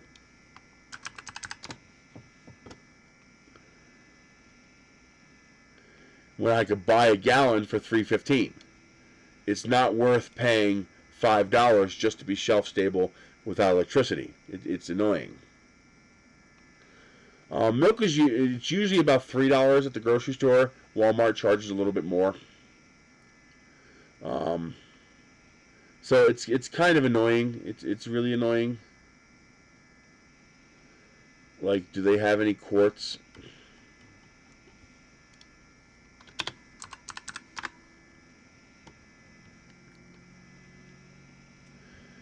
Yeah, see, all they have is the these here, which are $2.57 a quart, which is too goddamn expensive. I mean, that's ridiculous. I mean, that's Jesus. That's $10 a gallon. That's $10 a freaking gallon for milk. That's ridiculous. Who would pay that? Wow.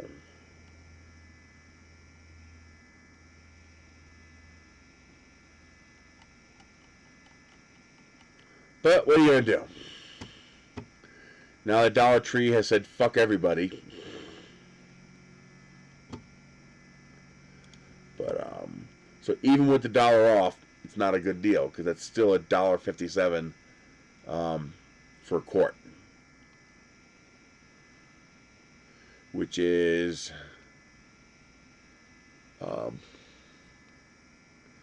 that's $6 a gallon. That's $6 a gallon. Yeah, that's $6.28 a gallon, even with the $1 coupon. Oh no, I'm sorry. It's worse. It's worse. It's a must-buy too. It's a must-buy too. So you're only getting 50 cents off each. So you're paying $2.07 a gallon. So that's $8.28 a gallon. That's ridiculous. Ah. So that's $1.50 for 2.2 liters. So you're paying about $2 to $2.25 a gallon, roughly. Yeah, you're paying about $2 a gallon. That's pretty cheap, actually. See, it's why I wish I had a freeze dryer, because every now and then the milk gets, you know, the end of its lifespan. They'll put milk on sale for 50 cents a gallon. That's like 25 pence or 30 pence a gallon. So 50 cents a gallon for milk. The last time I bought 4 gallons, and we managed to use about 2 3/4 gallons before it went bad. I wanted to buy more, but you know it wouldn't last. You know we could not drink milk fast enough to use up 4 gallons before it turned. And but if I had a freeze dryer, I can create my own dried milk. And then it's got a 25-year shelf life.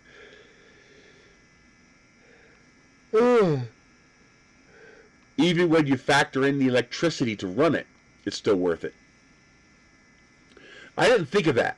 I did not think of that. You know, there's a lot of things you can do with whole milk. You can make mozzarella cheese. You can churn your own butter, which does not make any sense. Making butter from milk is stupid. You're going to pay $3 for a gallon of milk, and you're going to get maybe a half a pound, about a pound of butter. I can buy butter for $2 a pound. But at 50 cents a gallon, oh, I'm an idiot. Why didn't I think of that? I'm doing that next time. Next time, I'm doing that. I'm going to... making mozzarella cheese would be awesome. And making butter would be amazing when it's 50 cents a gallon. Shit! Plus, it'd be fun to do. Damn it, why didn't I think of that?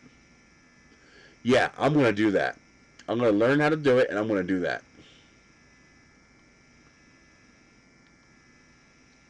Oh, really? I didn't know that.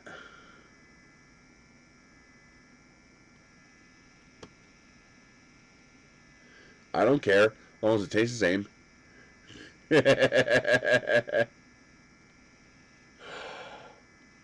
Ooh. $2 back on Oro wheat.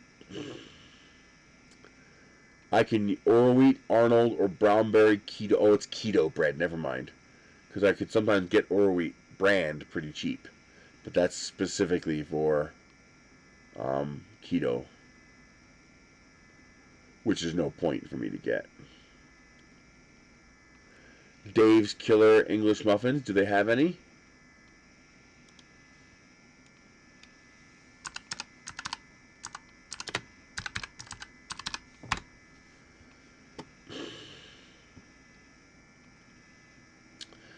They claim to have the bagels, and I do want to try some of their bagels. I would love to. Oh, I'm not paying $6.28. What the hell? $6.28? Are you insane? I don't care how good that bread is. It's not worth $6.28. Holy shit.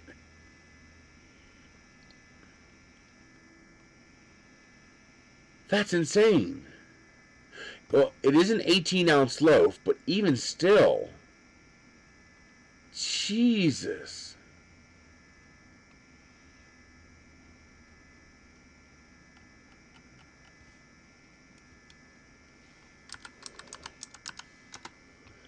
That's a lot of freaking money.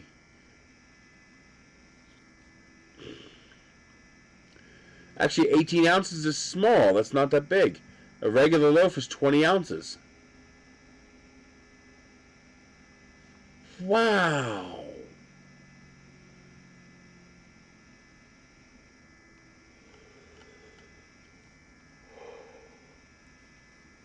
That's a lot of money. I mean, it was delicious, but not delicious enough for $6.28, even with a $2 coupon or a $1.50 coupon. No thanks. Wow.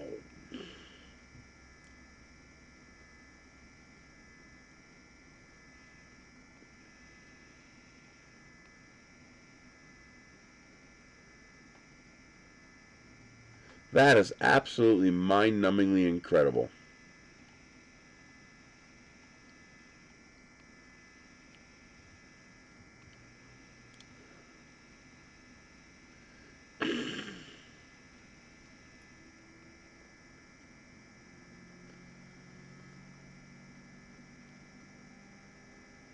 Ooh, cinnamon brioche bread. That sounds delicious.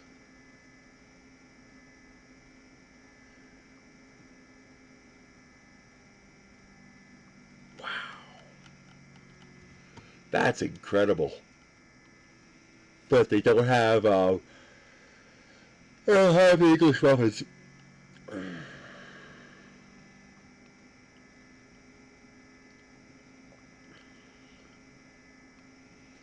But see, I'll grab that 88-cent loaf of bread, and then I'll get the 10 cents back on this coupon. So I'll get a loaf of bread for 78 cents. It's a garbage loaf of bread, but hey, it's a loaf of bread for 78 cents. I'm not complaining.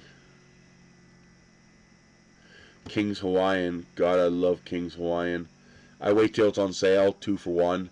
You know, where you get it for 2 for 4 or 2 for 5 or something like that. And sometimes they'll get too much of it in and it won't get bought up. It'll end up in the clearance bin. I love the King's Hawaiian. God, I love the King's Hawaiian. This stuff is actually not too bad. They had it for free. It's not worth it with the $2 coupon, but for free it was worth it. And it's like a real tart cherry juice. It's pretty good. I like it.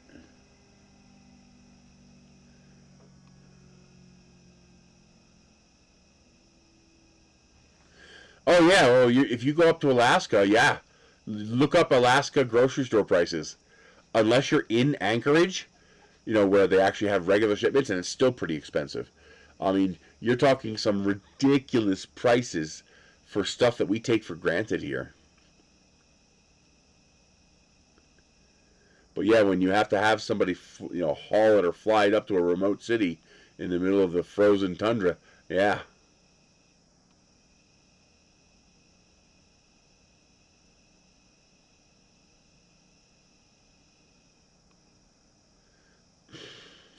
Buy one and pay for another. This is pissing me off. Here's a bottle of mug root beer for free, and I can't get it because Walmart is perpetually out of stock of everything mug. They have the 2-liter bottles, and that's it. What?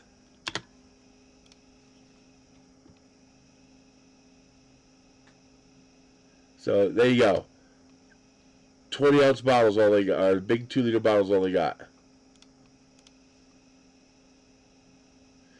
And what's annoying is the 2-liter bottle is actually cheaper than the 20-ounce bottle. I'm not kidding. Here, let me show you. It's $1.98. Oh, they have it. What the hell? They have it. Look at this.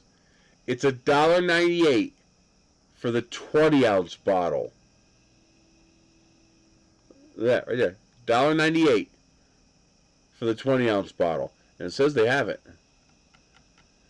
It's $1.65 for the 2-liter bottle.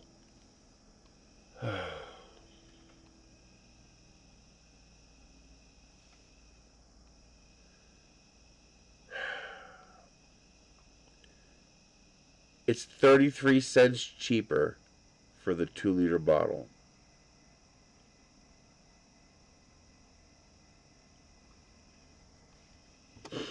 You can't make this shit up. You literally can't make this shit up. $1.90. Oh, that's A&W, but the mug would be the same price. It's $1.98 for the 20-ounce and $1.65 for the 72-ounce, whatever's in the however many ounces is in the 2-liter bottle. It's you can't make this up. Oh my God.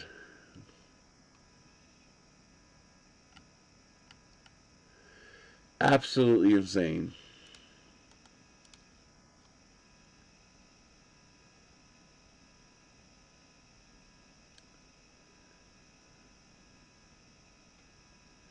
Yeah, it is. You're right. I think they use the same master, the little plug they call it. I think looks like a test tube.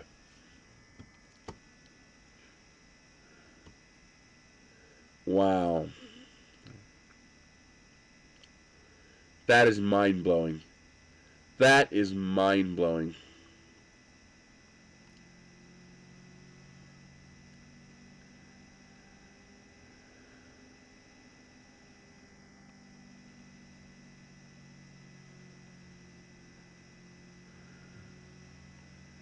Avocados are about to get very expensive. They're about to get very, very expensive.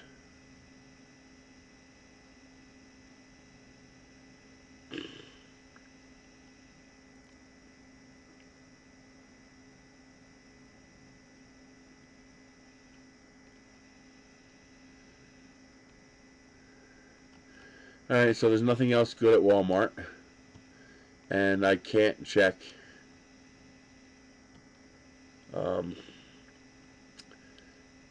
I can't check Smith's from the app here.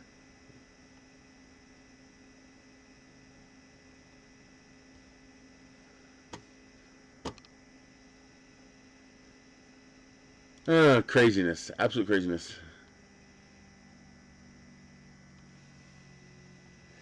Yeah, UK is expensive, but you guys also get paid more, and you also get more for your taxation. I mean, you do not give up your NIH. I mean, do not let them take that from you. And it's, and I love how people are calling this inflation. And I was like, inflation is 3%. It's 2.5 to 2.8%. What you're seeing, the 7.5% we're seeing, that's price gouging. It's pure, unmitigated greed. It's straight up price gouging. It's straight up, we don't want to pay you more, so fuck you, here's higher prices. It's what it is.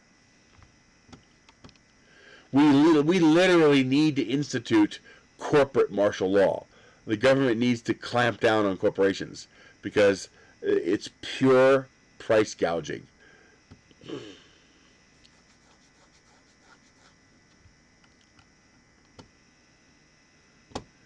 What are you going to do?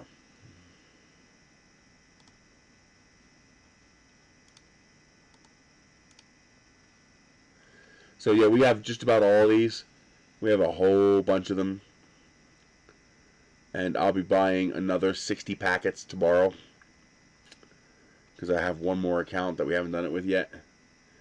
Which really, yeah, they had a, what was it? $2 off 8-pack.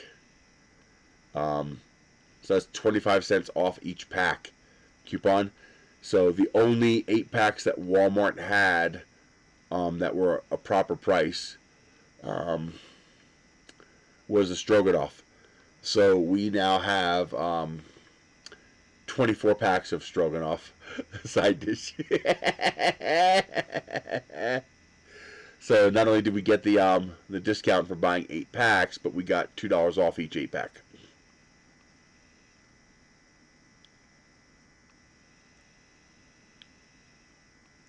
Oh, absolutely. Now, believe it or not, our food is actually cheaper than it should be just based on the rate of inflation. If you were to met out the price of our food here, at least here in the U.S., if you were to met out the price of our food based on the rate of inflation from the 70s to today, food is actually cheaper today than it was then. So a lot of these price increases are probably them, saying, well, fuck you to the government. We're not going to make... See, what's happening is the government is subsidizing a lot of food production, and I suspect there's some backroom dealings to keep food prices artificially low. Because food prices are actually low relative to what they should be if they had inflated like every other price is inflated. And the reason we did that is to artificially keep wages low. But if you want to keep wages low, you have to keep food low. Because how do you get a revolution? Well, the only time you get a revolution is when people are starving. People will tolerate a very large boot on their neck. And they will tolerate that. It's amazing how much tyranny a population will tolerate as long as they're fed. It's when they're starving. Because now the choice is no longer, a nice society versus a mean society. Or, a nice life versus a crap life. Now it's life or death. And when it becomes life or death, that's when people revolt. So to prevent revolution, we artificially deflate the price of food in order to keep people fed. And that's why we have a food stamp program. To keep people fed, because if you can keep the people fed, you can keep them from revolting. Well, I think what's happening now is people are pushing for higher wages, And so the corporation's like, well, then fuck it then. We're going to charge full price for the food. So fuck you. And the problem is our poverty line, what we determined to be the line of poverty, was largely based on food prices. So even though the poverty line now is $24,000 or more per year, the federal poverty line is still like $12,000 or $14,000 because we're still basing it on the price of food, and we're not accounting for the fact that rent is now 60% of your income versus 30% of your income 40 years ago. We're not accounting for that change because the rent wasn't the largest metric, food was. So rent and housing are skyrocketing while food prices are remaining relatively static. And the result of that is we have a poverty line that doesn't match reality. And no one in Congress is going to change the poverty line because they would go down in history as the Congress that doubled poverty in the U.S., even though they didn't. That's the way the history books will be written. Even though they're actually just acknowledging the poverty that actually exists, we can put our head in the sand and pretend it doesn't exist. That also allows us to limit social services. So, you've got people who should be on health care and food stamps, and they're not because they make too much money. But they don't make enough money to survive. So we have a huge gap between where you stop qualifying for welfare services, but you still don't have enough money to survive on your own. And so people who are like injured, have permanent injuries and stuff like that, some of these people will intentionally limit how much they work in order to retain the health care they get from the state. Because without the health care they get from the state, they die. But they can't make enough money to pay for health care. They can make enough money to no longer qualify for state health care, but they can't make enough money to pay for their own health care. And that creates that gap that we don't cover. And it's a big problem. And now you have, I think, what was it? A Taco Bell put a voice. I don't know if it was a prank, meaning somebody made it up, like it didn't actually happen, or if they actually did it, an automated order taker for the drive-thru. If I pull up to a drive-thru and a computer answers that speaker, I'm leaving. All right, I'm not against automation. Okay. Automation is a good thing.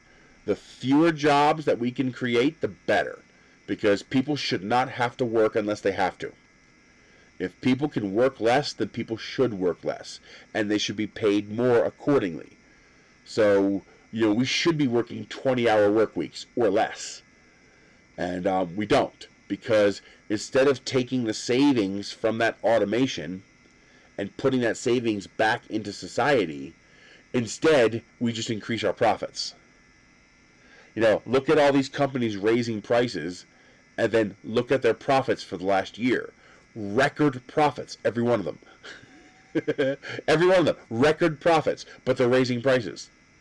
McDonald's, record profits, raising prices. Dollar Tree, record profits, but they're raising prices. It's like, we're taking it all. That's it. We're done playing nice guy. We're taking everything now. What are you going to do about it, bitch? That's what they're saying. They're literally saying, what are you going to do about it, bitch?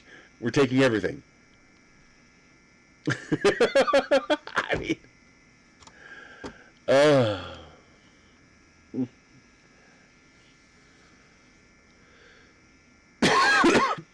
Gas isn't super low in the U.S. Gas costs about the same in the U.S. as it does in the U.K. once you factor in the tax difference. So, UK gas taxes.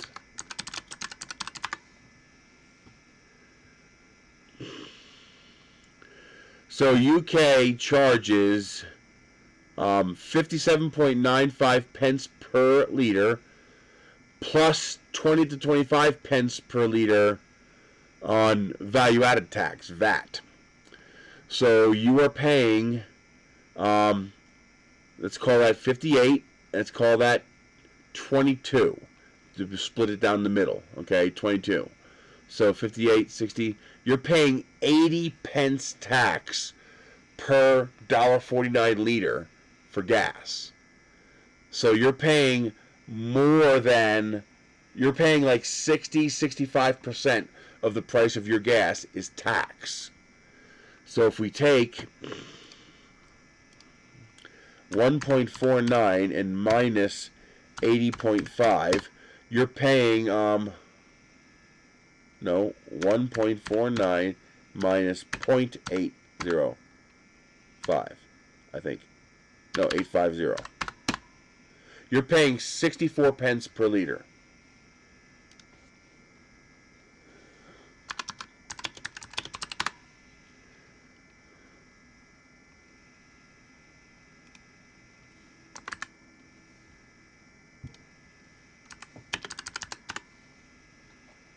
So you're paying 87 cents a liter.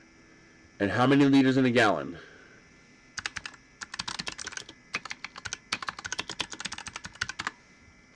Why the 3.7 liters in a gallon. So 3.7854 times 0.64. You're paying $2.42 a gallon plus tax. All right? Gas right now in the U.S., you're paying less for gas than we are. Gas in the U.S. is more expensive than gas in the U.K. We are paying 3.55 per gallon, but we got a minus 0.17 federal gas tax. Son of a bitch. Give me the fucking window. UK liters are smaller.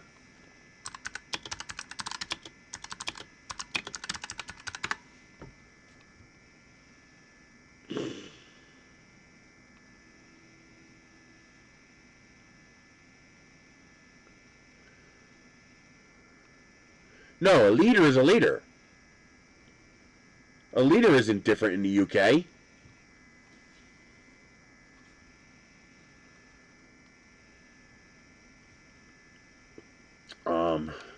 New Mexico gas tax.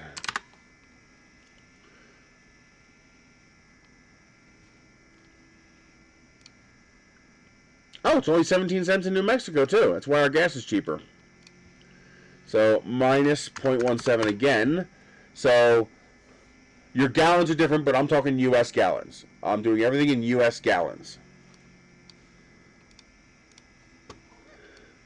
So, gas in the U.K. is $2.42 a gallon, while gas in the U.S., in New Mexico, is $3.21 a gallon. You're paying less for gas than we are. We're paying almost $1 more for gas. We're paying 80 cents more per gallon than you are. No, it's not different. I don't give a fuck what your gallon is. These are both U.S. gallon values. These numbers are both U.S. gallons. You're paying $2.42 per U.S. gallon, and we're paying $3.21 per U.S. gallon. I converted from liters, not gallons, so it doesn't matter what your gallons are. Yes, I know, a UK gallon is 1.2 U.S. gallons. We did not start from gallons. We started from liters. And a U.S. liter is the same as a U.S. gallon liter, as a UK liter.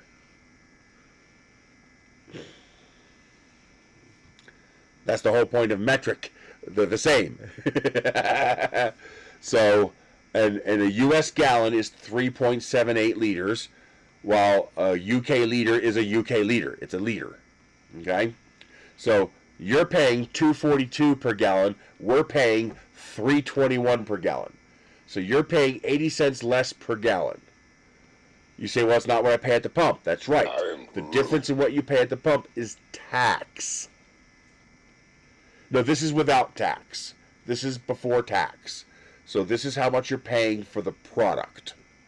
You want to know why gas is, 5 something a gallon in California?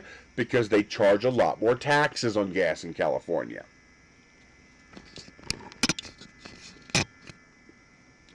California gas isn't more expensive than New Mexico gas. California gas taxes are more expensive than New Mexico taxes. Here in New Mexico, I'm only paying, which means they're overcharging for gas. Keep that in mind. They're overcharging for gas. You see, that's why, getting rid of the gas tax won't save us any money, because they'll just raise their prices to absorb the gas tax reduction. If the federal government cancels the U.S. tax for a year on gas, which is only 17 cents a gallon, gas will not become 17 cents a gallon cheaper. They'll just raise their prices 17 cents. And they'll profit more. So here in standing charges, what are standing charges?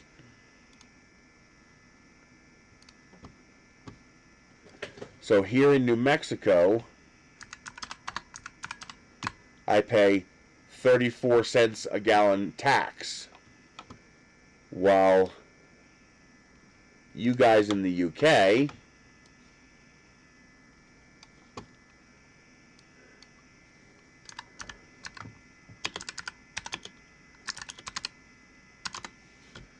are paying 1.09 per liter. Really? You're going to make me do each of these? So 1.09 times 3.784.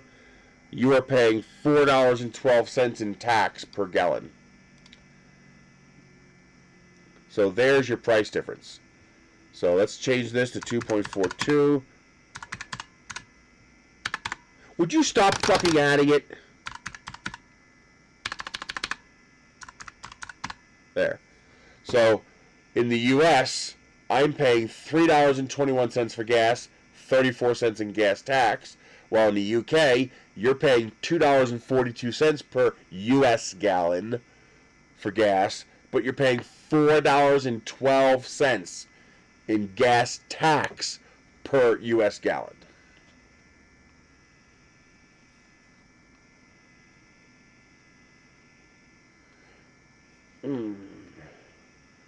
No, that's actually something completely different.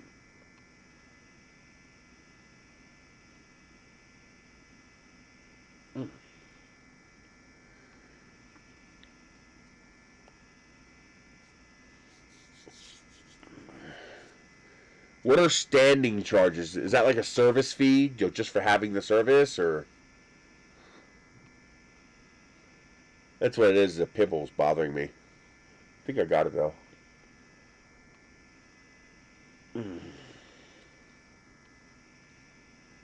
Well, no, that's actually different. The reason they were different, okay, the correct value is 1024. That is a megabyte. That's the correct value.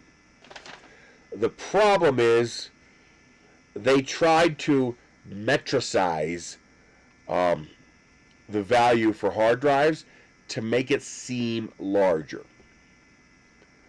So what they did was they declared by fiat, meaning they declared on their own, that we're going to call a megabyte 1,000 bytes. Okay? But that's not a megabyte's a megabyte. The 1,000 is just bullshit. 1024 is the correct value.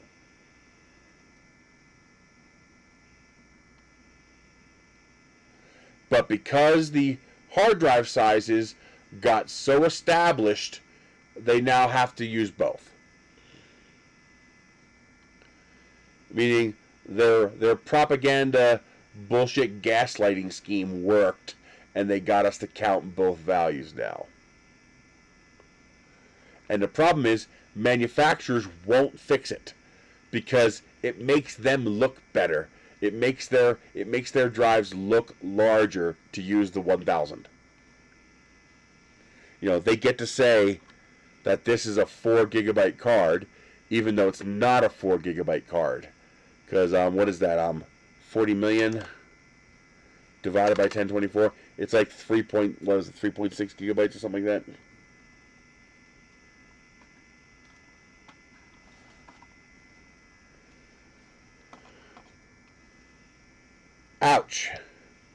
$60 a month just to have the service. That's harsh. That's not too different than what we pay here, sadly.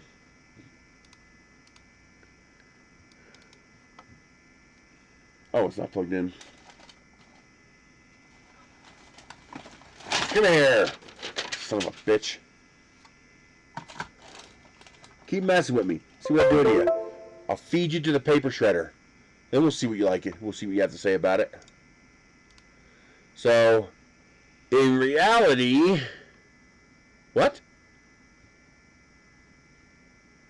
1.99 gigabytes? That's a 4 gigabyte card.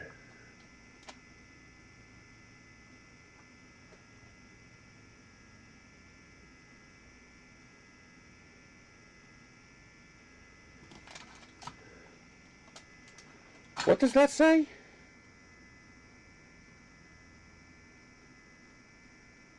I can't read what that says.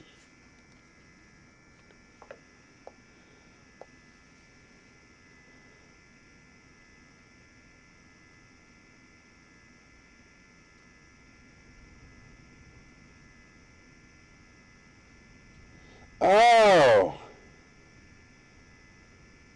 Okay, so for FAT16, it's two 2 gigabyte partitions, but for FAT32, it's 4 gigabytes.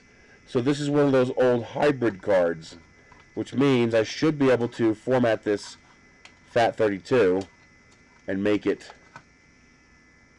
4 gigabytes. Wow, that's crazy. So someone had formatted this as a 2 gigabyte drive so that it would work in their older device. Isn't that crazy? Where's it at?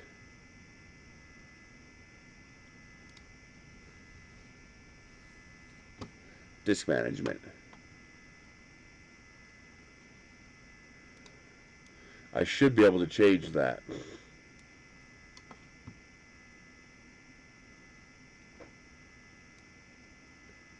Yeah, see? Unallocated.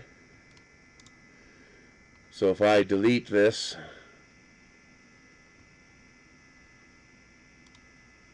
why can't I change this? Delete volume. Yes. Now I can format it. New simple volume.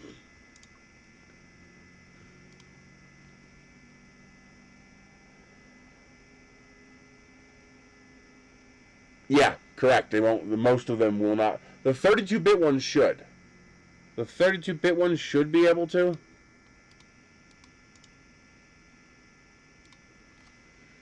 But the you are correct. The why can't I format this?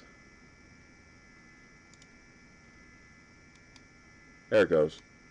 New simple volume, full size, format, FAT32, call it 4 gigabytes.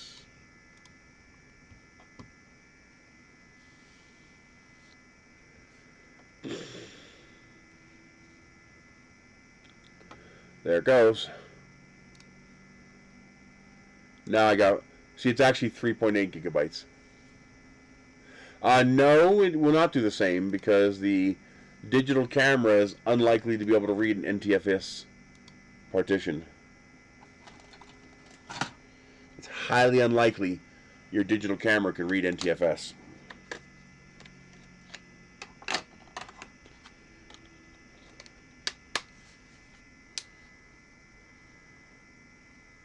There you go, 240 shots.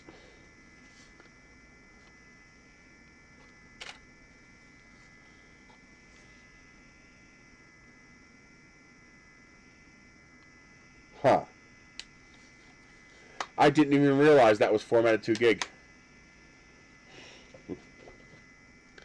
He must have been using that in older cameras and needed to partition it in order to be able to work. But here you go. So that's actually 3.8 gigabytes, but they want to be able to claim 4 gigabytes. So they came up with this fake 1,000 byte megabyte. And it is. It's completely fake.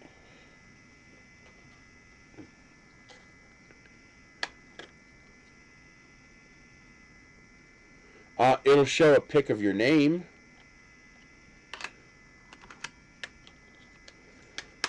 Put it this way, I can actually count the pixels on the screen with this. Let me show you.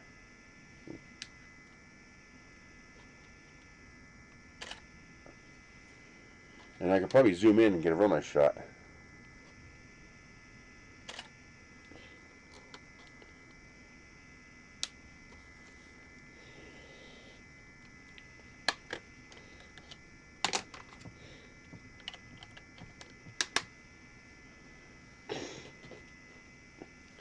Wait till you see this.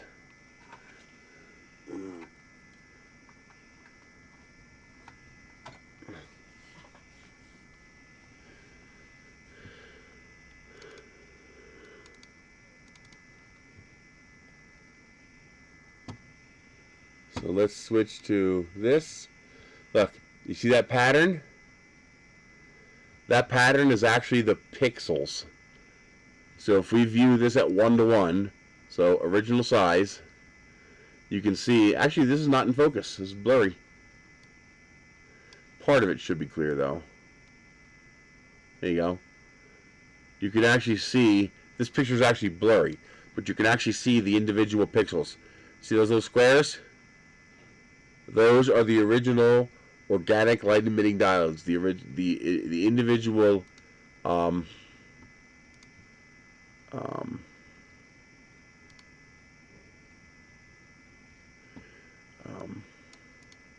there it is. Those are the individual pixels on the screen.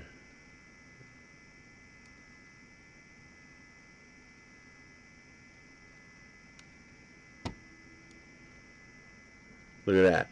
You can almost see the red, green, blue separation. You can see there's the red and there's the green. Those are actually the individual pixels and the color separation of those individual pixels on my 4K screen, my OLED. That's incredible. That's just amazing. Well, that's the weird thing. Technically, your name is in lights. Because what makes a OLED interesting is that the reason the blacks can be truly black, the reason this black can be actually black, this is actually gray. That's why you see the little white lit up. But if you look next to it, you see how it's black? Well, the reason it's black is because you can get true black in OLEDs. There's no backlight. Each individual pixel is self-illuminated. That's what an organic light emitting diode is. So when you want to display black on the screen, it can actually truly display black. Can I see enough to show it here? Well, yeah, see? See how you can't see? No, that's the printer thing. That's the printer thing. This is the thing. Broadcast is gray. So those buttons are gray. Is there anything? Oh, here we go. There you go. There it is right there. See? See how there's nothing there? So this here, what you're seeing, is a tiny bit of light. So these are lit up a little bit. But you notice this row right here is not lit up at all. There's no little square. We're at 635%, by the way. There's no little squares there because those pixels are actually off. So they're actually black. That's what an organic light emitting diode gives you. It lets you have black.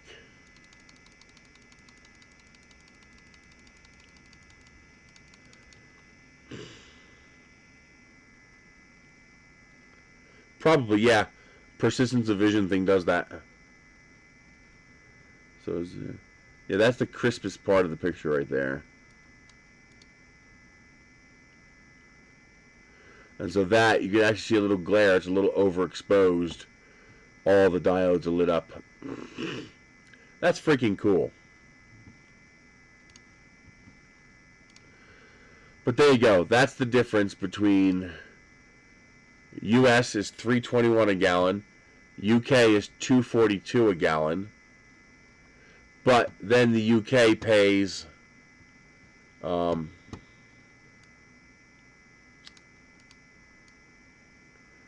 would you fucking let me grab that one? Jesus. The UK pays $4 in taxes. That's why your gas is so expensive. Because you're paying $4 in taxes. But you actually get something for your taxes. You know, if you told me my gas would jump to $7 a gallon, but I got universal health care and public transportation, I'd say bring on the $7 a gallon gas. I mean, hello? To have universal health care? Fuck yes. But instead, we still pay more than you in gas, and we get no health care. Oh my god, it's insane. This world is insane. What are you going to do? I want to save this.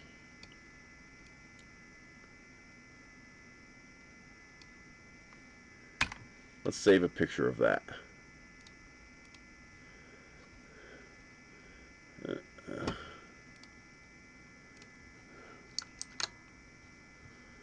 There it is.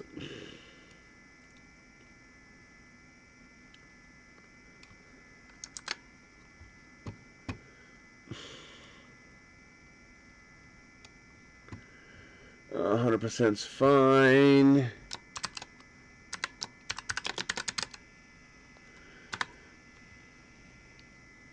Yep, it's a sick system. It's a very, very sick system.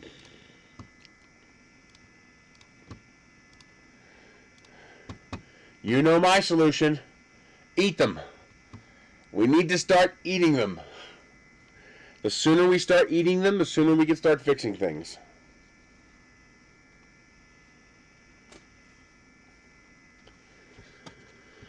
What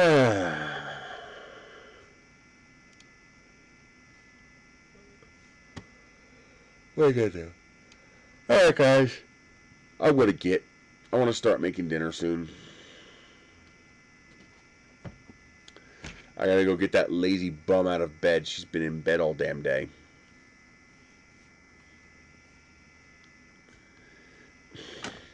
Gonna have to kick her butt.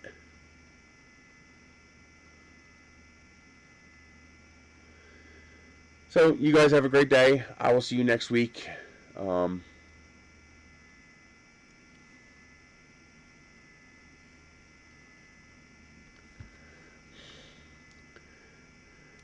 I don't like when people say to cover the unemployed and lazy, because you're implying unemployed people are lazy, and that pisses me off, because most people want to work.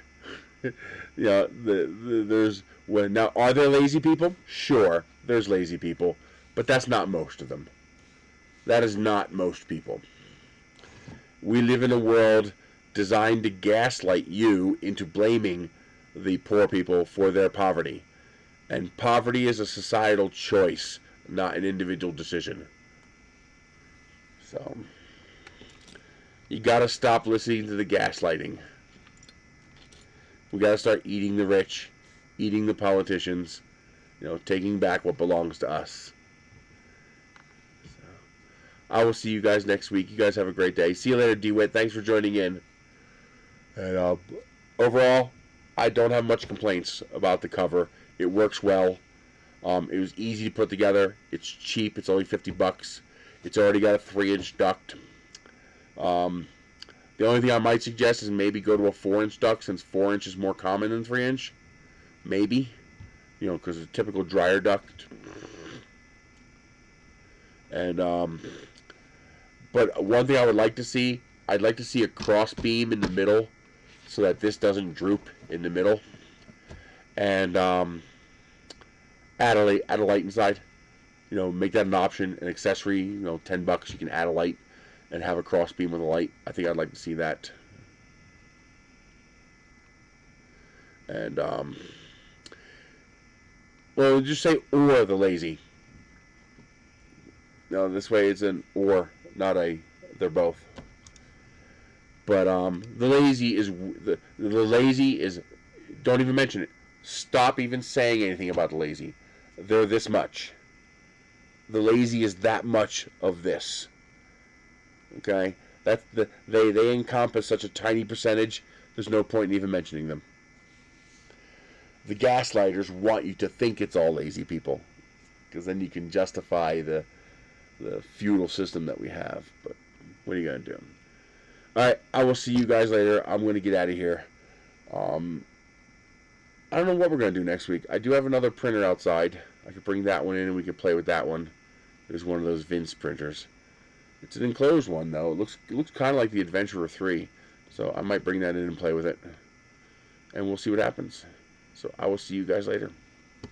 Thank you very much for joining in on my stream.